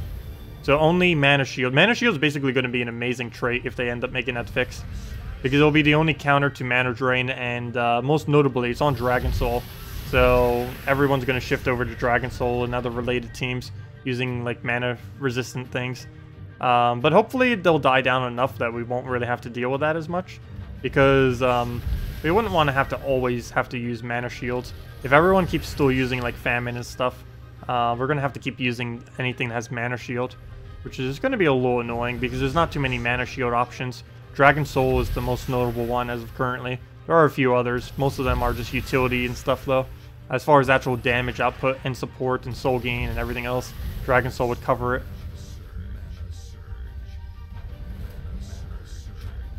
So many Surge! So many Surge! Oh, throw that down. Web Spinner. Get an extra turn off of that. I don't think we have a drop right now. And yeah, we'll take the coin over. Throw down the web. And that's match. Going to buff even more, 2 of the best units. Dragon Soul and Valkyrie. Oh yeah, Valkyrie has it too. Yeah, Valkyrie's pretty ridiculous already. And they're about to make it more ridiculous. Queen Mab if you have it. Queen Mab for what? But yeah, Queen Mab, if you never know what to put in a team and you have fully traded Queen Mab, the answer is probably fully traded Queen Mab. Queen Mab, even though I don't really use her that much that often, she is really strong, mainly due to the fact that she can freeze. Because you can use any looping team with a Queen Mab and still get away with it. Of course, the most infamous one is just people using it with Justice Team. Everyone runs it with Justice Team. Pretty much anyone still running Queen Mab runs it with Justice Team in some form of variant of Justice Team. It's about the only thing people normally use it on. There are others, but if she's being used on any team that's not this, it's mainly for her freeze, not for her damage. Alright, there goes Spirit Fox. Let's see if we can get these blues going. Good. And I guess we go on purple. No, I'll do skulls. Green Mab? No, we'll just keep doing skulls. Do it the right way. Though gem spawning will make us always miss. Get that down. No counter for you. Let's move the blue over. Get another one of those up. Throw, we'll take the skull. Take the skull. Throw it on more skulls. Why not? Doesn't even matter if we land. We just have to keep taking skulls. We'll be good to go. And one more Pocus match. And he misses with Spirit Fox. And there we go. Oh, there's somehow not enough damage. This will be, though. If we could actually land it. There we go. Boreas plus Mab equals skull spam. Or plus skull spam. That actually does not work, surprisingly. I have tried that before. The biggest issue is it has a mana problem. It has a really, really big mana problem. I have tried that in many combinations. It's too slow to be viable. Mainly due to the fact that you're using so many blues. And you won't have a mana generator for your skull spammer. And if you put a mana generator for your skull spammer, then you don't have a mana generator to create blues on the board. Because there's no skull spam that does blue other than Justice. Otherwise, you'd just be creating a Justice team all over again. It would literally just be Justice team with a Borealis up front if you were to cover everything. Because currently, the only blue troop in the entire game that can create skulls is Justice. No other blue troop can currently do it from what I'm aware of. I don't believe there is. Let me double check. I'm almost guaranteed there's no other blue troop other than Justice that creates skulls. Oh, actually that's not true, though it's not viable to use the other one. Technically, also, the not anointed one. The, what's that one called? The Devoted. The Devoted can also create skulls, but that wouldn't be even less viable than a Justice. But yeah, there's no skull spammer on blue. Other than that. Nope. Nope. Wait, I meant to type in skull. Why did it not search? Well, I guess all those have skull in their name, apparently. Well then. Oh, Captain Skullbeard kind of does, but he explodes the board, so that kind of neutralizes the fact that he even created any. Hello, Street Fight! Welcome! Glad you could join us.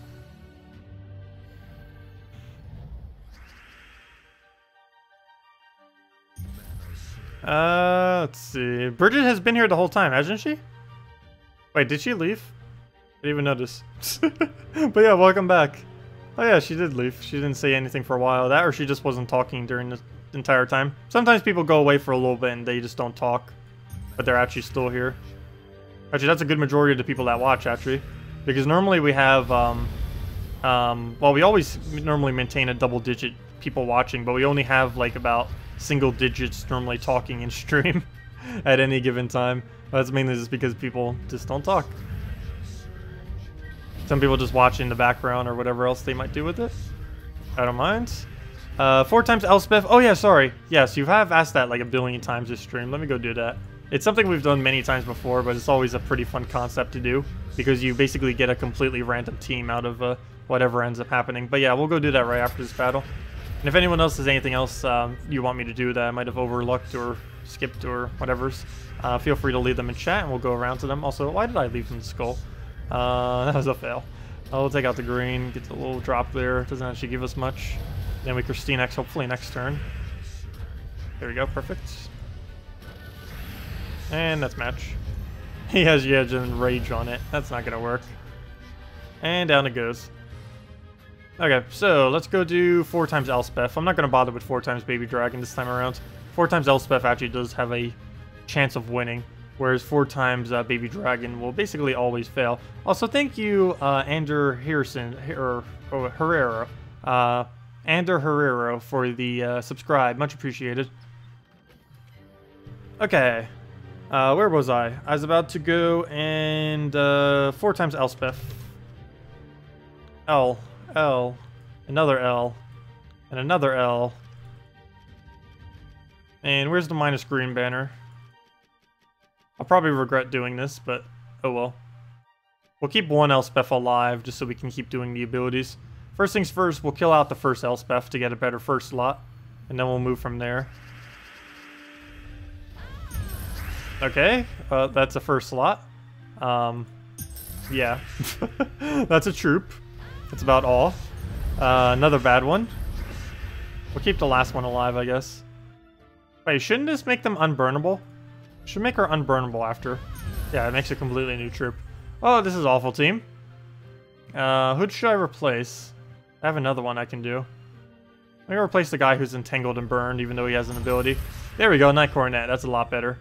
That's much better. There we go. We have 2 things that remove purple. It is never a good idea to have multiple troops that remove the same color. Obviously, we don't really have a choice. But, yeah, do avoid doing that. Because you basically just deny out your other troop completely. Okay, let me barrier this thing, I guess.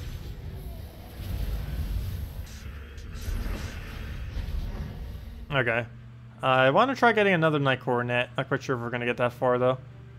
The only slight downside of what's happening here is we're being blocked on our Princess Elspeth. Oh, come on. Oh, he just died. Well, at least we get another Princess Elspeth cast. Who casted on the one that's about to die. Oh! I forgot he's even considered a knight. King Mikhail versus King Mikhail. His team is way better set up for being able to use that troop, though. Well, we'll see. We might be able to get him down. That'd be the best way to do it, is King Mikhail versus King Mikhail.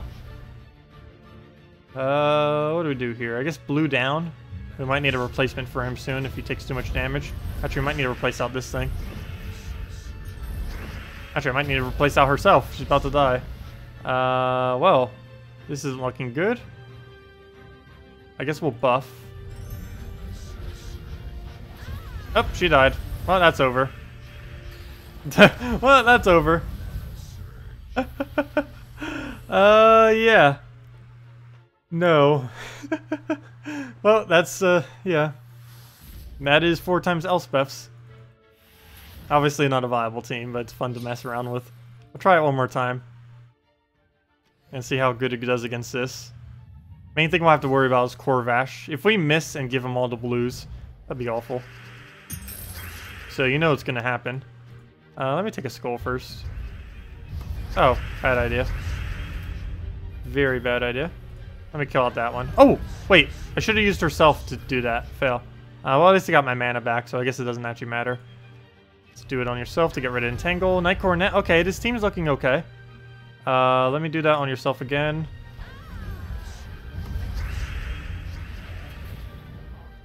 You like when your baby dragon transformed back into an egg last week? Oh, that was really funny. That was really funny.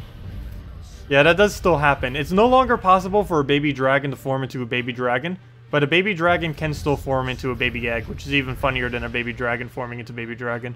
But yeah, that did happen. Out of a 1 out of, like 30 chance or something, we ended up rolling it. It's pretty rare that that does happen, but it can still happen. And I think we lost again. The only problem with getting Night Coronet, even though it's good damage output, is it disables the rest of our team, particularly our other Elspeth, because they use the same exact colors. Alright. Well, he'll get Corvash on us. And both of them will be full mana drains. And we essentially just lose at this point. Yep. Now he drains everything we have left. And that's match. But yeah, that's that. I just think we did enough then. Oh, where do you use the redeem codes? That reminds me. Let me go do the redeem code. You use it on gemsofwar.com underneath the game code. And let me go get another one, because I believe the one below me is already used up. So let me get a fresh one. We'll go do the other one that Salty gave. The other weird one. This is the last of the weird ones. Actually, this is the last of all of our redeem codes. Hopefully she gives me more tonight. She said on Thursday she would give me more, and now it's Friday, so hopefully she'll do it by the end of tonight. Otherwise, I'm out of codes, but hopefully we will have them tomorrow. Depends if she gives me some between now and next stream. Or during next stream. That'd be funny if she gives it during. Though it'd be nighttime when we're actually streaming in Australia time. So she'll probably give it to me tonight, I would hope, while I'm sleeping. Anyways, final code that we have. So let's go put that up. And let's see. Redeem code, redeem code, redeem code. Where's my layer for that? Somewhere's behind all of this mess. Where is it?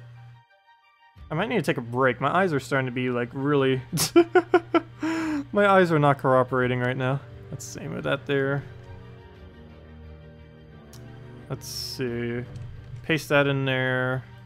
Move it over so it's more centered. There we go. And we're good to go. The salty Tacet. Except without the... Oh wait, it does have an E in it. Wait, S-A-L-T-Y-T-A-C-E-T. Oh, never mind. Why did I think that's a salty tact earlier? That was weird. Or maybe it was the other one. Oh, it was stream tact. That's why. That one actually fits. Okay, anyways. Let me go and get the link for that. Also, hello, Herberto. Welcome. Nothing to ask today. Just watching, and thanks for the redeem code. Oh, no problem. Let me go get the link for the redeem code as well. Or you can just go to gemsofwar.com and then go underneath game code. It's probably a little bit easier doing that, but here's also the link if you want to just do that. But yeah, there's the direct link to it, as well as the code, if you just want to copy and paste it from the chat. But there you go. Everyone enjoyed the redeem code. It gives us a normal reward of 2 treasure maps, 1 gem key, 200 souls, and 2,500 gold. Do keep in mind, you can only claim it if you're on PC or mobile. Unfortunately, it does not work if you're a console player, so do keep that in mind. And the invite code is, your invite code, you just go under settings, and whatever it says right there for you is what you type in. Don't type in mine, because that wouldn't do anything for you. Type in whatever yours says there. And there we go, successfully redeemed, and it just gives a normal reward, as we mentioned. Come on, there we go. Even though it doesn't show it there, it does give you the souls. 2 treasure maps, 1 gem key, 200 souls, and 2,500 gold. Let's see what we get from the gem key. Come on! It don't really matter at this point. I'll win. At least we got an epic. Not an epic we need. Actually, technically, there's no epic we need, since we just maxed out the most recent kingdom. There's not a single epic we actually need more copies of. If we go and check that real quick, I think we're pretty close to having every troop in the game maxed out, other than some of the more recent ones. Let me see. If I go to amount, no, I need, I think level? No, rarity. Not base rarity, but rarity. And then we click a billion times. I don't know why they have it like this. It's so hard to get to the bottom. You need like an inverted search as an option. So yeah, we are pretty close. Actually, this can even be upgraded even further. We'll go upgrade that. Oh, hopefully we don't need a team that needs multiple Puritans. That'd be a fail. Maybe that's why I probably deliberately didn't upgrade that earlier. Because just in case we needed a team with multi-Puritans. Which could happen. Well, that was a fail. Well, hopefully we won't need multi-Puritans. But yeah, this is all we have left that's not all the way at Mythic. There's only, wow. I think that's the fewest I've ever had needed to keep going. Only 16 are needed. Almost all of them are new troops. Some of them are Guild War troops, which aren't even obtainable right now, since Guild War isn't even happening anymore, at least at this current moment. And, yeah, and some of these other ones are other past event troops that are almost there. Some of them aren't even in the drop pool at the moment. Bone Damon's not there because it was added to the drop pool, and I never really opened up a lot of keys for it. Autumn Imp, I believe, comes out in August and September. So during then, any of the drop pools, like the Glory Key, Gem Key, and stuff, will have an Autumn Imp in it, so we'll be able to get that then. And yeah, we're pretty close. I don't know if anyone currently has every troop in the entire game at Mythic. If it is, it's a very few amount of people, because it's hard to be able to farm the glory and resources to constantly have every single thing at Mythic. It's pretty easy to have most things at Mythic. Having literally everything at Mythic is relatively hard, though. Where so you get the codes? Do you have any part of the development game? No, I do not have any part of the development of the game, though I am the beta tester, or one of the beta testers, when they end up asking from the community to beta test. There's quite a few beta testers, though. I think the mobile version got a couple dozen beta testers. The PC version, I believe, has about 10-ish, a dozen-ish, I think. They only recently started the whole beta testing thing. It's mainly just people who are extremely active in the community, or people who have done like nice things for the community. Like people who have made really good guides, Leah who made her website, me who does this YouTube channel and stuff like that. But there are a few others as well. Not quite sure if they're accepting any more people for the beta, though. I believe they already have everyone for the next beta. If they're even going to allow the community to test the next beta, I'm not quite sure. They're currently testing... they currently let people test the mobile beta, though. So that's a thing. That's still going on. I didn't get access to that one, though, so I still don't know if they're actually... how far in they are with that. There we go. I'll throw that down, throw another one down, and that's pretty much match. If it will decide to end its turn anytime today. There we go, get rid of its blue, which it needs for literally everything. That's a pretty big hit, but anything follow up is enough to kill. And does match. But yeah, I get the redeem codes from the developers. They mainly just give them to people who create content for the game.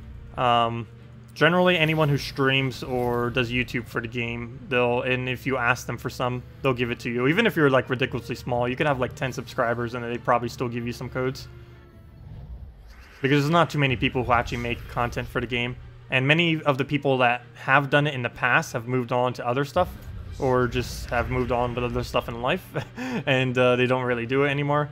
I believe we are the only channel on all of YouTube that even does Gems of War anymore on a regular basis, like almost every single day.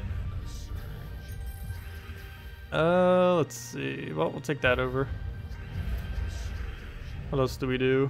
Move that down. Ooh. No. Scion. Famine. No! Okay, well that's pretty much match. I think we just lost because drain. You know, we'd still have a fully mana Dragon Soul if they added shield there. You know how nice that would be?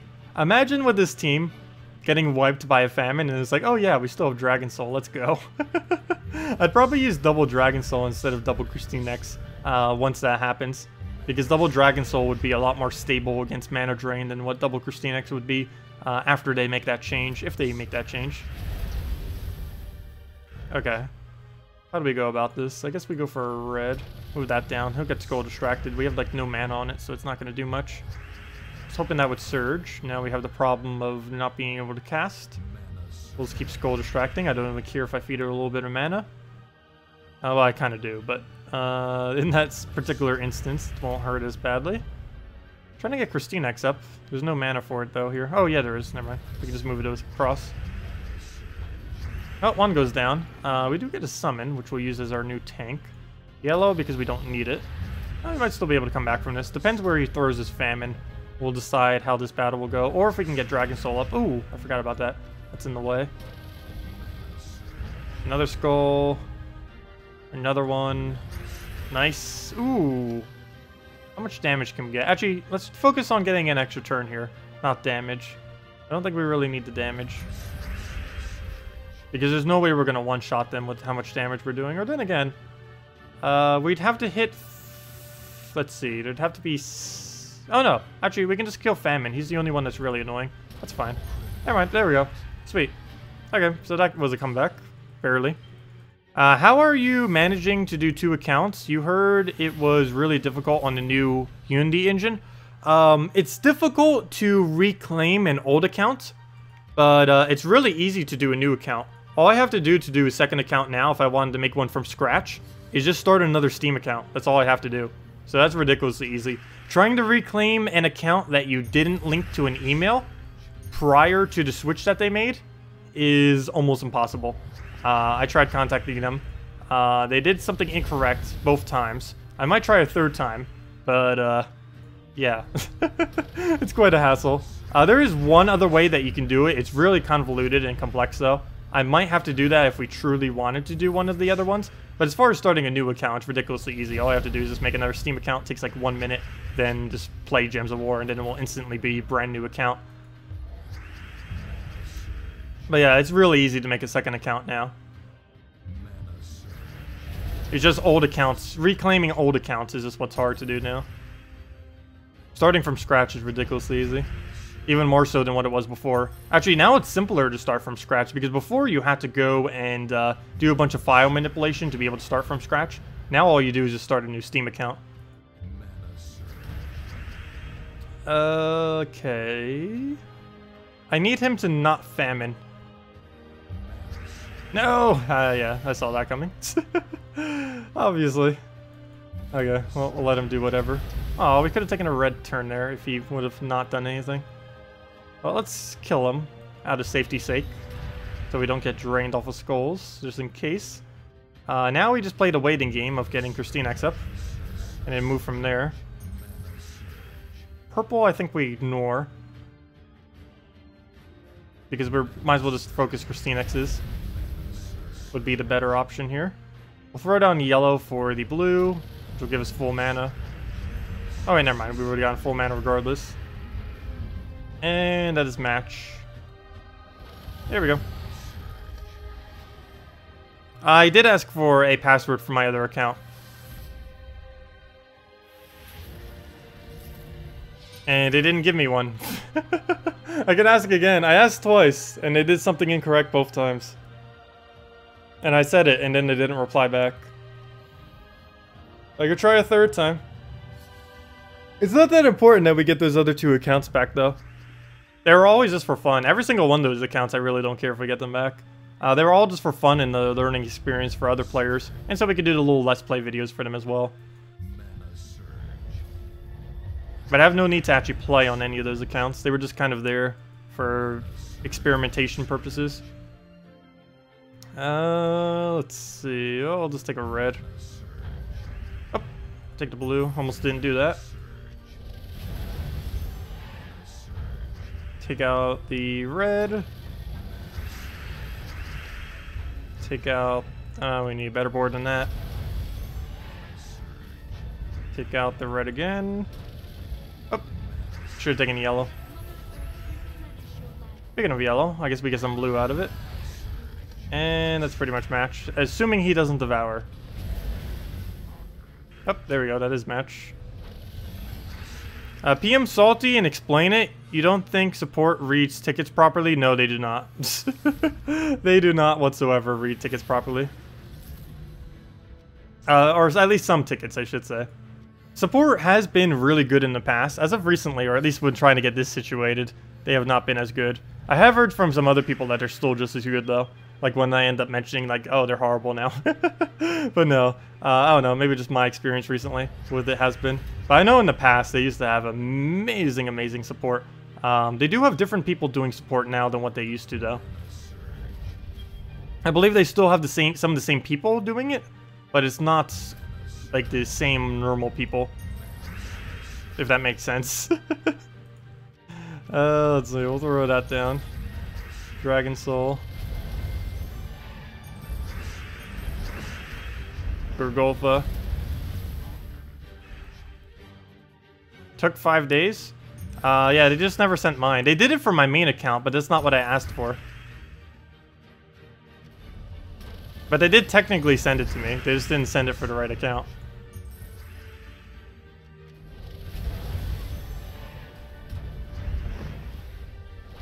And there we go, that's match.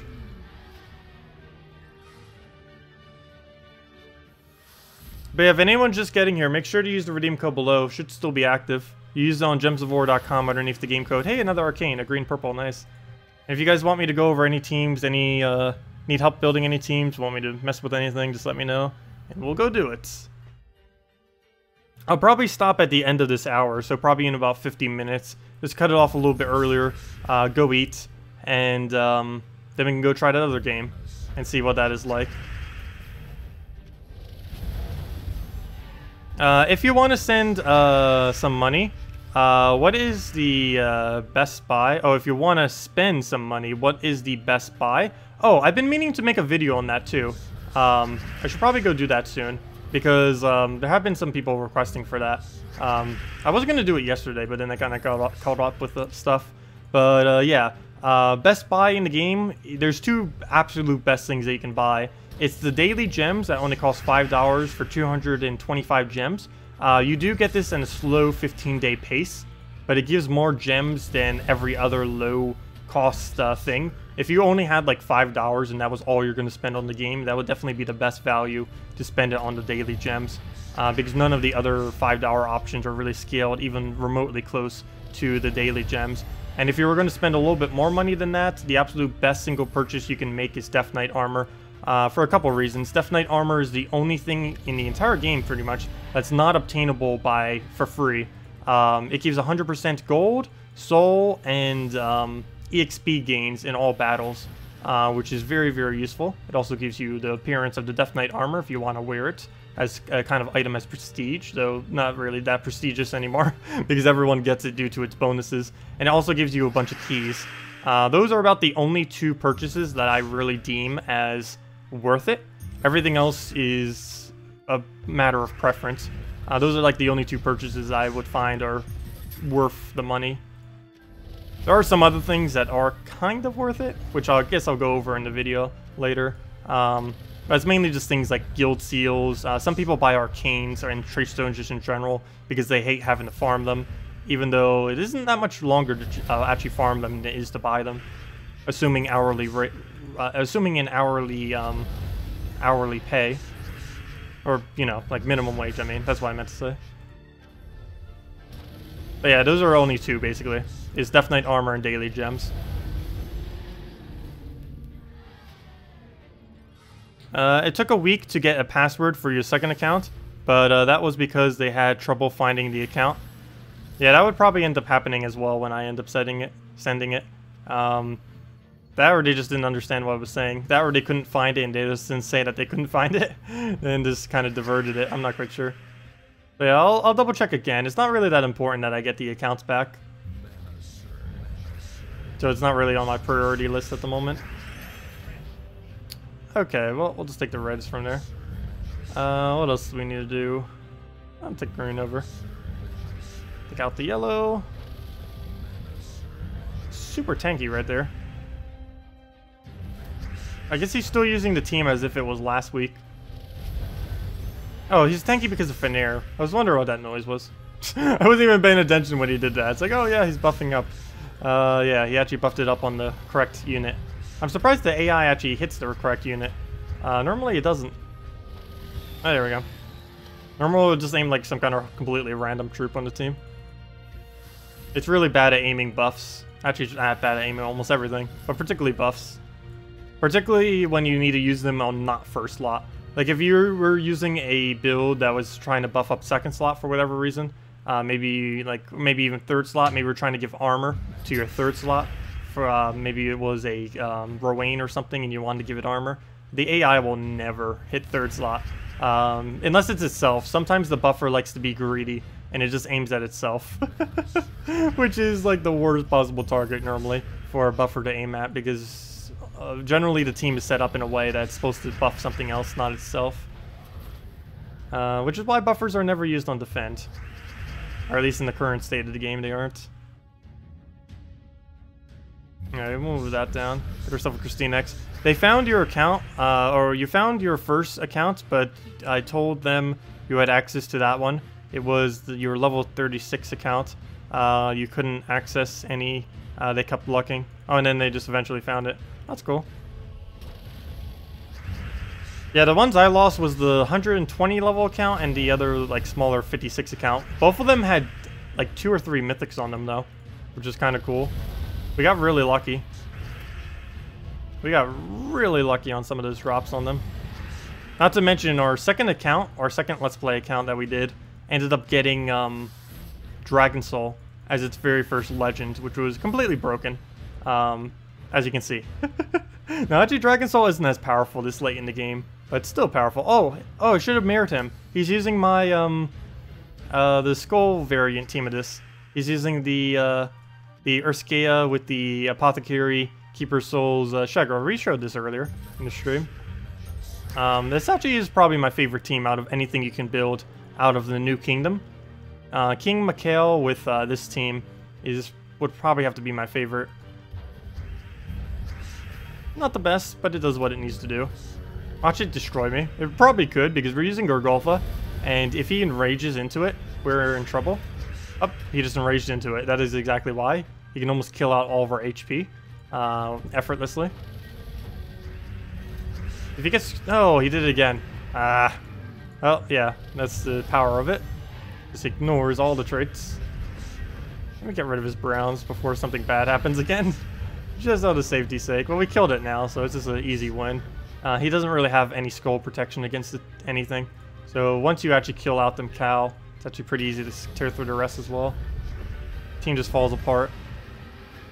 Which is why I normally retreat with that team if it loses it. Unless you can get enough skull spam in. There we go. Sometimes you get a Keeper of Souls summon as well, which can help. But he did not, because he didn't get any kills other than the Gorgotha. Oh, team! Brick, Elspeth, Sacrifice, and Summoner Spider. What is Brick? Gorgotha? I'm not sure what you mean with Brick. I assume you're referring to some kind of tank. Nothing's actually called Brick, though. Or even remotely close to that, from what I recall.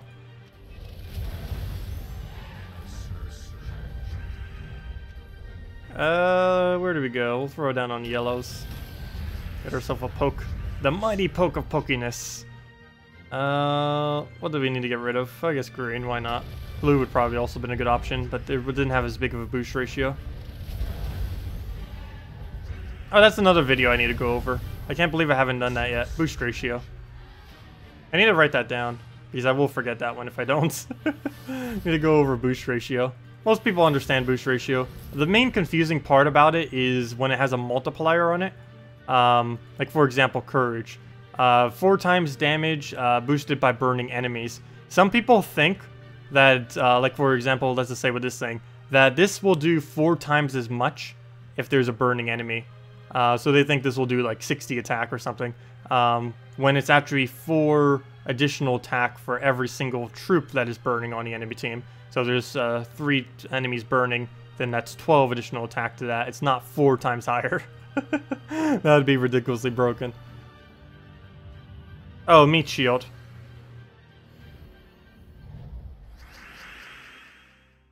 Any meat shield? It doesn't matter what. Okay, we'll see what we can do there then. Why Summoner in last slot? If you're using Sacrifice, or is that Sacrificial Priest or Sacrifice? Because there's 2 things that have sack in them. It's both the 2 sacrificing troops. Throw down our Dragon Soul. Get in... Wait, what's frozen right now? Yeah, we can take it. So, we'll just go for damage. I'm just going to ignore the fact it's even frozen.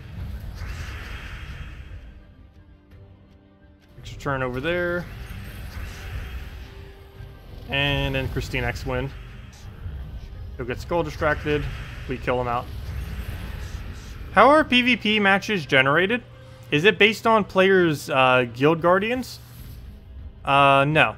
PvP is based on a couple factors. There's a couple hidden factors that we do not know about. But PvP is based on your level. I found level to be one of the biggest contributors.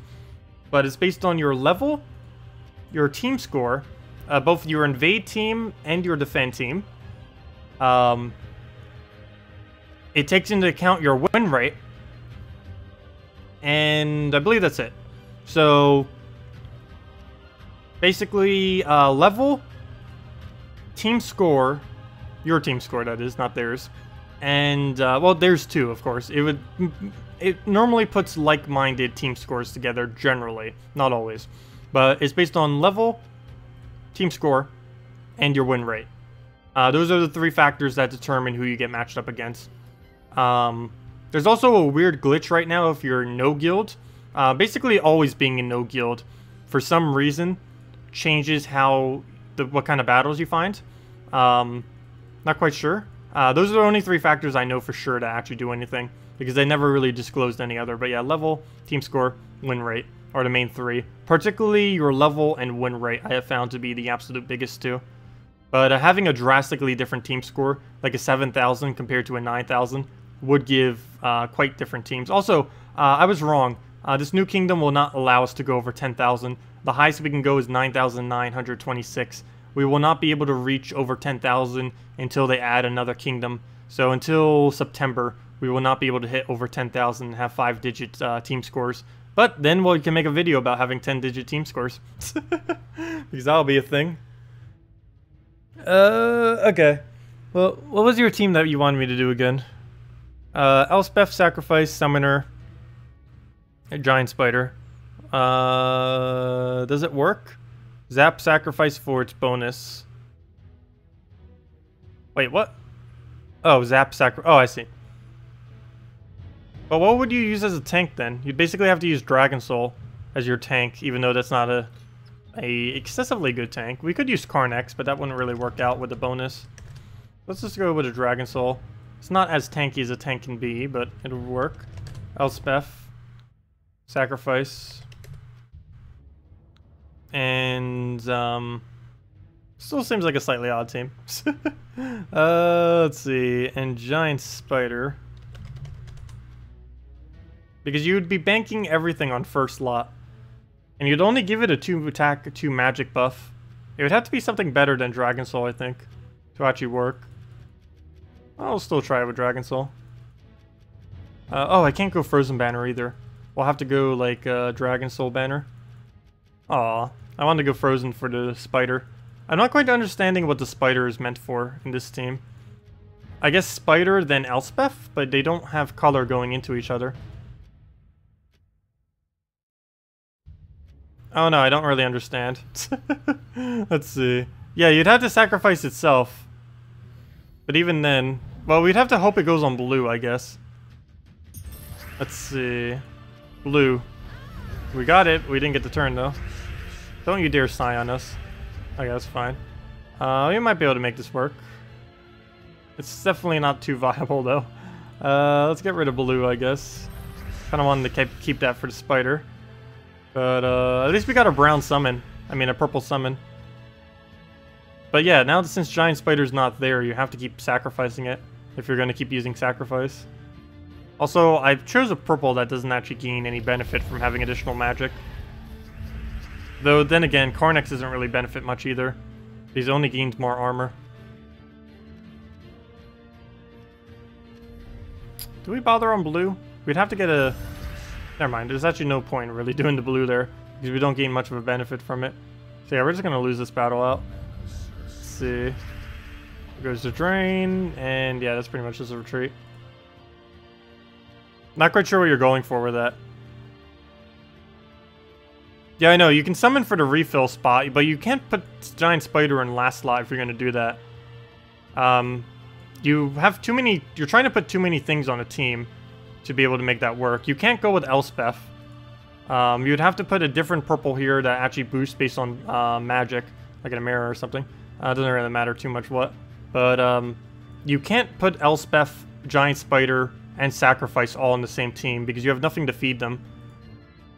You'd have to put something else, like whatever, really anything else. But you can't use Elspeth because Elspeth doesn't actually do anything for you. You only use Elspeth with a Sacrifice if you were going to try doing a really quick build where you're trying to win out the battle in a couple seconds. That's the only time you would ever bother doing that. Something like a one of the standard teams for Explorer, except with a purple version. That's the only time you'd actually use Sacrifice. Oh wow, I don't need a 2 tribute. Like for example, if we were going to go destroy this Explorer right here and go use our normal Explorer, if you do a purple version of something like this, that would be the only time you would use Elspeth and a Sacrifice together, because you would use Sacrifice in last slot, kill it out immediately, cast whatever weapon you're going to be doing or whatever else you're going to be doing to kill them, cast that out, and then win. That would be the only time you'd ever use Elspeth and Sacrifice together. There's another version which would be using a Crimson Bat to do something similar, which is what we used to have saved, but it doesn't work as well now that gem spawning has been nerfed, at least for PvP purposes. At least for Explorer, it's pretty much about the same. But yeah, other than that, you wouldn't really have any need to use both of them together. Wouldn't really work out that well. Hello, JCG, and no problem for the redeem code. And there we go, we have finished out the Explorer as well. Or the thingy, all of the events. So we got some of the new event keys too. Yeah, definitely stock up on the event keys. It's a pretty easy week to get this done. And you get 8 event keys for doing so. 8 event keys, 2 gem keys, 60 gems, and 2 Baba Yagas, which just came in last week. So definitely a pretty good week to actually do all the events. It's pretty easy too. All you have to do is just win in, or all you have to do is kill things in PvP and explore. You can get this done just from casual play, because a good majority of casual play is done in PvP and explore. Especially since Guild Wars is down at the moment, so basically everyone's just in PvP and explore. So, pretty easy event. So yeah. Let's go, and anything else you guys want me to go over, just let me know. And we'll go destroy all the things with things. Destroy all the things with things of other things. What should we throw at it? We should go change up something. We keep using the same ones. Green Spirit Fox, the Maul Hungers. I don't think I did anything too good there. That was kind of average. 4 times Wild Folk. King Macaulay. Oh yeah, we do get 2 times Trait Stones this week if we use 4 times Wild Folk. Haven't been doing that at all, because that's a really annoying requirement just for 2 times Trait Stones. We're better off just winning quickly with our normal team. But let's go try this again. Might as well mess with it. We get 2 times Trait Stones for it, so might as well. We get a bonus for messing around. I'll take Brown. Get that up. There goes Mercy. Hopefully Valkyrie doesn't land. There we go. Blue to purple convert. Nothing. Oh, let me do that first. Still nothing. Let's throw to Silence, and it did hit the exact one I wanted it to. Perfect. Let me go take out his attack. We have Silence and an attack debuff. They can't do anything. There we go. Get that on again. Silence, I'm not going to re-bother with. Let's just buff up so we one-shot. And now we're good to go. Oops, I didn't see that there. We got an extra turn and a skull. Do we have blue alignment? No, we do not. For now on, I'll probably just save it for when we have alignment. There we go, silence it again. No casting for you. Keep getting frozen and don't have a way to get it off. Well, actually, we do have a cleanse, but only a cleanse. I will do it on you. You can already one-shot. Oh, wait, no, we didn't. Wow, we didn't get alignment and all that mess. We'll reduce that to 0 attack. Double silence again. Come on, can we get some skulls? We have everything we need to one-shot them like crazy. There we go, we got 1 skull. Can we get more than 1 skull? At least we will be almost unkillable by the end of this battle. And what else do we need? Got alignment. Go take his attack. There we go, 234 attack. I wonder if we have enough to kill it with skulls now. Can we finally get some skulls? There we go, another one. It's definitely not surviving that, that is for sure. At this rate, we're gonna hit a max attack. If it goes on long enough. Let me silence it, we're getting annoying. There we go. Silence! There we go. And right on green. Oops, I think I misclicked on yellow, but luckily it worked. No! Error. I hate you, this error. Actually, we went a while without getting that error. But no, our win just counted as a lose, and then we didn't get 2 times Trait Stones because of it as well. Also, we lost -2 minutes ago. That's great. Wait, we won -2 minutes ago? Wait, what? That's great. This was the battle that we won that we lost, which is 0 minutes ago. Then we somehow have one that is -2 minutes ago. 30 seconds to match. That's kind of funny, guild, to have to be against too. More like -2 seconds. Why is screenshot not working? There we go. Game working perfectly fine. We have a lose for a win that we should have had, and we won a battle -2 minutes ago. So 2 minutes into the future, we won one. Oh, sorry, what was your team, Aaron? Let me go do it.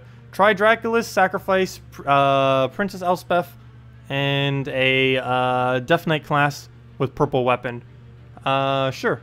Let's go switch over to Death Knight class. Hero. This will be the only time I'll be able to switch though, because I only have 1 free switch at the moment. And it would be much better investment to pick in 50 repicks than it would be to do 1 class switch. So we'll go to Death Knight for free. And leave it like that for the next 24 hours. And let's go try that real quick. Move all the way up. Okay.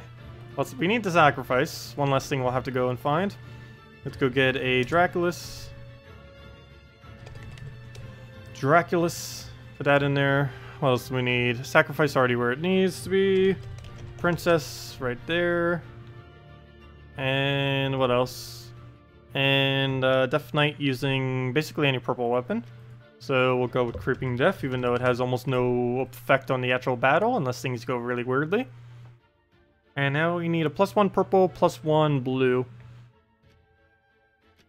Let's go do that, if I can figure out where it is.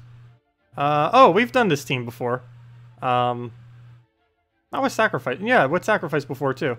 Yeah, generally you do Crimson Bat, though, instead of Draculus. But I guess Draculus is tankier. But yeah, I've done this team before. Oh yeah, Sacrifice does go up higher, just to make sure you can actually kill all of them. Yeah, we've done this before. It's a pretty fun team. Banner's wrong, though. Because I haven't reset it yet. No, never mind, that's right. No, it's not. Yes, it is. Never mind. That is correct, Banner. What am I saying? Claim my seals? Oh, sorry, I haven't claimed my seals. We're probably already at max, almost. And I haven't even bothered claiming them. Fail. But yeah, I stopped using this team and similar teams to it for 2 reasons. One, everyone is running Scion, and this team's really bad against Scion. The other is after the gem spawning nerf, it is really inconsistent. Like, excessively. I'll move that over. And as match. But yeah, it works out pretty well when it does work. This is the super quick Crimson Bat team I was referring to earlier when I was talking about the bomb bots. This team has about a 60% win rate these days, but when it does win, it wins in under a minute. Sometimes even under 30 seconds if it goes super lucky. Problem is it doesn't always win. If it always won, then that would be amazing if it actually won that quick. I do find it to be way too consistent. Even before it got nerfed, I found it to be too inconsistent. And after a nerf, it's can be pretty bad sometimes. Though right now it's completely proving me wrong because it's going almost perfect at the moment, particularly that battle. Let's keep doing it until we get a lose. So far we're 2-0 with it. And pretty average speed. Or actually that one was a little bit above average. Yeah, I know, that does give you an extra color to choose from. Plus it's tankier, so it doesn't die as easily. In case that becomes a factor.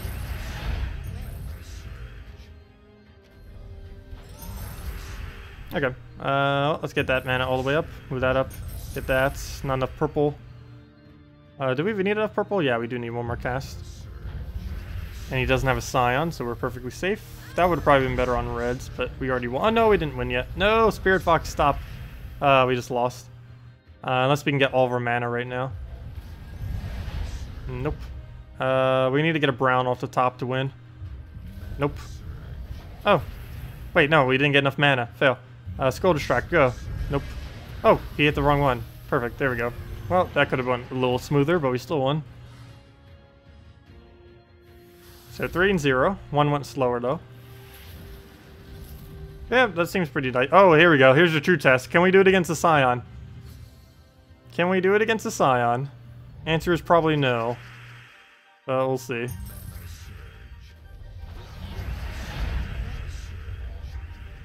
Because all we're doing is feeding him mana.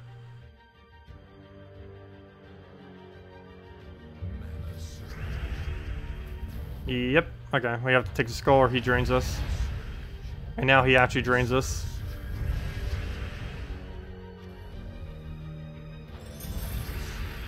Enough damage? No, not even remotely close. That was the first one we even got off. Yeah, this is over. This is over. We be done. Destroyed. Okay, yeah. There's the lower win rate coming in. Though that is to be expected against the Scion. That's still winnable. Oh, no, now it's not. Now it's not, after that drain. Well, those random drains out of nowhere are so annoying. Anyways, there we go. That's that team. It's pretty quick, but it's not consistent enough to be viable these days. It might still work on console. I believe console has everything for it, doesn't it? Yeah, you guys have Draculus. You guys have Crimson Bat if you don't have Draculus as well. But you definitely have Draculus. I know that for sure. Or at least as an option. I don't know if you guys actually have it. That's a whole different story. Let's see. Skull, we just let him have. We don't have any mana at the moment, so it's not going to do anything. Yet. Oh, now it will. Because we have mana. Take out brown. I do not want browns on the board. Don't need them. Purple. It doesn't have a drain yet, so he's not going to be able to answer it. Ooh, KrissTigger. Nice KrissTigger there. Then we can Dragon Soul. Too bad we got so much purple mana that didn't get to go into anything. Ooh, he has a good cast. Yep, and now he doesn't. Didn't think that would actually be enough damage to kill it. And that's match.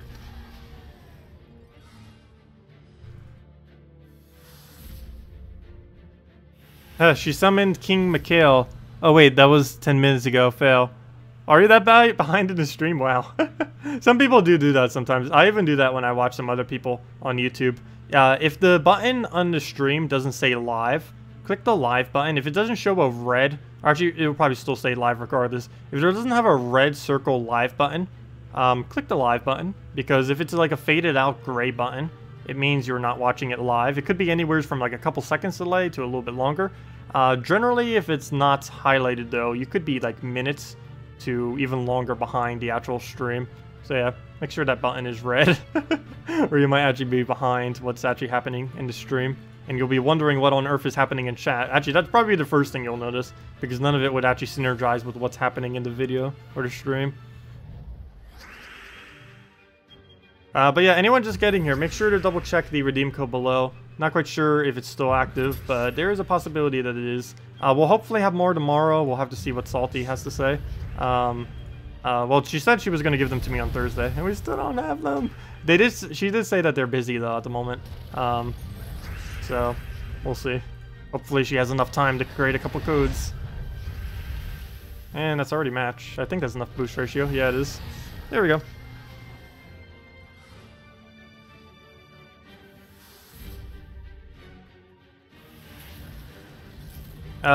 It got really bad. Yeah, that team with the gem spawn nerf that we were doing before with the things. I have tried this since the gem spawn nerf with Crimson Bat. It is really, really drastically bad now. It is wow bad. It is like, what even is this team bad? You notice that way too late. That explode you destroyed with the Elspeth Bombot team. She ended up summoning King Miguel. Just found that funny. Oh, okay. Didn't notice that either. Alright, we'll move that over. I know we got it earlier during one of the things. I even mentioned, it's like, hey, there's King Miguel. Alright, I'll move that over. King Miguel's about the only really good viable troop from the New Kingdom. That and the one that entangles everything. Those are about the only two that were really added. Everything else is extremely situational or too weak. Though I shouldn't say that. Actually, Baba Yaga has... Well, she's very situational though. But Baba Yaga, or the Baba Yaga, is actually pretty decent for countering out one thing and one thing only. If they're running Scion, Ragnagord, Famine, Death, it is really good at countering them. Because you silence the two troops that make up the core of the team. That's about the only instance where you can actually get away with really doing that. Okay. Well, he has Famine. We're probably just going to have to let him do his Famine. Not much else we can do to counter. Actually, you know what? Now we can. There we go. Not going to be enough damage. Come on. 1, 2, 3, 4, 5, 6, 7. Oh no, he has 8. No, he'll survive with 1 regardless of what I do. Oh, there we go. That's match.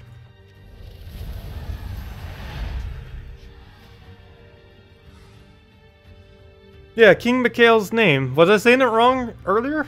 I said a couple different weird names for it, probably. Oh, does being in a guild get you more tributes? No. Guild? Oh, wait, yes. Yes, it does, actually. Yes. If you have the guild sentinels for it. Mainly because there's 2 things contributing it to a given more. On your red statue, you can have a maximum of 6% bonus tribute chance. And on your yellow statue, it increases the amount that you get by 10%. So for example, if it was originally giving you, let's use White Helm as an example. If it was originally going to give you 60 glory, it would then instead give you 66 glory instead of only 60. But yeah, you do actually gain more tributes and more amount from your tributes from being in a guild. Particularly if that guild has level 100 or higher guild guardians, you'll know a huge difference from level 100 plus compared to having 0 at all. It is a pretty drastic difference.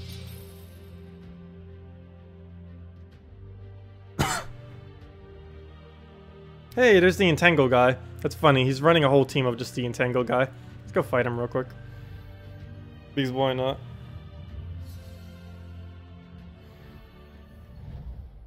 Okay. Well, let's go and just start up our Crystallize. Get that rolling. Throw the other one down. Where do you input the redeem code? You put it on gemsofwar.com underneath the game code is where you do that.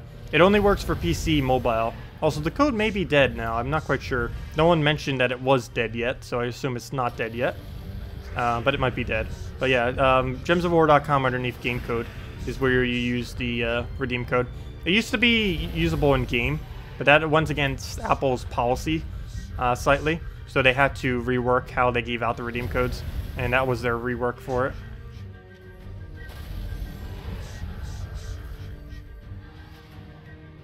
Yeah, not being in a guild shouldn't overly drastic. It shouldn't be too drastic of a change though, like that you're explaining. Not being in a guild should only be a very minor difference between your tribute. You're not gaining too much, though I honestly do not have the slightest clue how this works. The 6% tribute chance. I don't know if this increases your chance statically on all of them. If that is the case, then maybe that's why you're getting so many less tributes. Because if that's 6% per kingdom, like if that's increasing this kingdom to 26%, and this kingdom to 26%, and every other kingdom to 26%, then that is ridiculously huge. But if it's only doing like a 6% extra chance that you get an additional tribute, then that's actually pretty low. I'm not quite sure which one it's doing. Though based on what you're saying, it probably does the earlier one I mentioned, which is a static 6% on top of all of them, which is quite powerful. Way more powerful than the other one, which only gives 10% extra resources. Come on. There you go. That was weird. That reminds me, how well does Leshy work with loyalty? I don't think I bothered trying that yet. I would assume pretty bad due to the mana conflict. Especially since a lot of other things that work with Entangle synergy tend to be greens. So you wouldn't really have as many... Oh wait, never mind. That thing isn't green, it's a brown. Oh wait, you know, you could actually get that working. Oh, I might need to try that then. I've actually haven't bothered trying that yet. Leshy plus loyalty. And you can still put, what's his name on it too? Bull Taurus, which would be pretty cool. Yeah, we'll go try it. And we'll definitely go try it. Let's see. Oh, Spirit Foxes. Let me try not against Spirit Foxes. Sure, we'll do this. I'd rather do this than Spirit Foxes. That's not what I meant to do. It's going all over the place. Okay, let me go get all the things we need. Cancel that out. Hero, troops. I need a Leshy. Hey, and he has 25% this week. A loyalty. A Bull Taurus. And what is a purple blue that we can use? Not Scion, not Amnesia. Actually, we probably could get away with using Amnesia. Oh, Lady or Nary. Oh, that's actually not too bad. There we go. The new Leshy team. We have found the very good Leshy team finally. Yeah, it never actually occurred to me to bother using this team. I think we run it with red-yellow. For the sake of... We either run it double green or red-yellow. Are our two options here. I think I'll run it red-yellow just so we can spam Bolt Taurus more. We'll get plenty of green from Lady Ornerio, most likely. Oh, plus we'll get it from Leshy, never mind. Oh, plus we already have a +1 from him. So that alone will be enough to close the gap, hopefully. I should probably give it an additional +1, but I think the fact that we have 2 different mana generators will be sufficient. And we do use every color, which is nice. There we go. And then it tangles all of our allies, unfortunately, but we just have to deal with that. Throw it on blue. Green, blue. And we can just keep throwing that down whenever we need. Okay, well, I guess we buff a little more. He has a big, gigantic weapon to throw at us. As long as he doesn't throw it on our damage source, we're fine. Okay, that's fine. Loyalty. Not gonna do much to us. Here we go. Ah, yeah, we're gonna keep losing our turns. Let's try it again.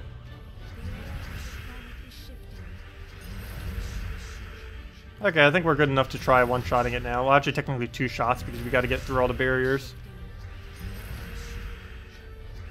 Huh, they nerfed gem spawning?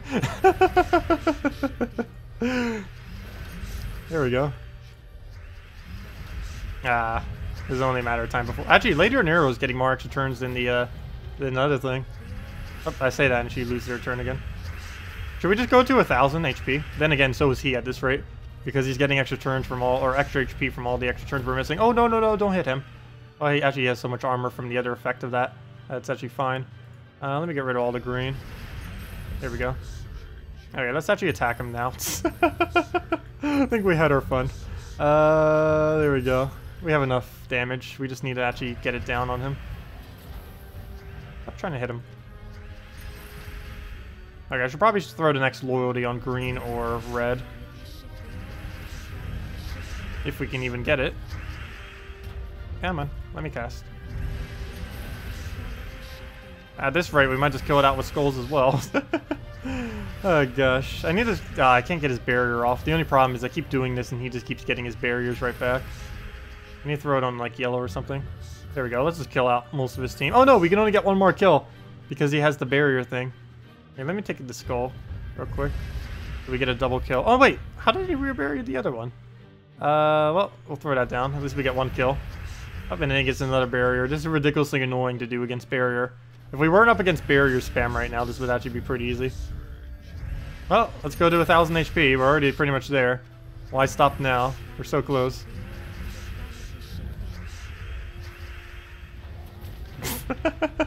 Oh, this is great. Which kingdom is the best upgrade at the beginning? All the magic kingdoms. These are things like Zolkari, Blighted Lands, Darkstone, Silverglade, and Karkaroth. All the magic kingdoms are the best kingdoms to upgrade initially. Because magic is better than any other stat. On most troops. Not every single troop, but a good majority of troops, magic is better. Okay, let's just go all the way to max HP, I guess. Max used to be as infinitely as you can go. They did... oh, I didn't mean to do it on yellow, fail. They did eventually cap it at 1,000, though. So 1,000 is as high as you can actually get any stat, unfortunately. Okay, can we not get him barriered again? So we can just kill him already? Let's actually just win this battle out, or... We're so close. There we go, and that's definitely team wipe. That is beyond team wipe. We're doing, over 900 damage to him right there. There we go. Yeah, let's try this again without looping forever and actually try defeating them in a realistic time. They need to not have barrier though. So let's actually go throw it against the spirit or whatever this is. Yeah, the spirit foxes. I think we could get away with it. We don't really use yellow, at least not initially anyways. The main thing that's going to be annoying about is the actual drain, not so much the fact that he's removing yellow. Okay, we'll move that down. And of course it's just gonna get drained. Oh, she better not be the one that dies. There we go. Now we won't really die to it. Okay, keep it going. Oh, we already missed. That didn't take long. And then it just drains it.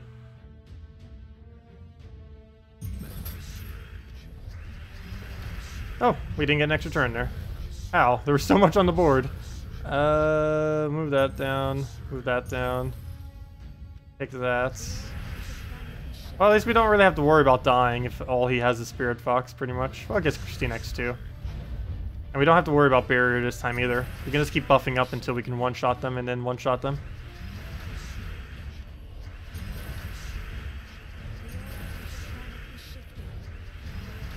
This is pretty funny. So yeah, yeah, thank you whoever brought this up. You didn't suggest this exact team, but doing the Leshy loyalty thing, like you mentioned, is actually really solid. It actually completes his team, because before there wasn't really anything that completed it. Before you used Salvani Mora, which obviously wasn't really optimal, but now you can use something that doesn't block her mana, plus you get the full Entangle. I'm not even using the Entangle, or at least not this time. The first time we did it, we were able to get the Entangle. This time, not so much. And it doesn't really even come into play that hard, but it would be beneficial to also have it. And now we can just team wipe. That should be enough damage. Aww. And now he takes out its damage as well by doing that. Please end your turn. Stop hitting it. No, well, now we don't have enough damage, I don't think. And if I do it again, he's just going to drain it again. Let's try doing something else now. So do that. Well, Leshy. And then we can go right into a loyalty. But yeah, Leshy into loyalty is actually pretty nice, because then you get the boost immediately, which is pretty cool. Something that you normally wouldn't really be able to do, and then that's match for sure. A little bit towards the slower side, because there's so much looping it has to do beforehand. But it definitely has potential. Hello, Stu, with the dash across the 0. Welcome.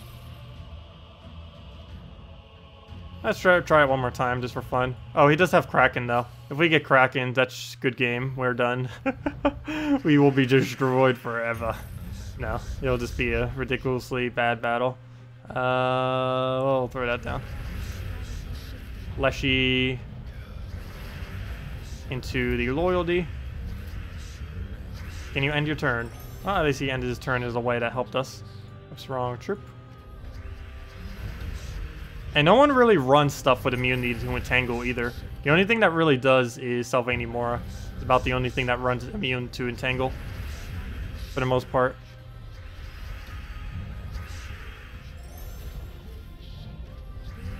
Yep, well, that missed. Do we? No, we don't have anywhere near enough damage yet. Nope, that is a negative. Let me move that over. Get down a loyalty. Still not enough damage. He has the same buff that we have, the same buff loop. So I have to be really careful, because he can get as much HP as we're gaining right now as well. If the board is set up right for it, which it will be. If we end up missing, it'll definitely have the correct board to be able to do whatever it wants. Oh, none of them are entangled anymore. And I don't want to waste my turn taking brown. Ah, come on. Okay, now it's going to be a bad moment. Let's just try killing it. We don't have enough damage to kill, though. Let's do this on yellow. Come on. Got it. Nice match. Let us cast. Don't you dare devour it. There we go. Don't you dare devour it. Let's let us cast. There we go. And that's match. I know Sylvanie Mora doesn't have immunity to Entangle, but it does have the ability to Entangle. I was saying using what used to be done with this team is you use Sylvanie Mora instead of Leshy, is what you used to do with this team. But now you just use Leshy because it's better. Also, you have 3 L's. Leshy, Loyalty, and Lady are an Ariel. Well, technically she's still an L. She starts with L. Close enough. What is next week's event? Oh, next week's event is actually really good. It's one of the best troops they've added for a while. It's actually even better than the thing that they... Wait, where'd it go? There it is. Oh, why is it all the way at the bottom? That's weird. But yeah, it's this thing. Let me go bring it up real quick, because it is pretty cool. It's one of the best event troops they've added for a very long time. It's also one of the best troops they've even added for probably a couple months, other than maybe Infernus as the exception. Yeah, the link that Max just posted is a place you can find as well. Let me go get it on my screen is what I'm trying to do right now. 1 second. Window capture. Got it. Okay. And there it is. Let me just zoom in a little bit onto this. So, let's see. Zoom in there. And yeah, this is the new... Oh, need to make it bigger. There we go. This is the new troop coming in on Monday. It's a Wisp, a red, purple, very high HP, low armor, but that's actually good. Anything with higher HP is better than high armor, because if it has higher armor, that means it has lower HP, and the only stat that matters really on any troop is HP for the most part. Its ability is Dispel all enemies. Dispel, for any of you that don't know, since it is relatively new, it removes all positive status effects. The current 3 things that this removes is Barrier, Enchant, and Enrage. So if they have any of those 3, it will remove it from them, and that affects every single enemy. It charms a random enemy, which means they'll do their attack damage to the one above and below. It'll just roll the value, it doesn't roll their effects. Like, for example, if they burn on skull effects, it will not do that. It only rolls their damage. So if they have a 30 damage, they'll just do 30 to the one above and below it. If there's nothing directly above or below, it'll do nothing. and then it jumbles the board. Jumble is also another mechanic that's basically never used. It basically moves the entire board into a different arrangement. It doesn't actually automatically gain any extra turns, but it will allow you to swipe like 4 times and 5 times. But the jumble itself isn't like an explosion. Explosion is different because all the gems that fall down are new. A jumble just moves around the already existing gems in a way that will not give you an extra turn. But you can still swipe for extra turns after because it does give an extra turn. So this extra turn, so let's say it jumbles, that will then just make the board into a different format. And then that automatically gives you an extra turn. So if there's a 4 times or a 5 times laying there, you can go and swipe those. There are some jumbles that don't do that. Any jumble that does give an automatic extra turn is pretty nice. Unlike the other jumbler though, which is Warspinx, this does not have an impervious on it, unfortunately. So if it gets frozen, it will not have an extra turn. Though one nice benefit it has empowered. So that means you'll be able to do this from turn 1. You'd be able to do this ability, which generally you wouldn't really need to do this on turn 1. Probably turn 2 or turn 3. But there might be some very, very rare instances where you just have an awful board where you would do this. One other pretty nice thing about this is it does have Magic Link. So if you're using another purple on the team, which you most likely would be, since it has such a ridiculously low mana cost, you'd be able to go and give them a little bit more mana. So it'd probably be a really good purple support troop, though there kind of already is so many purple support troops already. Actually, not that many. Now that I think about it. There's a lot of good red purple troops, I should say. There's not many red purple support though, so this will basically be one of the first ones. So yeah, as far as red purple support, pretty much that every single time. And just some empowered teams in general would probably be good. Oops, did I make it so big that you couldn't even see it? Let me see. I probably just showed it so big. Yeah. Oh, I didn't block off everything. Close enough. There we go. Anyways, that's the new card coming on Monday.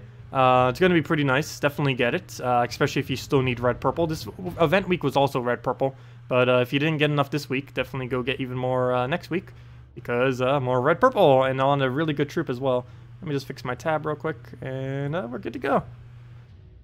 Let's see.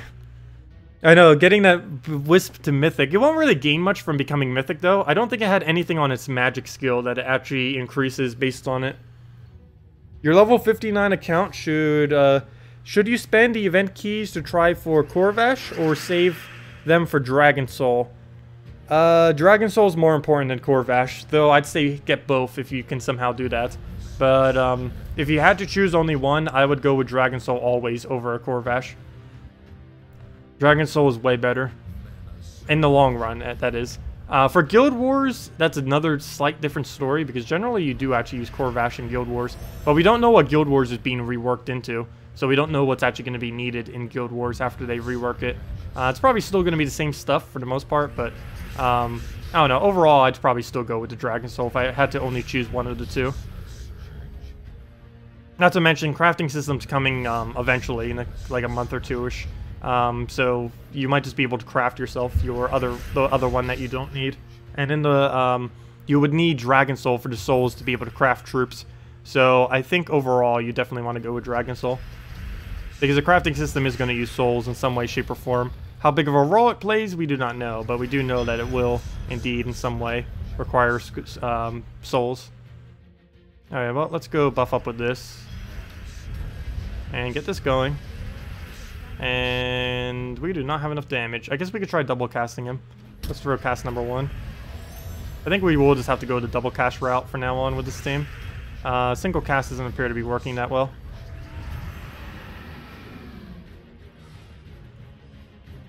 Yeah, Dragon Soul does way too many things to not get Dragon Soul. It covers way too many vital aspects of the game. It's really nice. Alright, well, let's just switch over to dragons. Does anyone else have anything else you want me to cover or let me know?